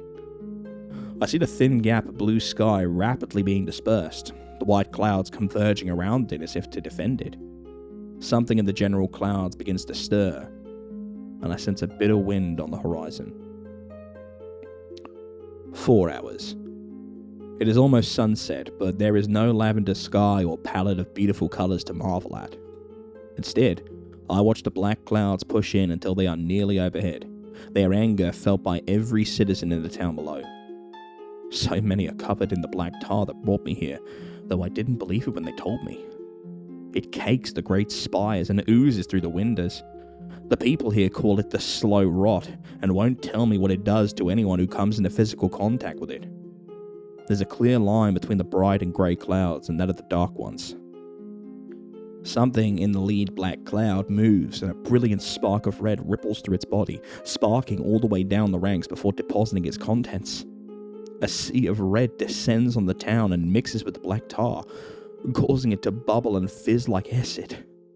When it's finished, the clouds depart as quick as they came. I could still hear people screaming as I drive back to my lodge. Day 5. Yellow sky. Yellow clouds. 1 hour. I got here at sunrise, the last few days bringing with them a strange set of stairs that start by the steps of the hill and ascend far beyond the perceivable clouds. There's a smell of barbecues and freshly cut grass in the wind. An attempt at bringing forth nostalgia from within me, perhaps? Who could say? But the sky has concerned me for some time. Why is it yellow? I don't mean it's simply a sunny day, I mean the blue hue that was here from the first day has long since been erased, and in it sits an almost artificial yellow. I can no longer tell where the sunlight is coming from, and something in that realization is most unsettling. It feels like I've been to an exhibit housing a dangerous creature, and now the cage is either empty or covered with a cloth, and I'm assured it's still there, even when I don't hear anything. I won't lie. I do wish to go up those stairs, but I am not willing to just yet. I must understand what all this means first. 3 hours. I must have looked away for no more than 15 minutes in order to check my logs and any info on strange anomalies in the sky. But when I looked back, the stairs had vanished, and the clouds had completely restructured. Great mountainous pillars littered the sky and continued for untold distances in either direction. As my eyes followed to the center, my jaw dropped and my skin grew taut, bumps forming and every hair standing on end. A small set of buildings and strange structures comprised of a denser, more malleable cloud material hung in the sky overhead, both feeling as if I could reach out and touch it, but also impossibly far above me. I followed from the entrance archway up to a longhouse, the door slowly opening and releasing the light that was missing from the skies. Within, I caught a glimpse of something. I can't be sure what it was, but I know that in the few seconds I locked eyes with it, the colour drained from the clouds, and a chill ran through me that was so biting I had to look away and grab a sweater to cover up. When I looked back, the clouds had become a pallid grey and covered the sky completely. 7 hours. I slept up here. During my dream, I'd floated up to the clouds and stood on the grand archway. The colours were a rich purple and lavender. I felt at ease, communicating with some entities that were neither here nor there. Dream logic, I suppose. They told me they appreciated my willingness to understand them, to study them and help those down below, but that the solstice brings with it a new beginning that cannot be stopped. Still, they said, I must speak with them and see for myself. I was led into the longhouse. It was far bigger in person, fit to hold something several hundred times my own size. The beings didn't venture too close to its interior, seemingly intimidated. As I walked its great halls, obelisks of clouds and shapes of creatures I'd never seen, I found myself at the foot of a throne made from ash and fog, the seat a constant churning thunder. I could not tell you if something was said upon it. My mind has elected to redact that information. But I do recall what it said to me in a deep, commanding voice that resonated within my bones. Cloud catcher cometh. I went home that night, and I kept my curtains closed. Day 11. Tall clouds. Green sky. I awoke with a start, the sound of cicadas shrieking and a fishing alarm clock here. It took me a few seconds to realise that something else was shrieking along with them. As I ventured out to my balcony, I saw the town bathed in a dark hue of green, angelic horns blasting from the depths of the clouds above as a warning siren, but nobody was heeding it below. To my horror, the black clouds had come in from the east. Thick plumes descended from their ranks and congregated in the streets. Amalgamated shapes of humanoid creatures clad in storm cloaks and bearing lightning bolts for teeth screeched as they latched themselves to fleeing citizens, devouring them or enshrouding them in their fog. I could do nothing as the black clouds above smashed against the defiant greys and whites, great thunderclaps echoing around us. The grey clouds had formed huge structures with which to create a fortress around the green patch of sky. They refused to let anything near it. The moment of truth came as the largest pillar in the grey sky arched back and swung itself over the ranks of the others, colliding with the black cloud with such force that it split the sky in two, the green sky exposed and eradicating the beasts below. In the spire off at a distance, a woman clad in black had her arms held out wide and her head tilted back, reveling in the green glow. I felt dizzy staring out at the green sky for too long, and took myself back to bed, the soft crying of the townsfolk weighing heavily on my conscience. I didn't have the heart to tell them what I'd seen. Not yet.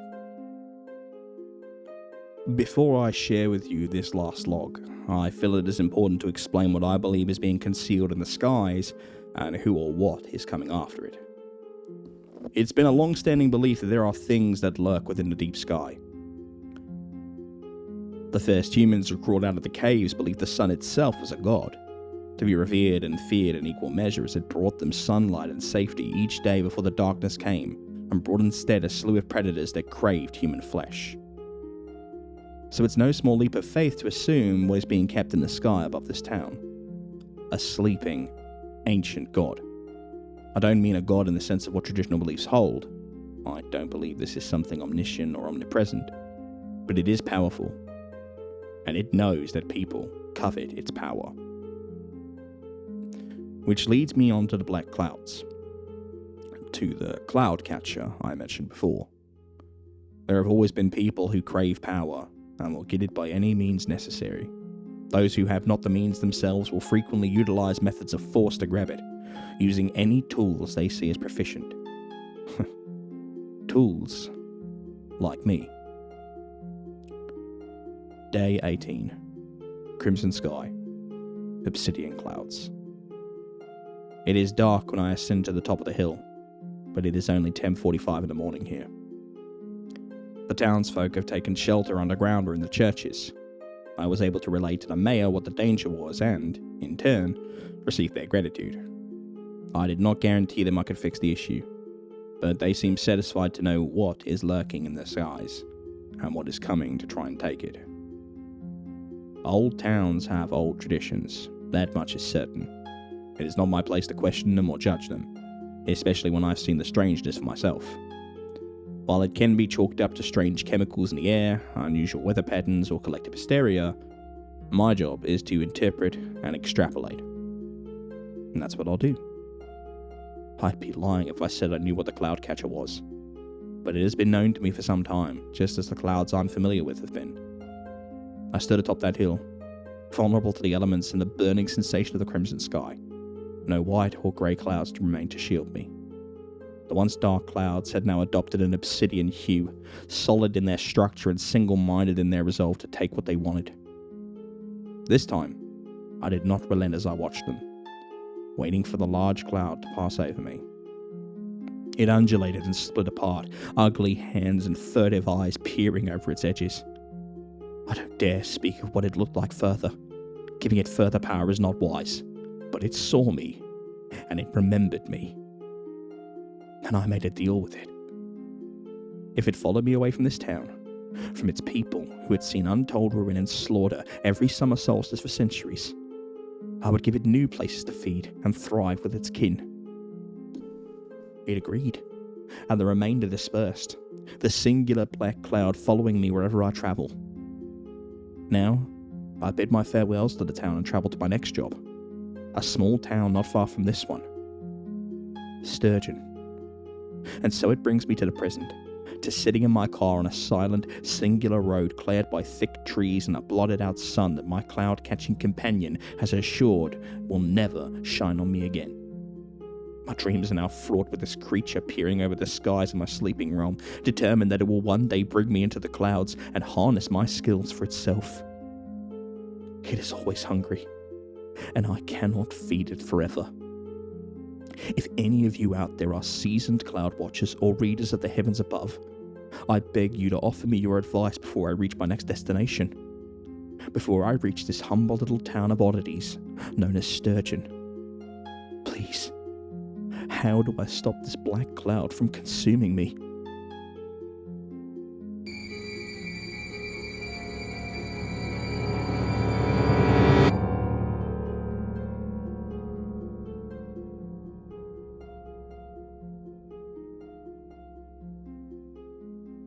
I stared out the car window, my eyes glazing over the strange pattern in the clouds. I was both annoyed, yet strangely at peace. 2 hours, tops, I promise, my mother said, reaching over the passenger seat and placing her hand on my shoulder. You're not mad, are you? I get you have to work, I responded. It just sucks. I was looking forward to us spending my birthday together. I could see her staring in my direction from my periphery, but I inexplicably held my gaze out the window. We drove for another couple of minutes in silence, neither one of us daring to speak. You've said 2 hours before, I finally said, my voice cracking. When she didn't respond, I turned my head to look in her direction.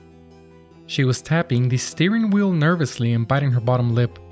I could see tears beginning to form in her eyes. It must be a pretty important meeting, I said, shifting in my seat. If things go well, things could get a lot easier for us at home, she responded with a hopeful expression. I knew she was right. It's not that we were doing bad financially. My mother made sure I had anything and everything I needed.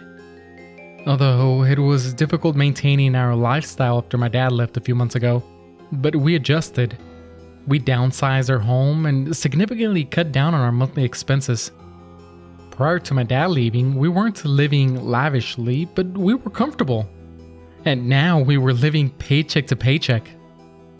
I leaned over and placed my head on my mom's shoulder. Is she okay with me coming over on such short notice? I asked, shifting back towards the window. When's the last time you even spoke to her?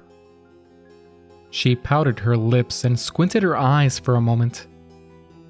Honestly, I haven't spoken to her in years, she said, looking at me sheepishly. We used to be really close when we were little. We were best friends growing up. We used to do everything together. I've told you how small my town was, right? The people in that town were quite mean to her. She was always a little odd, but the way they treated her was disgusting. I mean, they were just mean to her. She was weird, but yeah, people just used to be different back then. How did you all lose contact if you were so close? I asked. Well, I moved here to the city, she said with a deep sigh. And she stayed back home. Honestly, I can't figure out why. If I was her, I would have gotten out of there as soon as possible. It wasn't until a few months ago that I saw she had moved nearby on Facebook. I guess now you can get back in touch, I said. Yeah, I guess so, she chuckled. We pulled into the driveway as I observed my mother's cousin standing on the front porch waving to us. She looked like your average suburban housewife. She wore yoga pants, a loose t-shirt, and she had her hair up in a messy bun. I gave my mother a hug as I exited the vehicle, knowing she was in a hurry. She rolled down her window and thanked her cousin before quickly backing out and driving out of eyesight. I turned to look at the woman standing on the porch as she continued waving. Jesus, how long had she been waving for? I thought to myself. I walked over to her and extended my arm out to shake her hand. She stood there for a moment, looking at my outstretched arm while smiling down at me. She reached down and pulled me into her, giving me a hug so tight I let out an audible exhale. She pushed me back before bending down and grabbing my head between her two hands. You look just like your mother when she was your age, she responded. How old are you? I'm 11. Hi, 11. I'm Harper, she responded, not letting go of my head and keeping eye contact. Because of the unusual situation I found myself in, it took me a few seconds to register her attempt at humor. I feinted a laugh before responding, My name's Olivia. She held onto my head for a few more seconds before letting go. She took my hand without saying another word and led me inside her front door. As we walked inside the home, my anger towards my mother only intensified for putting me in this situation. It took me a moment to adjust to the lighting in her home. It was so dark I felt as if I was walking into a dungeon.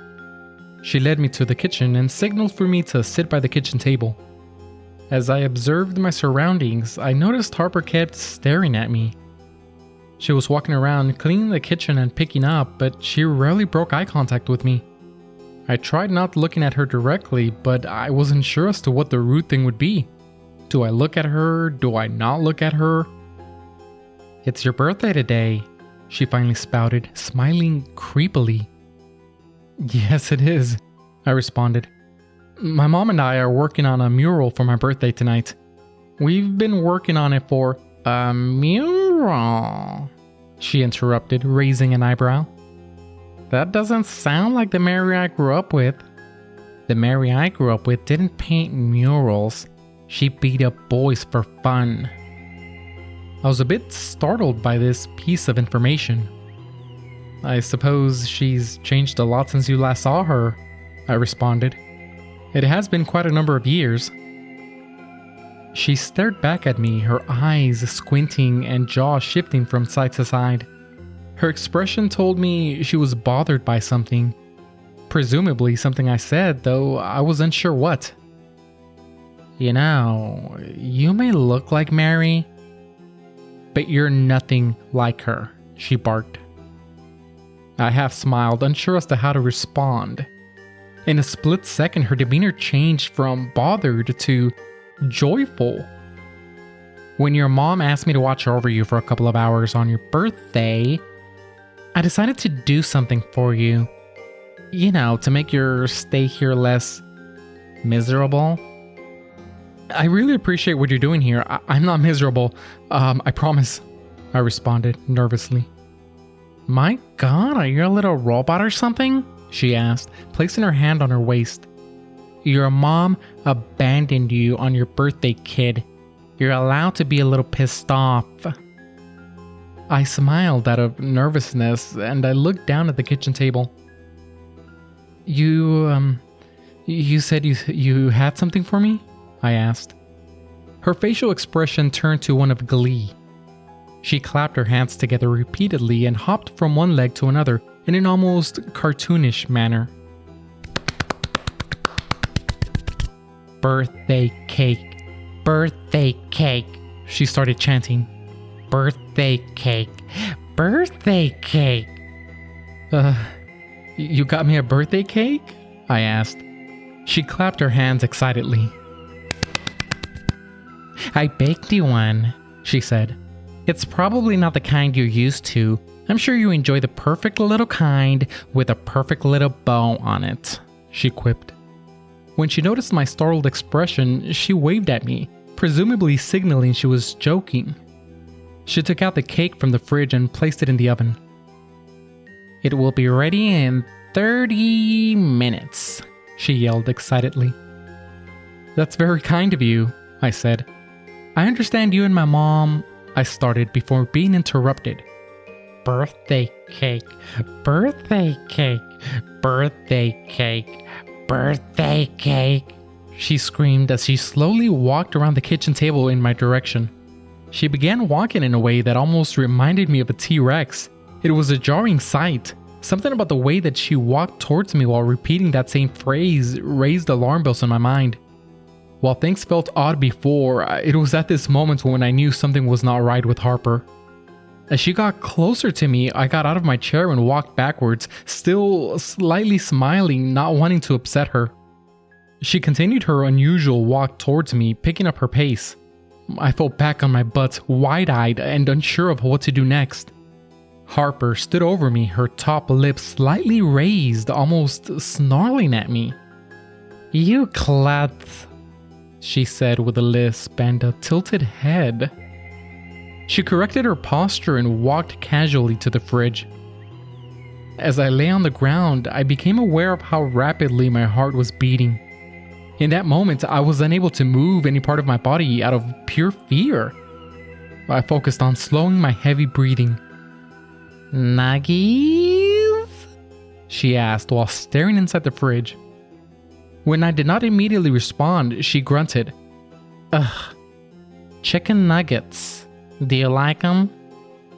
I nodded affirmatively, not wanting to make her upset for fear of what she might do. She nodded towards the kitchen table and instructed me to take a seat. I got up and slowly made my way towards the table while brushing off the dirt from my outfit. I gulped hard as I sat down. I wanted more than anything to just go home.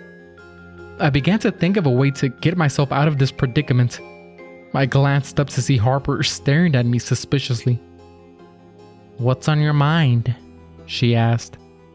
Nothing, I managed to choke out while shrugging. Her attention was diverted to the microwave going off. She proceeded to hand me a plate of the nastiest looking chicken nuggets I have ever seen. I looked down at them, then back at her. She handed me a fork, still not breaking eye contact. Was she messing with me?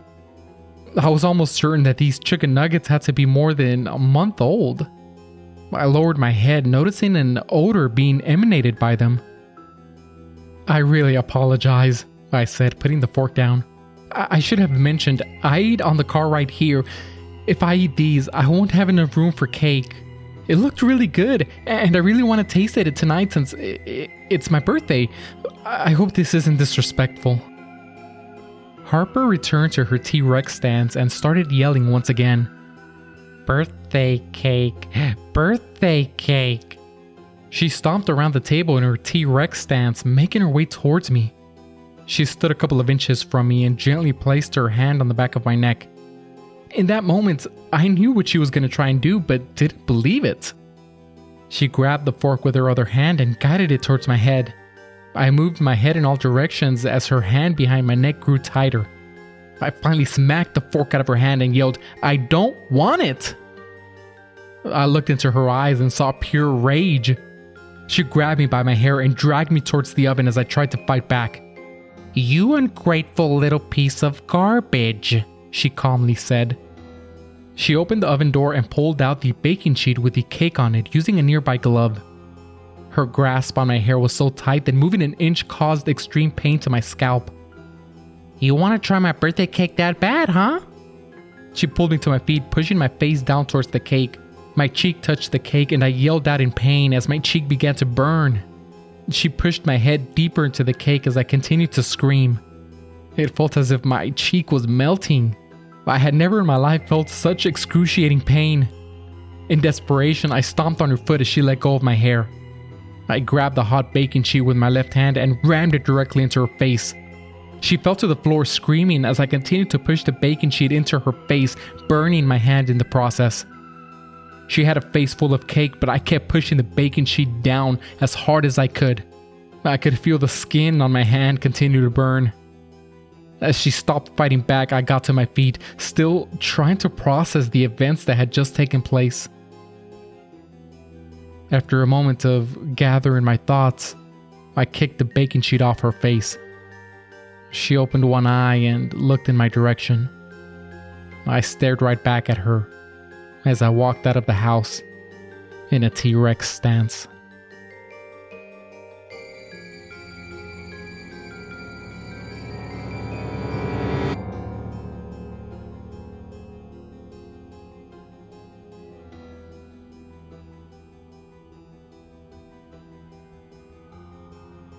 I let out a sigh as I exited the building.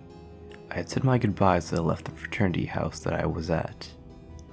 I'd never been a fan of parties, but Zach had been my friend for 6 years, so there was no way for me to squirm out of going to his birthday party. The event itself was fun. There was laughing, drinks, loud music. Not my scene, but a good time nonetheless. I had mostly stayed close to the birthday boy until the party was over. After a while, people started to head back to their own dorms, as there were still classes in the morning for some of them. I, on the other hand, didn't have any classes until late tomorrow afternoon, so it was fine to stay up till the early hours of the morning. And stay up I did. It wasn't until the last person had left that me and our smaller group of friends that could stay that late were left to clean up anything that remained. After that, we said our goodbyes and hit the streets. Being a frat house, it wasn't too far from the campus, but it was still a few good blocks away. But I didn't mind walking back, even if it was 2 a.m. As I stepped out, I instantly regretted not bringing a jacket, as my thin shirt wasn't doing much against the chill of the night. Oh well, I thought to myself, at least the walk isn't far, as I began my journey back to the campus. It was about a block and a half later that I began to hear a second pair of footsteps behind me. Thinking nothing of it, I kept walking until I heard a low humming in the tone of "Happy Birthday." I quickly turned around to see who it was, assuming it was someone from the party, but as I turned around I saw nothing. There was no one there. The sidewalk was empty. No cars passing by, no one on their porch. Nothing. Feeling a bit uneasy, I turned around and kept walking, this time keeping my ears tuned for anything. I'm probably just being paranoid, I reassured myself. Just as I started to believe that, however, I heard the footsteps again. Spinning around instantly, I turned to see nothing. Nothing? No. Something was there. I know it. From that point on, I started walking faster, constantly looking over my shoulder to see if anyone was there. That wasn't until I heard the humming again. That insanity-inducing hum of a man humming "Happy Birthday." I froze, spinning my head looking everywhere for this noise, but it seemed to be coming from every direction. Clamped my hands over my ears and ran the rest of the way home. As I reached my dorm, I fumbled with my keys. My heartbeat was loud in my ears as I turned the lock and threw the door open. As it closed behind me, I leaned against it and slid to the ground, catching my breath. Looking back, I still couldn't see anything, but I wasn't going outside to investigate. In here, I was safe. There was no way he'd be able to get inside without a key. With a sigh of relief, I took the elevator up to my floor and headed back to my solo dorm where I tried to calm down. After making some tea, locking my door, and a few episodes of The Office, I was feeling a lot better. I still didn't know what happened, but I was feeling tired and being on the 4th floor made me feel pretty safe. So I got changed and went to bed. I flicked off my lamp and got company, but as I did, I heard it again. Did you enjoy the party, Aaron? A voice asked.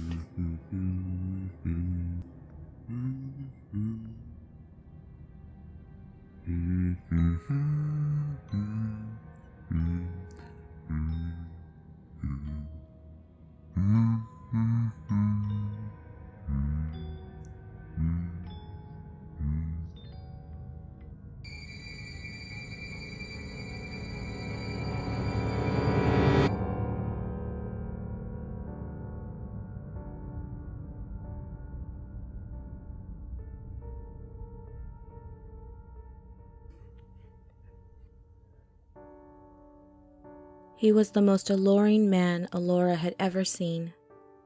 There were people all around, taking care of whatever business they had for the day, but their faces seemed to blur out until the only thing she could see was him. He was breathtaking. She couldn't tell if it was the way his hair seemed to wave in the soft breeze, or the subtle stubble that dotted his chiseled jawline. No. It was his eyes, she decided, that truly drew her in and left her feeling naked and vulnerable. He looked and smiled sardonically at her. Allura felt her breath catch. There was something in that smile, something that invited the most delicious of thoughts and emotions. She knew in that instant that she had to have him. He turned with a dancer's grace and slowly left the now useless crowd. The way in which he walked seemed to invite Allura to follow, and almost against her will, she did. She wasn't sure what she was planning to do, though. It was odd enough of her to do something so impulsively, and even odder that she'd follow a perfect stranger she had never even spoken to. But she couldn't help it. Her feet began to move on their own, and with each step she took, images would flash in her mind, daring her to continue. They started out innocently enough. Images of her and the gorgeous man together, laughing and happy. Of her and him at a restaurant enjoying her favorite meal. Of them sharing their first kiss. The last one sent a shiver of excitement through her body. It felt real, not just her imagination. They felt like memories, like promises of things to come. The stranger began to whistle a tune that Allura had never heard before. The sound was intoxicating to her, with each note drifting lazily in the wind. They'd fall down on her like droplets of rain, and with each drop, more and more images poured into her. They became more erotic with each step. Moans of pleasure echoed in her mind along with a curious laugh she couldn't place. It didn't sound like anything a human could produce, but as she tried to focus on it, other images overtook the previous happy ones. Flashes of something altogether non-human stood in a room that was dark and stank of rot. The wind on her face felt sticky, as though she was walking through the most humid of climates, not the typically pleasant Pacific Northwestern evening. She gagged at the smell and held a trembling hand to her mouth. She could see stains of something splattered throughout the floor and walls of the room. In the corner, she could see what looked to be a pile of human bones long forgotten. She cried out in hope as the stranger stepped into focus. But instead of the captivating beauty he possessed, he looked desiccated, as though he himself had died so many years before. He smiled, that same smile that once felt so wickedly enticing as he inched closer and closer to her. The rotting smell emanated from him, clogging Allura's pores. It clung to her skin and made her dizzy. This was something she did not want, and she knew that with everything within her. As he stepped up to her, his disgusting breath just inches from her face, she screamed, and the image disappeared. She was back again on the same path she had been, following the same enigmatic stranger. The wind felt cool on her skin, causing her to shiver. The image was terrifying, but it only lasted the briefest of moments. Yet it was so clear, so perfect in its projection, that it also felt more like a memory than a horrific fantasy. The stranger continued to walk, whistling the same tune as before. She noticed that she neither got closer to him or farther away, despite her having stopped during the memory of that dark room. Come to me, Allura. A voice whispered in her mind. It sounded so alone, like someone desperate for their true mate.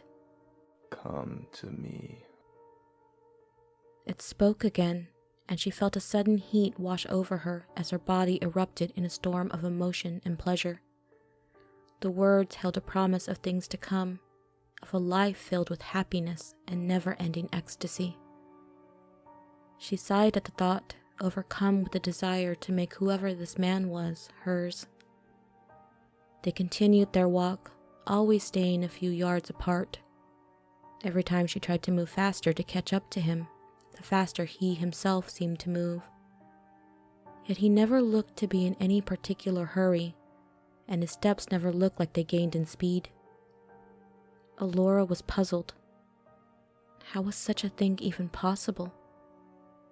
But the images and memories would flood her mind again, erasing any doubt she had about following someone she had never met before.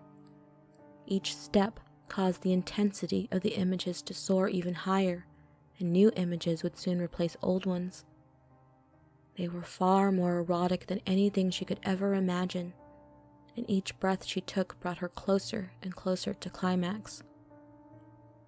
It was intense, something Allura had never felt before. The stranger's face hovered over her own as their moans of pleasure echoed in her mind. The sensations were indescribable as they both reached the conclusion of their love. She looked up at him, eager to see his expression, but instead saw the face of the desiccated man once again. She screamed and tried to scramble away from the image, Bits of rotting flesh cascaded down from his face, bathing her in coagulated blood. She screamed as he continued to thrust, laughing all the while. This was insane, she kept thinking. This isn't real. The man smiled again, teeth missing and falling out of his mouth.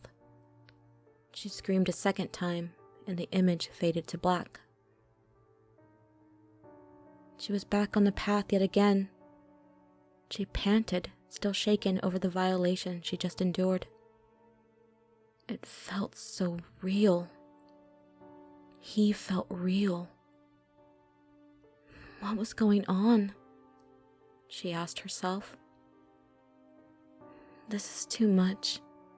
I can't. I need to go home. Come to me, Allura. The voice whispered to her again. It was pleading, begging her to not give up hope. Just a few more steps, it seemed to say, then everything will be perfect. Allura shook her head, desperate to make the voice stop. She knew there was something terribly wrong, that whatever was happening to her was not normal. That the stranger, he was not normal. No, she whispered. The wind whipped around her in response. Its caress felt like multiple hands gliding themselves up and down her body. She moaned, in fear, in pleasure, she wasn't sure. Her senses were so thoroughly assaulted that all she could do was ride whatever wave of gratification that overtook her, and wait for it to end. More images flashed in quick succession as the wind's assault continued. They whizzed past, each more indiscernible than the last. They promised her a world filled with titillating desire and ways to achieve the highest of pleasures. It was intoxicating. It was insane. Allura sank to her knees, unsure of what to do next. All lingering thoughts of doubt evaporated, and she was left with only one desire: to find the bewitching stranger and make him hers. Find me. The voice whispered to her again and compelled her to move. She could see that he walked into the building to the right, his hand trailing behind him in invitation. She scrambled to her feet, eager to catch up to him. Any hesitation evaporated along with her doubt about what she was doing as she raced to the door and walked inside. She was greeted with a long corridor that led into an inner labyrinth. Unintelligible whispers haunted the path as more images flooded Allura's mind. They were far more intense than anything she previously experienced, making each step more difficult to make. She was determined, however, to find him where she knew he would be waiting for her, ready to turn fantasy into reality. Find me. Oh, she cried out as she reached the center of the maze and collapsed, panting. His last words sent her body into an explosion of sensations that left her weak and vulnerable. She cried out again, desperate for whatever she was experiencing to be over. It felt like fire. It felt like death. As Allura tried to regain her composure, she finally took in the room around her. It was dark, dank, and smelled of rot. The floor felt sticky underneath her, and when she looked, she could see that she was lying in a pool of coagulated blood. In the corner, a pile of old bones lay piled on top of each other, with several skulls forming a macabre pyramid at the top. Yet it was the bed in the middle of the room that caught her attention. It was large and sumptuous, the most enticing bed she had ever seen. It promised her a world of ecstasy. It promised her a world of pain. She panted as the realization struck her. She was the prey to whatever the stranger was. Footsteps announced she was no longer alone in the room. She turned her head, frightened now of what she would see. The man, in all his horrific splendor, spoke. You found me.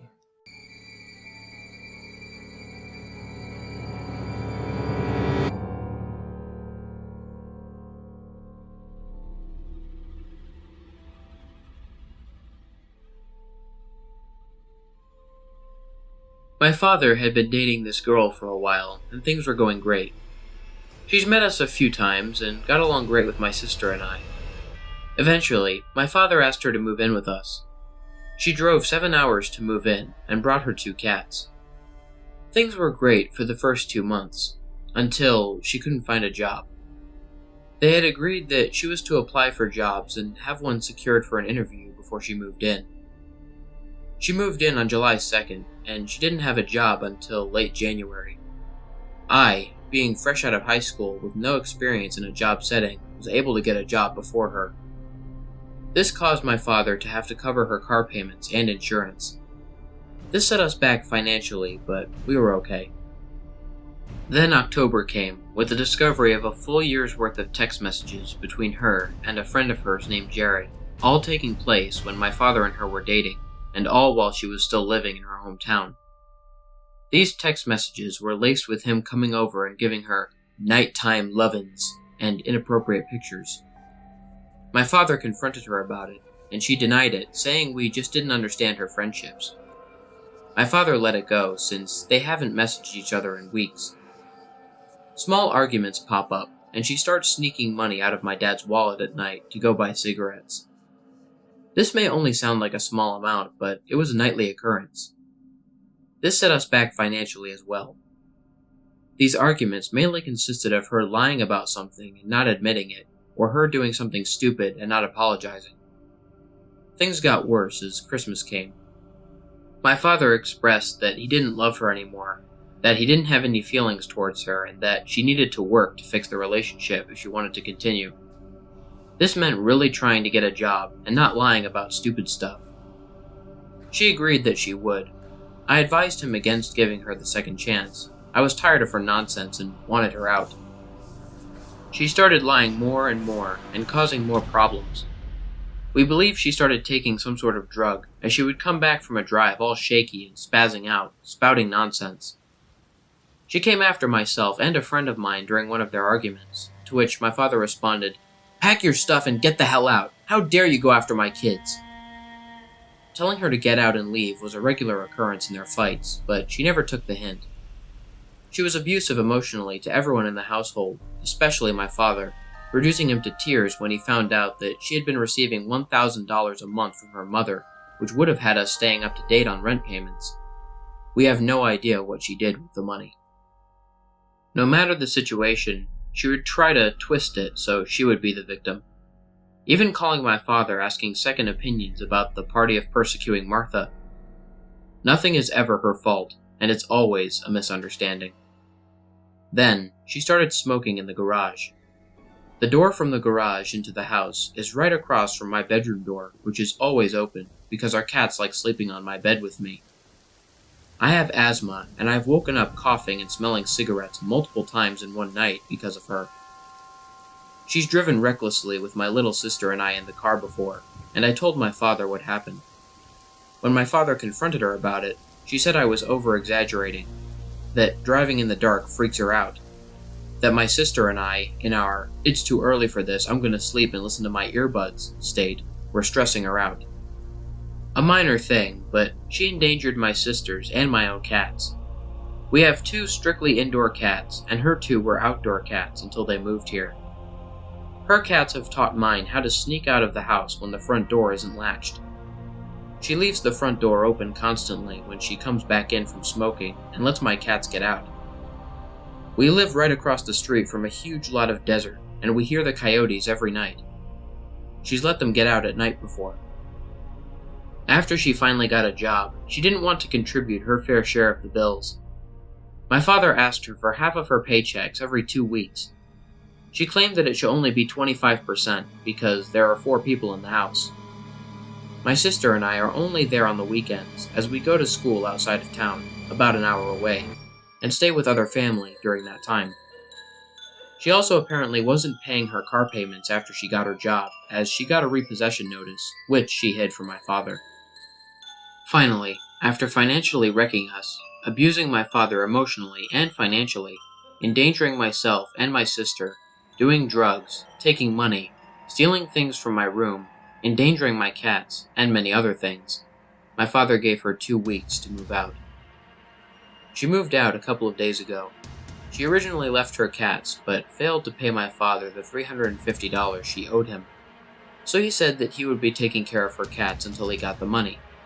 She flipped and bursted into the house when I was there alone, saying horrible things about my father and that her babies weren't safe there. When I called her out for not paying the money and everything mentioned above, she told me I was sipping the freaking Kool-Aid. I wish I was joking about this. I finally shut the door to my bedroom and started sobbing because I couldn't handle this.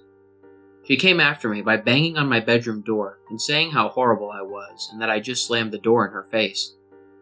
I called my father on my phone on FaceTime and opened up my bedroom door, and she bolted into the garage. I followed her while my father screamed at her to give me her key to the house. She ran past me screaming nonsense and went back into the living room. I finally had enough, and with my dad on the phone, I let her have it. I was yelling and screaming and cursing. I was mad, and there was just nothing for me to lose at this point. Finally, I told her to get the hell out of my house. She grabbed her cats by the scruff and ran out of the house. I worry for those cats every day. I loved them dearly, and they became such huge parts of my family. I hope nothing but the best, comfy, loving lives for them, and the most painful existence for her.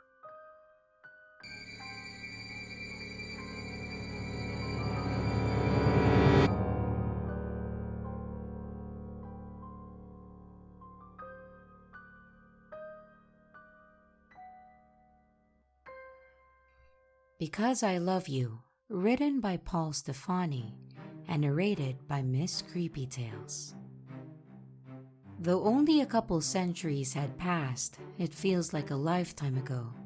I was only 8 when my mother took me away from my home in Ireland. My father worked hard at the docks unloading fish throughout the day, always thinking of it, and my mother, being a conservative woman, rarely complained.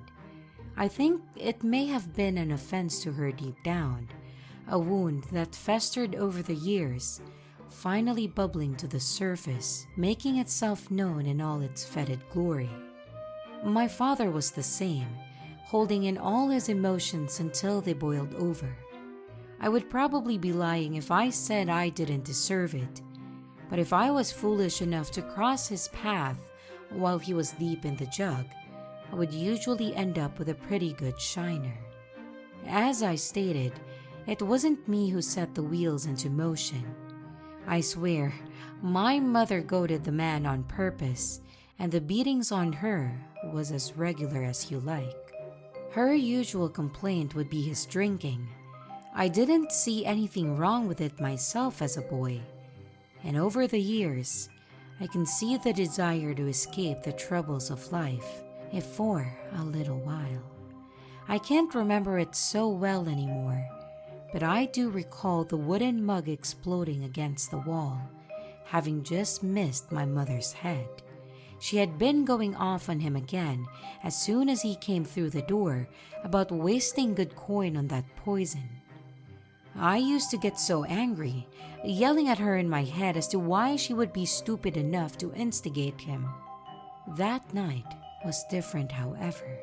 That night he beat her, every color but flesh, and I just sat myself in the kitchen corner, praying to God and all the saints listening that it would end soon. And after a bit, it did. I worked up enough courage to tiptoe to my bedroom, making my way carefully around broken furniture. My poor mother was a sight, having crawled her bloody mess of a self underneath the table. I had almost made it too, until I stumbled over a busted stool. He turned his head, and I swear the fires of hell burned in them eyes. I can't recall what he said, but in seconds, he was on top of me, smacking me around. I begged him to stop, and I cried so loud I didn't even hear the fire poker knock him in the head. I just remember that it did stop, and a great weight fell on top of me, threatening to push the very life out of my lungs. I looked up, and my mother, bloodied and swollen all over, pulled him off, and without so much as cloth nor coin, we left. It was a miserable time after that. The weather was late fall, and friends were scarce. We had made it halfway across the country to the town of Galway. It wasn't nearly as big in those days. However, it was plenty big for what I was used to. We made our home in a small shelter that was neither warm nor clean, and I was no more than a street urchin, and my mother was now a whore. I didn't see her much. She spent most of her time in a warm bedroom with plenty of men, and it made me hate her even more. The days grew shorter, and soon, snow covered the town. It was rare to see my mother, and never during the day. She would come by and bring me crusts of bread and cold broth. I ate. It was nothing like the hot stews we would have in our childhood home. It seemed I was always hungry now. I didn't bathe, and when the itch of my wool coats was compounded with bites of lice and other little bugs, I began to cough. Just an irritation at first, and of course, I had been sick before, but it turned into something much worse. Day by day, I could feel my windpipe tighten, and I tried to cough up the swollen skin, but only blood would produce. I slept a lot more, as it was preferable to the agony of consciousness, but even then, I could still feel the choking, metallic heat that burned inside of me. I fell asleep once more, and I dreamt of my aunts and uncles and every relative that had long since passed, and even met a brother I didn't know I had. That was the last time that I would ever know of such peace and happiness. All at once, I felt myself being yanked back hard, like something pulling me by the scruff of my neck. There was a great gasp as my eyes shot open, and the pain in my body was incredible. The closest I can describe it is the feeling of all my muscles, joints, and tendons cramping together in one great squeeze. Strangled gurgles escaped my throat, though my internal screams were much louder. I felt the muscle in my chest give one final thump, and then nothing. The muscles in my body released, as much the same rate as the heat from inside me. I opened my eyes, and everything was as sharp as a bell. In fact, all the pain from my sickness was gone. I could smell and hear things that I had no business smelling and hearing, and I found I was incredibly thirsty. My mother was lying next to me, and her smile went wide, showing teeth that were entirely too sharp. In fact, I felt my own, and they were now indeed long and serrated. I opened my mouth to speak, the first time in weeks I assume, and told her that I needed water. She quickly got up and ran over to a sack on the floor. I sat up, and to my horror, saw that it was moving. She carried it back over and reached in. My unease quickly stopped, with a scent of something hot filled my nose. My thoughts of water vanished as she pulled out a large rat out of the sack. Without even so much as a beat of hesitation, I launched myself at it. My hands squeezed the animal tightly, popping bones as the creature struggled, and I sank my teeth into it. The blood was more filling than any food that I had ever known, and I drained it completely as my mother held me in her lap, gently rocking me. This went on for about a year, and it gave me time to ponder my new existence. I was disgusted, especially with the fact that I had to stick only to animals as my mother instructed. What she did to me was unforgivable, and my hatred for her grew to new heights. After so long on feeding on vermin and farm animals, the smell of living humans was growing overpowering. I finally said to hell with it. It was the stupid cow's fault I lived such a cursed life anyway. I waited until the eventide came upon the land.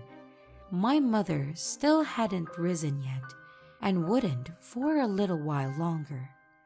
I stalked the country road as a heavy fog rolled in, threatening a large storm nearby, and indeed, the sounds of thunder weren't far off in the distance.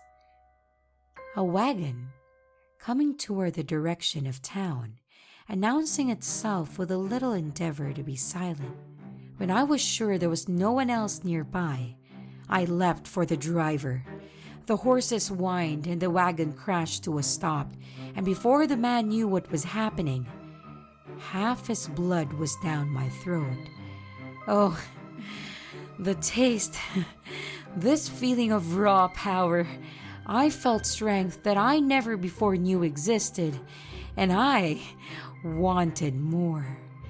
My desires were met with the shrill screams coming from inside the cab, and I ripped the door off of it in my euphoric state.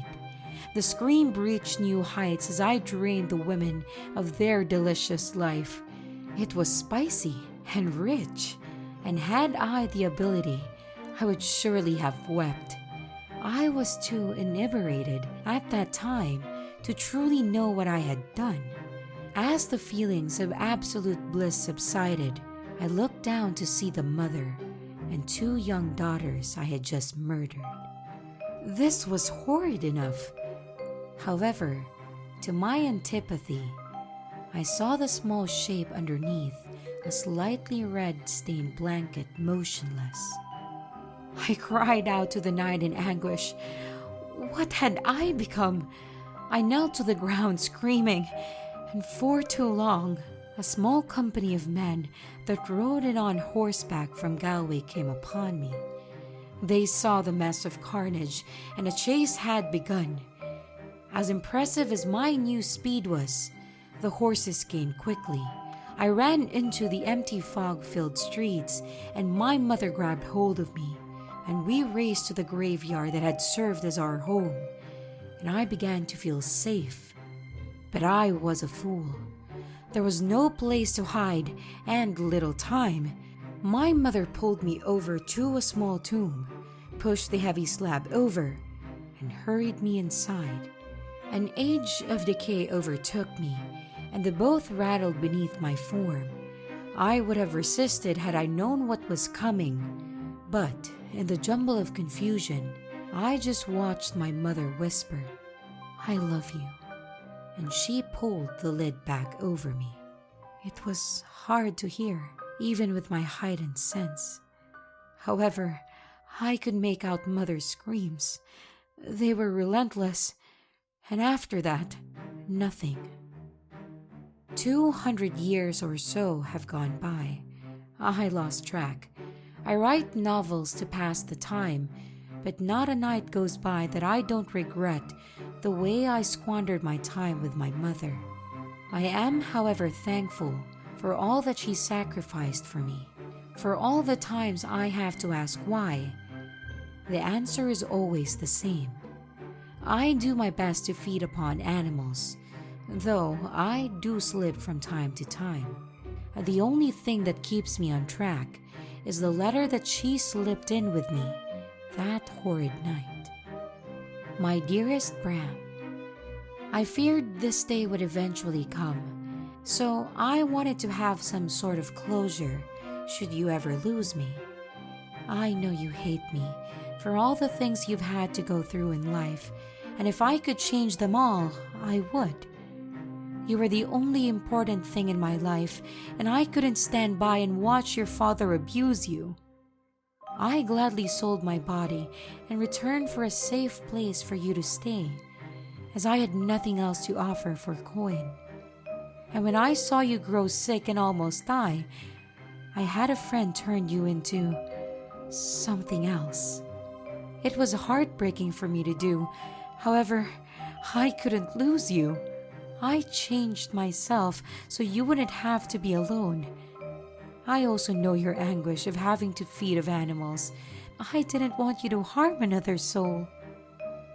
I can't say how it will end, but just know that I will always be there for you in any way possible. If you ever have to ask why, just know that it's because I love you. Please forgive me, my son. Love always, your mom, Charlotte Mathilda.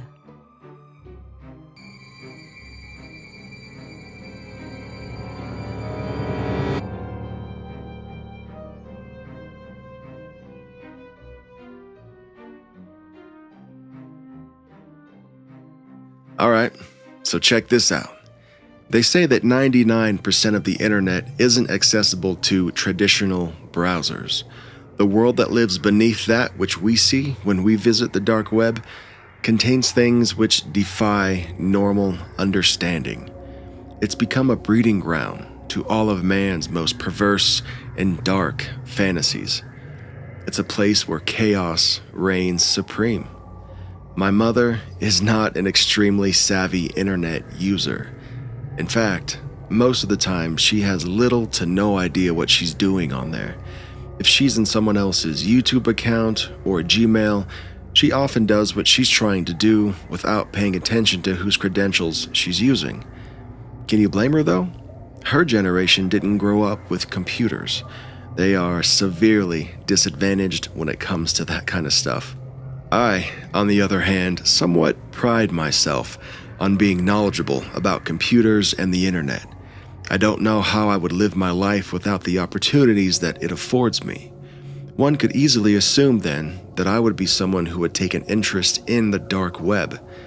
And believe me, it's not for the faint of heart. Now, the thing is, I'm very careful with what I do. I use a great VPN, and I know what I can and can't click in order not to expose my IP address to anyone. After years of doing this though, I did however become a bit too careless, and it just so happens that the time I did, I was on my mom's computer. Yeah, I know. I was hanging with my family during the holidays, and I got into an argument with my little brother, Tommy, about a certain listing that I had seen on a darknet market search. He's always been a bit of a sheltered kid, considering he has a cleft lip and my parents baby him like a toddler. So I figured it was my responsibility to show him some of the real world every once in a while. I told him about this listing for a clown that you could hire for birthday parties that was, for some reason, being advertised on the dark web, and he, of course, didn't believe me. So I showed him the listing, and we read about how the clown would provide your party with an exceptional experience, one that you would likely never forget. Well, considering my knowledge of the dark web, I was pretty sure this was not an experience that you would want to remember. After I showed him, I got distracted and went about my business doing other things. Somehow, though, I left my browser window open on my mom's computer. This was, hands down, the worst, most careless slip-up of my whole life, one that I will likely never live down.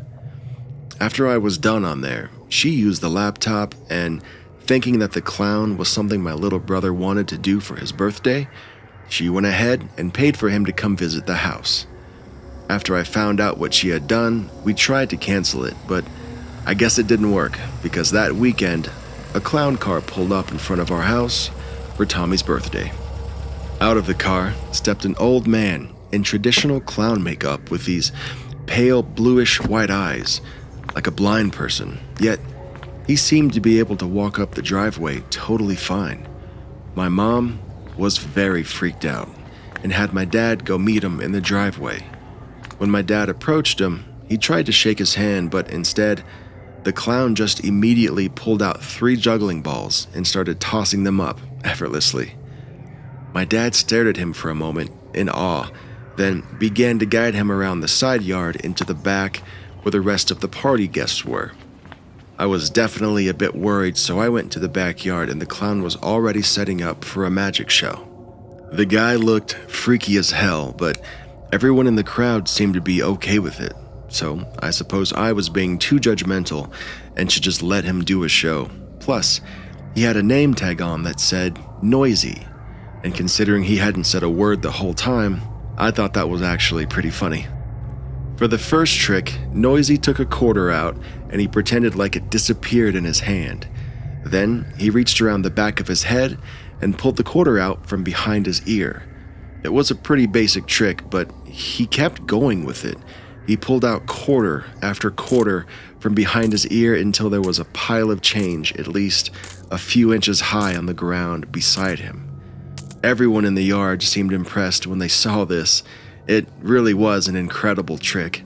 Then he picked up the pile of change off the ground and put it in his shirt. Then he held his shirt up between his 2 fingers and launched the coins into the air. Only nothing flew out. The change had totally disappeared, and in its place, a bunny rabbit popped out.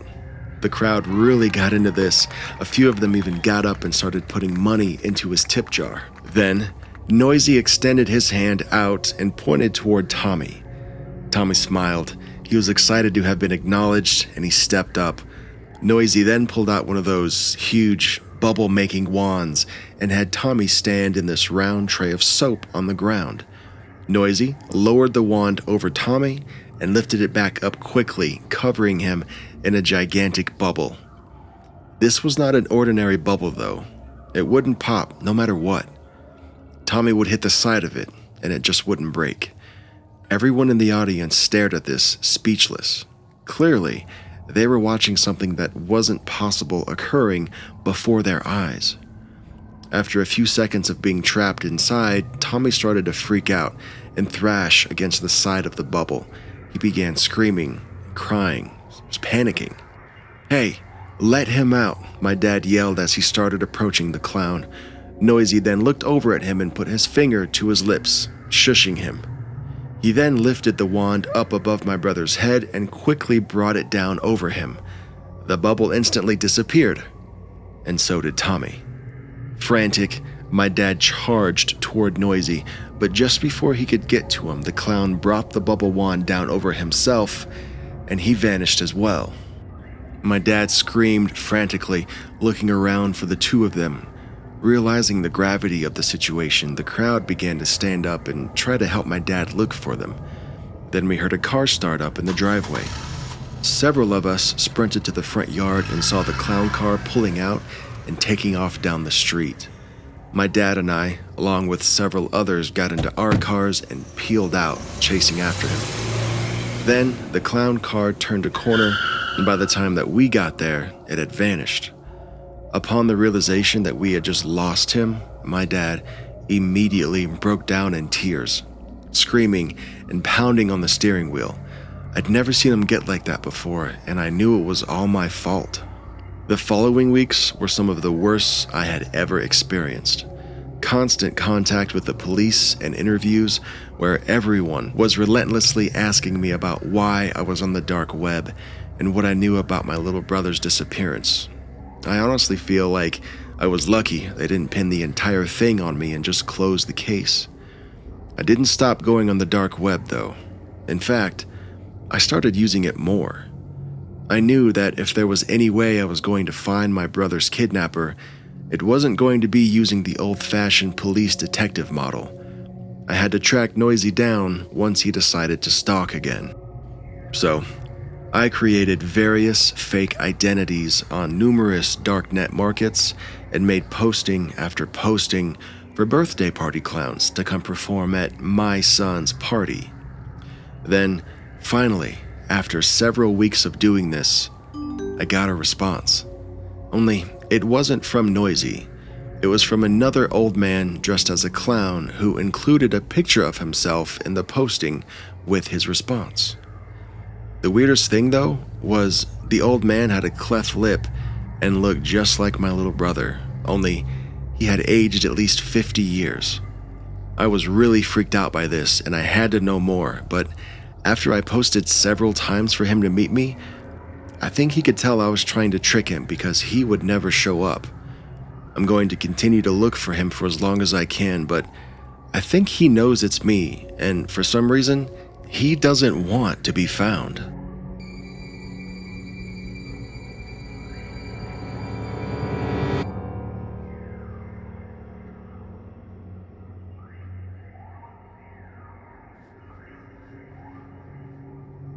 Strange noises beyond your imagination.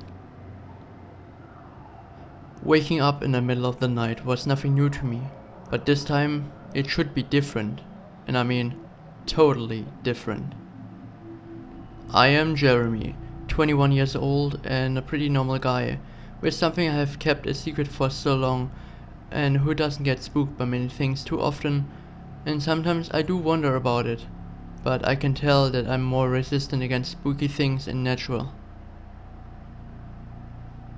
I am a college student with the intentions to actually get out there and make a big difference, as well as experiencing telepathic connections every now and then, which lead to hearing ghosts talk to me and leading me to things that associate with them.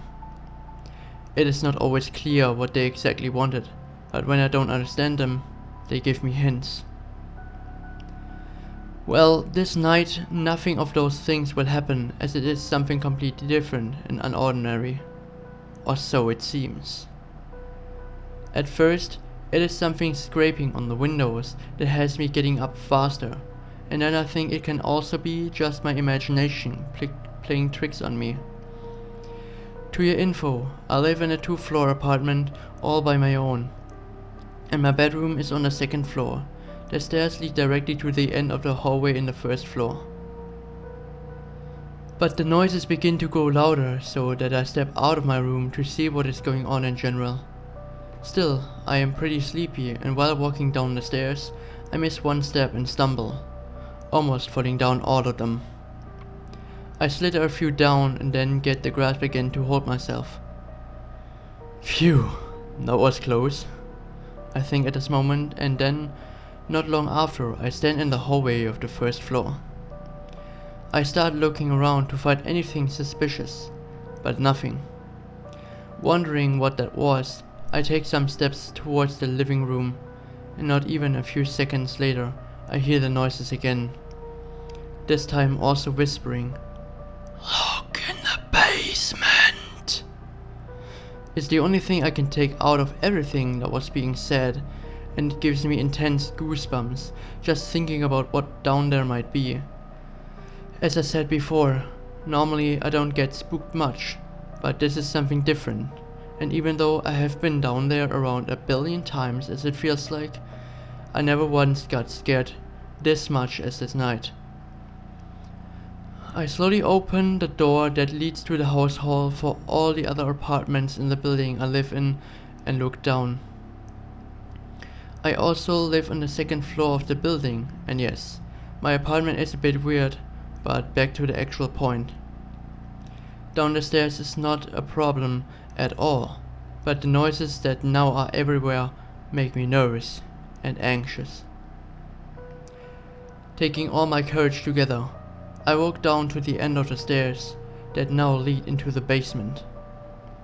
Something seems to be out of place, because the basement door is slightly open and cool air hits my face, which is refreshing, yet terrifying as the possible dangers might be there.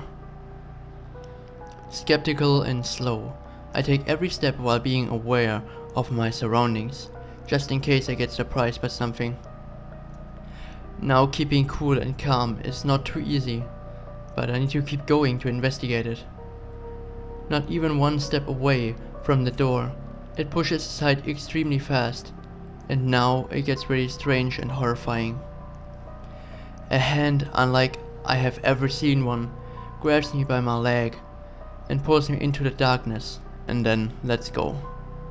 Fearful, and in a second I stand up again to look around, but I guess I am in the middle of the room, and the light switch is on one of the walls, because as dark as it is right now, I don't see shit, and wouldn't find it if I want to.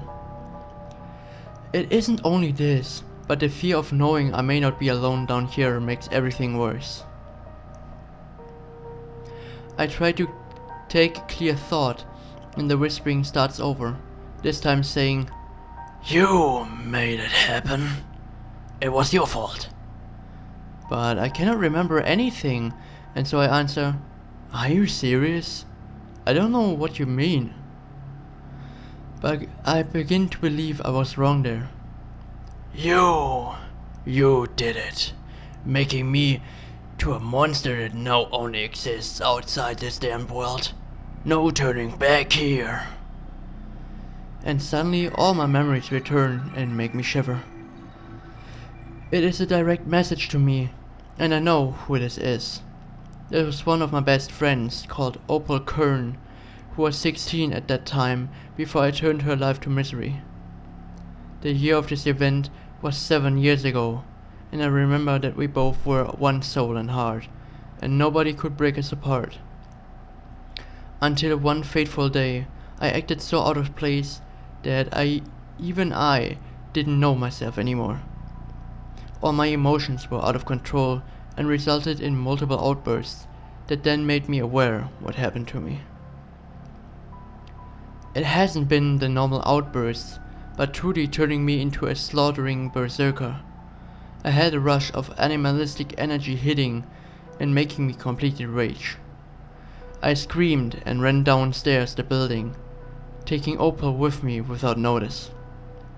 While I ran down the stairs, I heard her scream as crazy, and it brought me to fall as it hurt my ears. Stumbling down so many stairs was no pleasant experience at all, I'll tell you, because I had several broken bones afterwards. All of a sudden, a hand grabbed after me, and I could only imagine whose it was. Opal lay with me on the ground, and even wounded worse than me, which made me sympathize and lose my aggression. But I was too late to help her, because while I fell down, I slayed badly cuts into her body, and I felt regret for not taking better care of her. She cursed me to be scared of her, as she won't forget it, not even one thought spared she meant before passing. As her body was laying there, it slowly showed its true form, and it terrified me. It was a Kishi, a cannibalistic two-faced demon, half human, half hyena, folklore of Africa. And it looked really dangerous, something I've never seen before. Actually having two half faces, one part human and the other hyena. The body was muscular and full of fur, as much as hyenas have. The upper body was human, while the legs and part of its lower chest stomach were hyena. I couldn't even figure out how it would walk or do anything like that. It wasn't even 1 second too late as her body started disappearing into nothingness. I slowly stood up, still trying to heal myself, which took some time, and walked home. Not even long after, the demon haunted me and tried killing me, but didn't manage to do so. I was immensely scared and horrified of always encountering the demon, who once has been my best friend.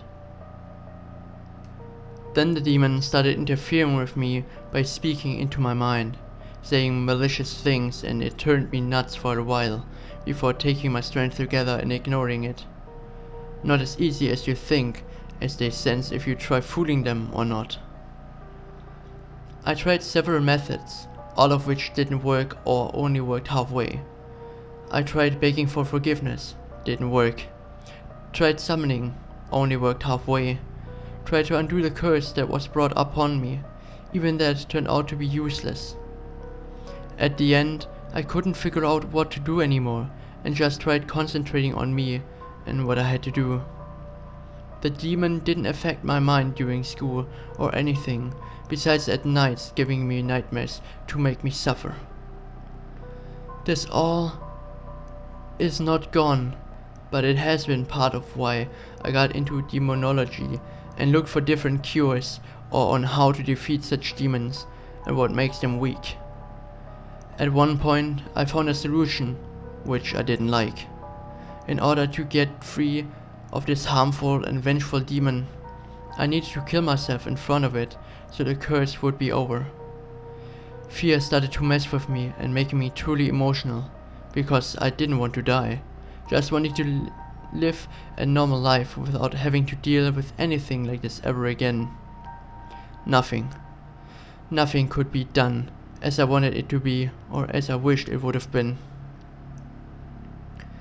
Getting out all those memories has been such a painful reminder that it would ruin me if I wouldn't end it. I took a knife with me as I left my apartment to get down to the basement. Now being down in the dark, I felt the presence of the demon, and knowing I would only be quiet and destroy the curse if I would end my own suffering. I said, in everything I have done, and could have done later in my life, it was not my life's purpose. You bewildered me, and made me have traumatizing nightmares that would simply not end. Here I stand before you to fulfill what you brought upon me. Let this be your only way out. As I cut through my bones with my knife to destroy my heart, I felt my emotions to tear up, letting me remember everything and making my breathing heavier. In fact, so heavy I simply passed out and never opened my eyes again. Even in eternity, I felt the curse vanishing as both of us were free. To the reader of this letter, please do not seek for any demons or anyone that might be one. You only hurt yourself.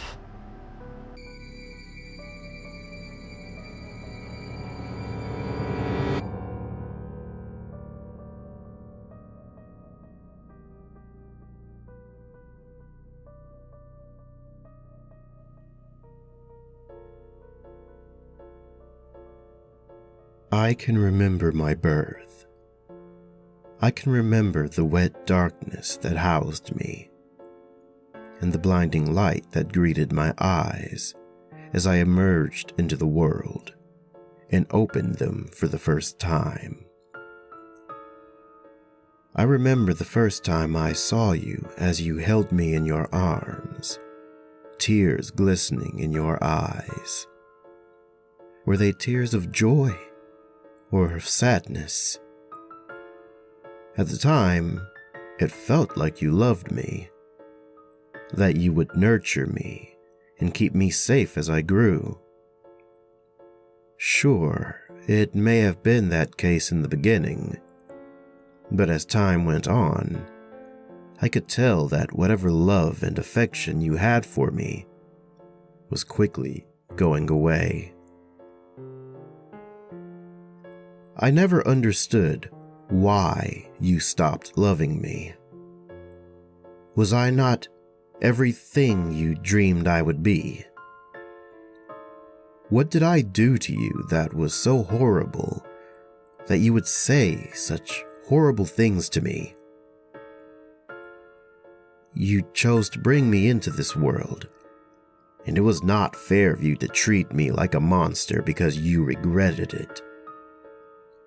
I loved you from the moment you first held me, and I continued to love you until the moment I last held you. I loved you so much that as I dug the knife into your chest, it felt as though I were digging one into my own. Even as you took your dying breaths, you made sure I knew how much you hated me and regretted my existence. I will never forget the look in your eyes as the light behind them left, and only a blank expression stared into my eyes. I made sure to close them before I buried you. It wasn't a hard decision to bury you there. It seemed fitting to do so. It's almost as though everything came full circle. After all, it was there in that hole where I first emerged. It was there in that hole that you dug me out with a shovel in your own 2 hands and lifted me from the dirt and held me close. It was there, in that sacred soil, that you placed the empty vessel left behind by the one who shared my face. I'm beginning to suspect that you were expecting me to be that person. I'm sorry that I was not whom you were expecting. Still, it wasn't fair of you to turn on me just because of that. It certainly wasn't fair of you to constantly remind me of how I was not your baby. Trying to take my life, though, that was the last straw. I loved you, even though it was unreturned. I wanted you to love me, even though I knew in my heart that you would never do so. I would not, however, allow you to take away from me something that I fought so long to claim. I was not going to allow you to destroy this vessel and send me back to that place. I did what needed to be done. I'm sorry that it had to be this way, but you left me no choice. There is one silver lining, though. I won't have to walk this world alone. I made certain of that when I buried you there.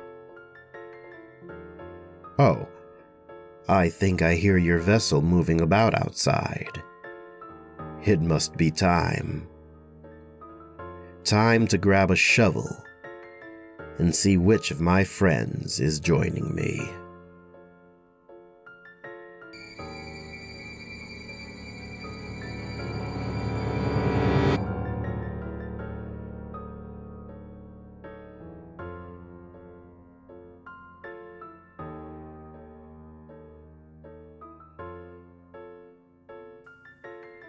A world traveler went missing in the mountains near my town.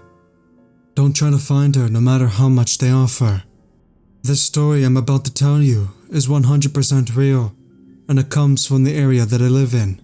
My town is not rural, but it's not big, and we are surrounded by mountains. By word of mouth, there are particular places in these mountains that are forbidden places. Not because they are owned by anyone, but just because of the mystery that's brought out from them. My city is hundreds of years old, and it has so many different cultures mixed into it that we have a good amount of ghost stories as well. This one true story of a person who has gone missing in one of these areas is one that still scares me every time I hear it, because it makes no sense. To this day, you are still able to see the plaque of this missing person strung up on a tree off the side of an old dirt road that my family and I ride our ATVs on. On the plaque, they offer money to the person who could find her body, which is still up there. The area she went missing in, or at least the road, is called the Devil's Pass, but I'm not for sure on this. I've heard other people refer to it like this, but it may not be its official name. So let me tell you why her disappearance is so strange. She was a world traveler and had gone to every continent, so she had to have been good with maps. Also, according to her children, she had been to the destination she was trying to get to before, which was off of a paving road. Somehow, she ended up pulling off of the paved road onto an old, rocky dirt path, which leads into the forbidden territory. At night is mainly when the area is supposedly dangerous to be in, and I have only been there during daylight hours, and I never left the road. However, there is a feeling of being watched while you are in this area, and it just has an unsettling presence. Or this might just be because of all the stories I've heard behind it that makes me paranoid of it. Anyway, the lady for some reason didn't stop and just kept on going. She ended up getting high-centered and couldn't drive anymore according to the police report. Now some of you are going to say that she was drunk and that's why she kept on driving in the middle of the woods, and the police thought the same thing, until the woman's daughter informed them that she had called her mother while she was driving there. Before she lost the phone signal, her daughter had told them that when they had talked, she sounded perfectly fine, and that she wasn't slurring her words at all. So to continue with the story, the woman gets out of her car and checks to see if there was any way to get unstuck. It was a rainy summer night, and when the cops arrived at the crime scene, they could see her footprints. They never left the perimeter of the car also, but for some scary reason, she was nowhere to be seen. They brought out forest rangers, volunteers, and even dogs to find her. The dogs never tracked her scent any farther than 10 feet from the car. It was as if she vanished off the face of the earth. Her body is still up there, and it's been around 25 years since it happened. And yet, there's still no sign of her. The award of finding her body still stands though, which is more than $1,000, but I would never try it. That area is not meant to be gone into, let alone searched. No one knows why it's cursed in my town, but the stories date back to the early 16th century when it was first settled. I'm scared actually of sharing this story. If you talk about the area a lot, bad things seem to happen to you. I'm not superstitious about much, unless it involves this place. I was going to go camping close to that area with a bunch of friends from high school, but when I told my mom, she without hesitation said no. It was a no that didn't matter under any other circumstances because it would not change. I'll finish by saying that there are things in this world that shouldn't be explored, and this happens to be one of them.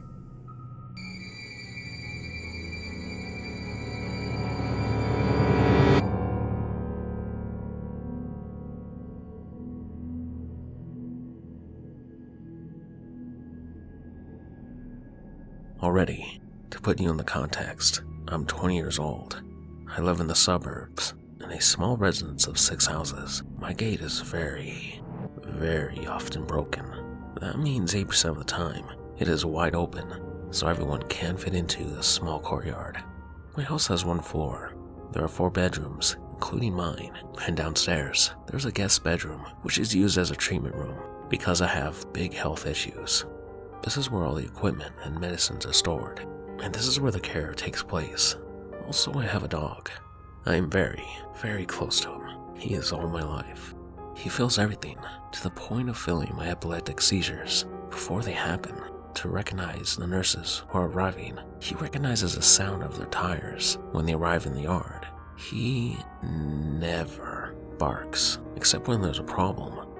And finally, a nurse comes by 4 to 5 times a day to give me care at home, including infusion. That morning, like every morning, my liberal nurse arrived at 8 a.m. For the rest of the story, I'll call her Sandra. She takes care of me as usual, that is to say, an infusion of painkiller. She replaces antibiotic diffuser. She makes me take a blood test, and remakes the cassette on my morphine pump. We usually chat about everything and nothing. She tells me stories with her patients during the treatment. My nurses are an integral part of my life. They have looked after me for 6 years now. She leaves after 40 minutes and says, "See you later. I'm sure I'll be a little late, but don't worry." That day, I have a medication appointment in the morning, and I'm all alone, all day, because my parents are working. Once I'm back from my meeting, I sit on the sofa with my dog, while waiting for my nurse. After a while, I hear the tire noises. I get up because I think it's a nurse, but my dog started to growl. I look at the time. It's 11:50 a.m. I tell myself that it is a bit early, but sometimes instead of going after, my nurse exchanges me with the patient from before. I hear a knock. Surprised, I go to open it, and I see a young woman standing, whom I have never seen. She said to me, "Hello, are you my name? I'm Camille, a 3rd-year nursing student. Your nurse will be a little late, so she told me to come." and start preparing, and she will arrive soon. I'm not weary at all. I'm used to students coming, but I'm a little surprised that Sandra didn't warn me, because usually she warns me in the morning or sends me a message, and then she never leaves a student alone when it's the first time we see each other. I tell myself she must have forgotten to tell me. I bring her in. I show her the way to the treatment room. I take out things for treatment.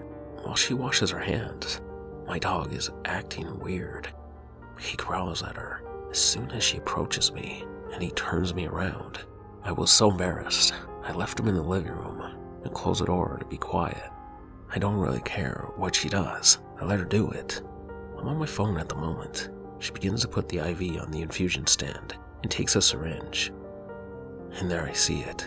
It's not a pre-made syringe, but a syringe she had prepared. I look up and see that the ampules for my treatments are intact and have not been opened.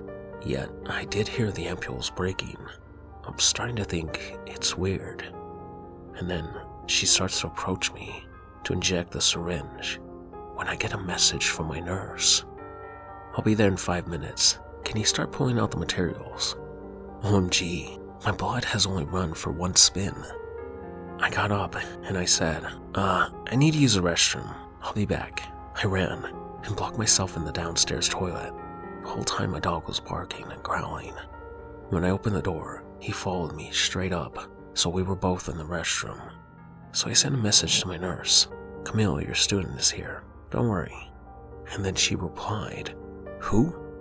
I started crying in the restroom and was really scared. Camille came and said, Is everything okay? Yes, everything's fine. Then I heard my front door slam.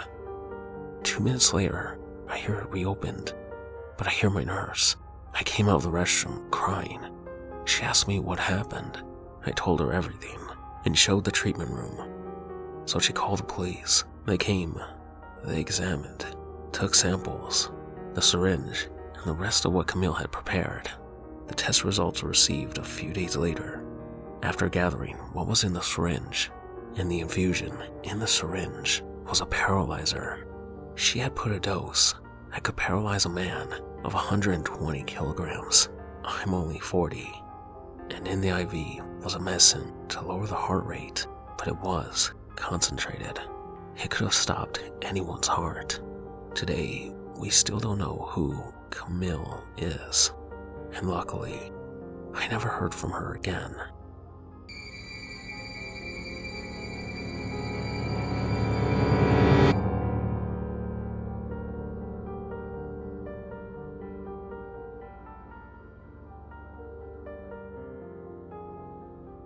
Happy birthday, dear Jacqueline. Happy birthday to you. A small group of people sang. Hayden Phillips, a 29-year-old waiter, has had his fair share of celebrating people's birthdays.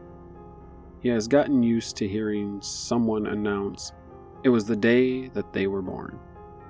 Used to hearing that damn bell being rung when said announcement was made. He placed the dish of cake atop the wooden table in front of the birthday girl as she happily smiled up at him. He raised the knife in his hand to cut the cake when rage suddenly burst from within him.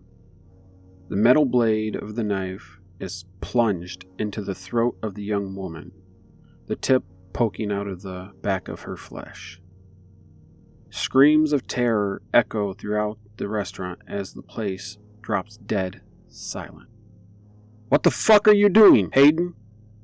a woman screams. Hayden remains quiet as he turns around and grabs her up by the throat, his fingers tightly clenching as she gasps for air. A sadistic smirk spreads across his lips as he watches the life drain from his coworker's eyes. Customers sitting nearby quickly jump up from their seats, hurriedly trying to pass the crazed employee. The waiter, having packed a few extra knives in his apron, grabs the longest one a meat cleaver.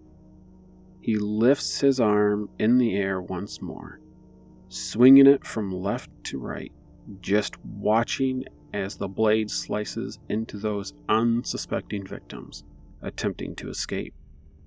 He slashes the throat of one coworker and his best friend. Blood squirts into the air upon the friend slumping to his knees, hands tightly gripping his throat to try and save his own life. But it proves useless. The man slumps over, blood pooling out of his wound and onto the gray-colored carpet. The restaurant is full of people in a panic, a terror rising throughout the place as the disgruntled employee continues his spree of killing. The employee runs around his place of work, swinging his arms back and forth, hacking away at innocent people who had taken the day to spend with their family, birthday or not. Hayden continues to gut the unsuspecting, pulling their entrails out and discarding them to the side. Still unsatisfied, his urge for bloodlust not yet satisfied, Hayden walks into the kitchen. The line cooks all turn to look at him as if they hadn't heard the commotion going on in the rest of the place. Hayden, with a really strong punch, manages to get the biggest cook into a headlock before thrusting his head down into a boiling pot of water. The man struggles to free himself of the pain. However, he is dead within a few moments. The remaining members of the kitchen staff are killed off one by one, each bludgeoned, beaten, sliced open with a different weapon. No kill is the same. The restaurant is now silent. Hayden sits down in an empty booth, blood soaking the entirety of his black and white uniform. He releases the blade residing in his hand as maniacal laughter erupts from his throat as he glances around at his handiwork. Dozens of innocent people were slain because of a stupid day, because of anger that was building up inside of him, due to never been what he wanted to be, not doing what he wanted to do with his life. This is the legacy that he will leave behind. The greatest birthday massacre of them all. Hayden has grown rather tired of always celebrating birthdays when today was his birthday and no one even muttered a happy birthday. Happy birthday to you, happy birthday to you. Hayden sang, happy birthday, dear Hayden, happy birthday to you.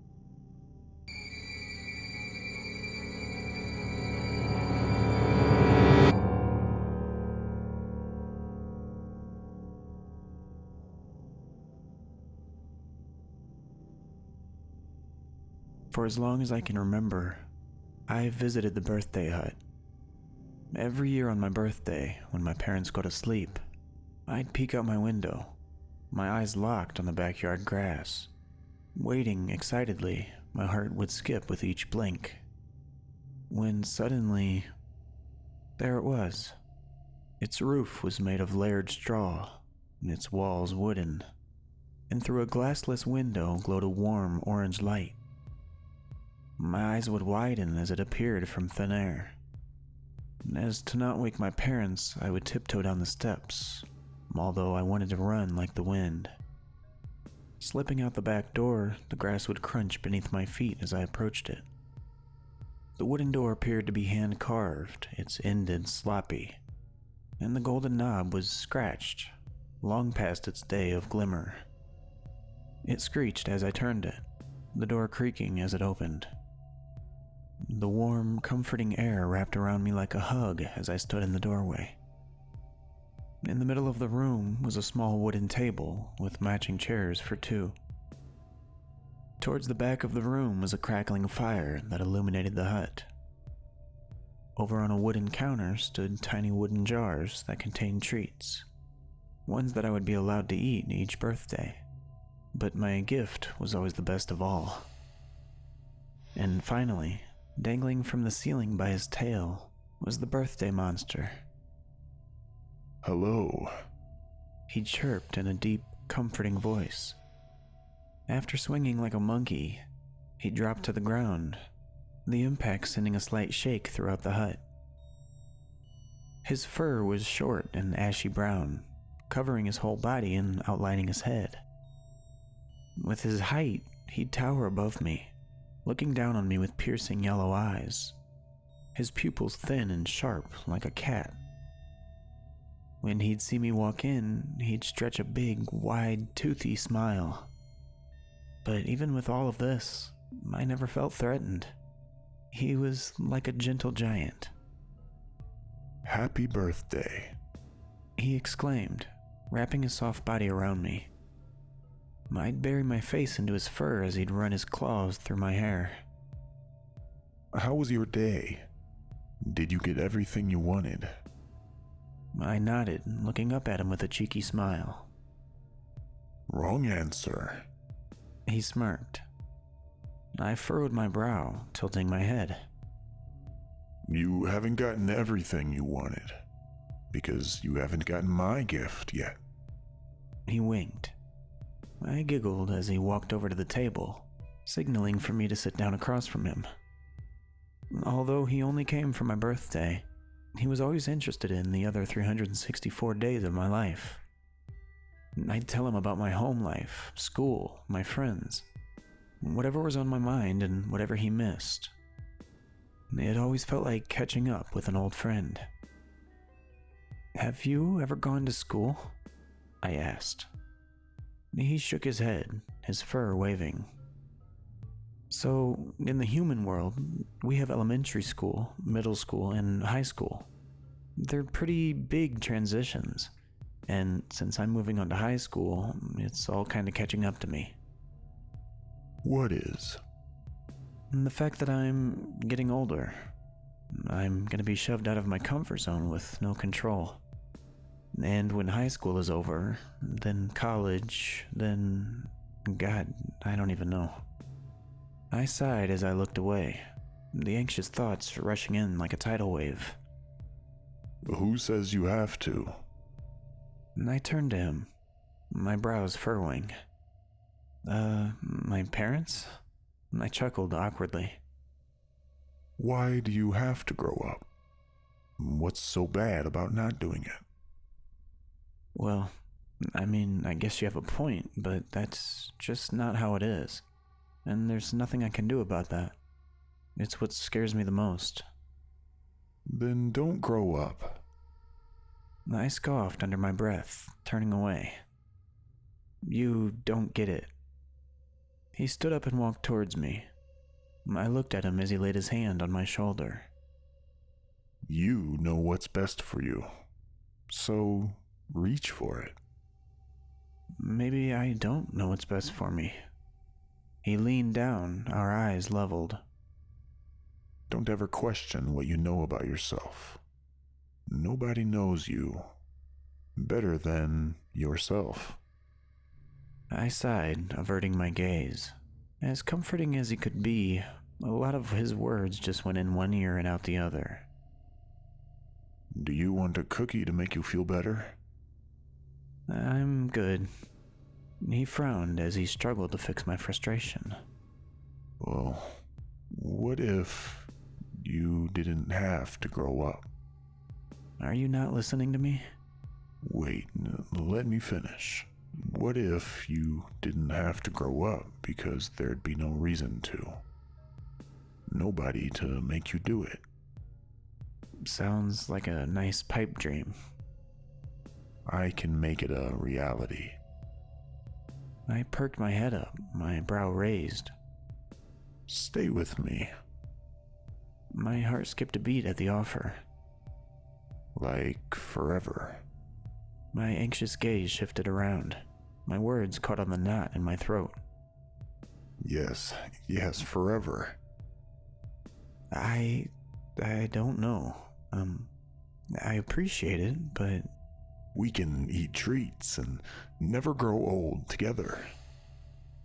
Look, I'm sorry, but I don't think I can do that.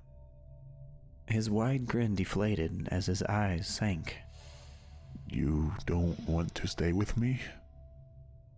It's not that. I like my life. A little fear doesn't make me want to leave. With his tail dragging across the ground, he walked over to the counter and opened a drawer. From it, he pulled out a leather notebook and a pen. If you won't stay with me, I want you to at least feel like you can talk to me whenever. He smiled weakly as he handed me the journal. Taking it from him, I grazed its cover with my thumb. You can write down whatever scares you, whatever excites you, whatever you'd like to tell me on the days I'm not here. I looked up at him, smiling warmly. I stood up and threw my arms around him, his warmth radiating against my skin. Thank you. Of course.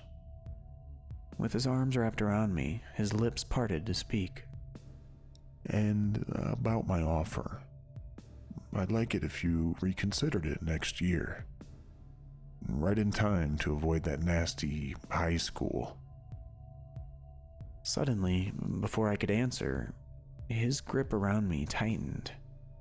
But not in an embracing way. In a way that would paralyze me if he had gone any tighter. I will. I squeezed out. Perfect. His grip instantly loosened. Pulling away, I forced a smile up at him. I should go. Already? He frowned. Yeah, I'm sorry. My mom almost caught me last time. Don't want her to worry. I laughed awkwardly as I scratched the back of my head. All right. I hope you had a good birthday. He stared down at me, the smile on his face and the solemn in his eyes clashing. I did. I smiled weakly. With one last hug, he then watched as I walked out the door. As I gently closed it behind me, my expression twisted as a nausea brewed in my stomach. I had never felt like I had to cautiously look behind me after saying goodbye to him. Yet I found myself running back to my door as fast as possible. That was on my 14th birthday. And on the days leading to my 15th birthday, I decided that I was too old for him. I remember kneeling by my window, once again peeking out. But I felt different this time. I wasn't waiting in anticipation. I was waiting with a dread that hung over me like the darkest cloud. I knew he'd be there waiting for my answer. Even after a year, I never stopped thinking about his offer. But I just couldn't accept it. To live with him forever? How could I just leave my parents like that? My friends, my life. It was too much pressure, and I felt like it was time to distance myself. Then, there it was again, with its warm glow from the windows pouring into the grass. But this time, I didn't run downstairs. This time, I hid. I dropped away from the window as fast as possible, hoping he hadn't seen me. I never felt threatened by him until that night, his crushing grip on my back, and for the first time, I imagined him possibly coming into my house instead, where he'd find an inkless journal sitting in a dusty drawer. In the 15 years of my life at that moment, I had never skipped out on going to the birthday hut, but I decided it would now be never again.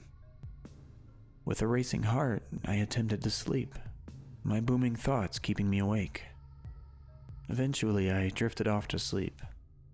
Upon waking up the next morning, the first thing I checked for was to see if he was gone. Like every morning after, the hut magically vanished.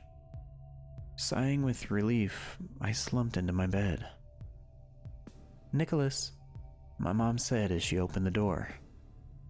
I lifted my head as she walked in. "I told you to stop ordering things with my card." I didn't. I furrowed my brows in confusion. I'm not mad, just don't lie to me and don't do it again. She tossed a box onto my bed before shutting the door. I stared at it as it laid by my feet. It was wrapped up with brown paper, a string of yarn tying it together. Lifting it up cautiously, I shook it next to my ear, hearing an object clanking against the side of the box. I carefully untied the yarn, then tore through the paper. Under the wrapping was a plain box with a top. Upon lifting it, I first noticed a note. In chicken scratch handwriting, it read, I'm sorry I missed you this year. I hope you're feeling well. Here's something to have on the birthdays that I'll miss. Under the note was a little knitted toy. As I lifted it, my stomach sank as I realized it was a miniature version of him. I tilted my head as I turned it around in my grip, observing its details. It would have been cute if it hadn't been so bizarrely menacing. Trying to shrug it off, I left it next to the untouched journal, leaving it to the dust bunnies. Next year, on my 16th birthday, I skipped out on him again. This time, I wasn't even there to peek out my window, as I had slept over at a friend's house. And after getting dropped off the next day, I was met with a package at my front door. It was identical to the one I had received last year. After greeting my mom, I snuck it upstairs and quietly opened it. Inside was a note that read, Missed you again? Well, I hope 3 times the charm so I can see you next year. But if you can't, here's something that can hopefully keep us in touch. In the box lay a small walkie-talkie. Its yellow paint was lightly coated with dirt, as if it had been dug up. Something about it disturbed me even more than the last gift. The thought of it being a direct connection to him, even on a regular day, and the possibility of him suddenly speaking through it sent a shiver down my spine. Receiving that gift was one of the first times I ever really thought about where he would go after my birthday. I never thought to ask. But I didn't want the answer, and I didn't want the radio either. So, along with everything else, I dumped it into my drawer. On the night of my 17th birthday, I came home late from dinner. As I undressed in my bedroom, the sound of a muffled voice sent a shock through my body. I slowly turned to my drawer, where I heard him speaking through static. I couldn't fully understand it from outside the drawer, but I was too unnerved to retrieve it. After unfreezing myself, I opened the drawer. Are you there? Nick, are you coming? Are you coming?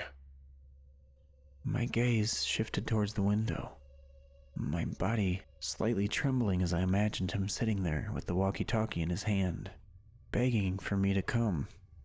It felt obsessive and continued to crawl under my skin. Are you coming? Are you there? Can you answer? Are you coming? The questions rang in my ears. They felt piercing. I quickly grabbed the radio, pried off the back, and ripped out the batteries. His voice instantly evaporated to silence, the only noise being my pounding heart in my ears. After slipping my shaking body under the covers, I thought about burning all of the gifts. I don't know why I'd even kept them. I think a part of me was worried he'd somehow find it. I've never seen him outside of the hut, but sending gifts showed me that he was capable of more than I thought. The next morning, I received another gift. And at this point, I just wanted to toss it in the trash, but I felt compelled to keep opening them, as if he was watching me at all times. If he got a walkie-talkie, who's to say he didn't get cameras? My hands trembled as I tore through the paper, swallowing the knot in my throat. As always, a note sat on top. Guess 3 times wasn't the charm. It's been so long. I miss you. I want to hear about your life, and I want you to stay with me. Hopefully this piece of me makes you reconsider next year. As I lifted up the note, my eyes widened. I immediately dropped the box, watching the bloody teeth clank against each other. I stared down at them in horror as my body froze. They were sharp and jagged, appearing to have been vigorously torn out with strands of flesh still attached. I clenched my teeth as the urge to puke grew. Unable to look at them any longer, I quickly crammed the top back on and tossed it into my garbage can, along with the other gifts I had received from him. Over the course of 3 years, it was just getting worse and worse. How many birthdays until this finally ended? I was hoping to have my answer on my 18th birthday, when I was accepted into a university in Minnesota. I was a month away from leaving, celebrating both my departure and my entrance into adulthood, when I received another gift on my doorstep. But this time, the box was bigger. It was long and thin, almost the size of my torso. I decided I couldn't do this again, and that it needed to end. For once, I hadn't even remembered he was in my backyard. So I lifted the box and threw it out, the curiosity still itching the back of my head. After a few hours of thumb twiddling, I needed to know. I retrieved the box from the garbage and brought it to my room. Setting it down on my bed, I took a deep breath before tearing the paper off. The second I lifted the lid, my nostrils were hit with a smell that I could not describe. It was putridly sour and thick, causing me to hold a gag in my cheeks. A note laid on top of a newspaper that was used to wrap something. My Nicky is a grown man. It brings me to tears to have seen you grow up. We could have prevented that, but alas, you are starting your life, with or without me. P.S. It gets cold in Minnesota. Setting down the note, I cautiously began to rip apart the paper. Beneath it revealed fur, one that seemed eerily familiar. As I lifted it, I squirmed at the feeling of something wet against my fingertips. Pulling my fingers away, my eyes widened at the sight of blood on my hand. Turning back to the gift, I stepped back and let it unfold. Draping in front of me was his skin, blood dripping from its feet onto my floorboards. My expression was locked in a gaping terror, unable to release it from my grip. A hole for my face was carved where his once was, the inside crimson and fleshy. With puke rushing up my throat, I dropped it and collapsed to my knees. I grabbed my garbage can and unloaded into it, the smell still lurking in my nasal passages. I regretted opening it so badly. I should have just left it in the trash. A month later, I was finally leaving for college, and I'd never be looking through that bedroom window again. Once upon a time, that would have been a sad thought, but now it was a relieving one. I finally felt safe. On my drive up there, I thought about if he'd still be in my backyard, waiting for the birthday that I spend at home, or if he'd be in another child's backyard, hoping to spend eternity with them instead. All I knew was that I'd never see him again. I spent my 19th birthday with a belly full of tequila and some marijuana in my lungs. And after stumbling back to my dorm room, I stood at the foot of my bed, ready to collapse onto it. Suddenly, as my body was diving towards comfort, I noticed something in the blur of my vision. I lifted myself up, my arms wobbly. With heavy eyelids, I peeked out my window, which had a clear view of the street, and what I saw was someone that getting crossed couldn't even conjure up. The birthday monster stood under a flickering streetlight, glaring directly through my window. His bare skin was bright red and clumpy, purple veins running throughout. His tail, like the one of a rat, was plopped onto the pavement, but his eyes, His gleaming yellow eyes stayed the same.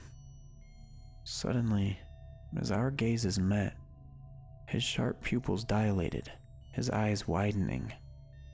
He stretched a wide, sharp smile that revealed his few missing teeth. Happy birthday, he slowly mouthed.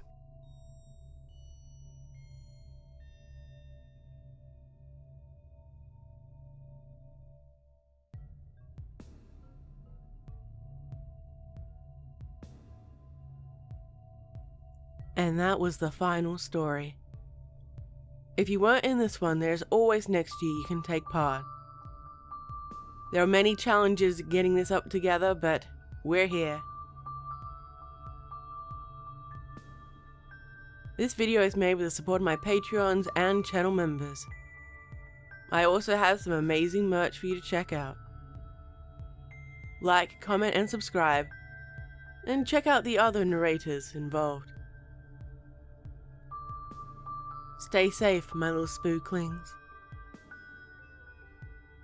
And remember,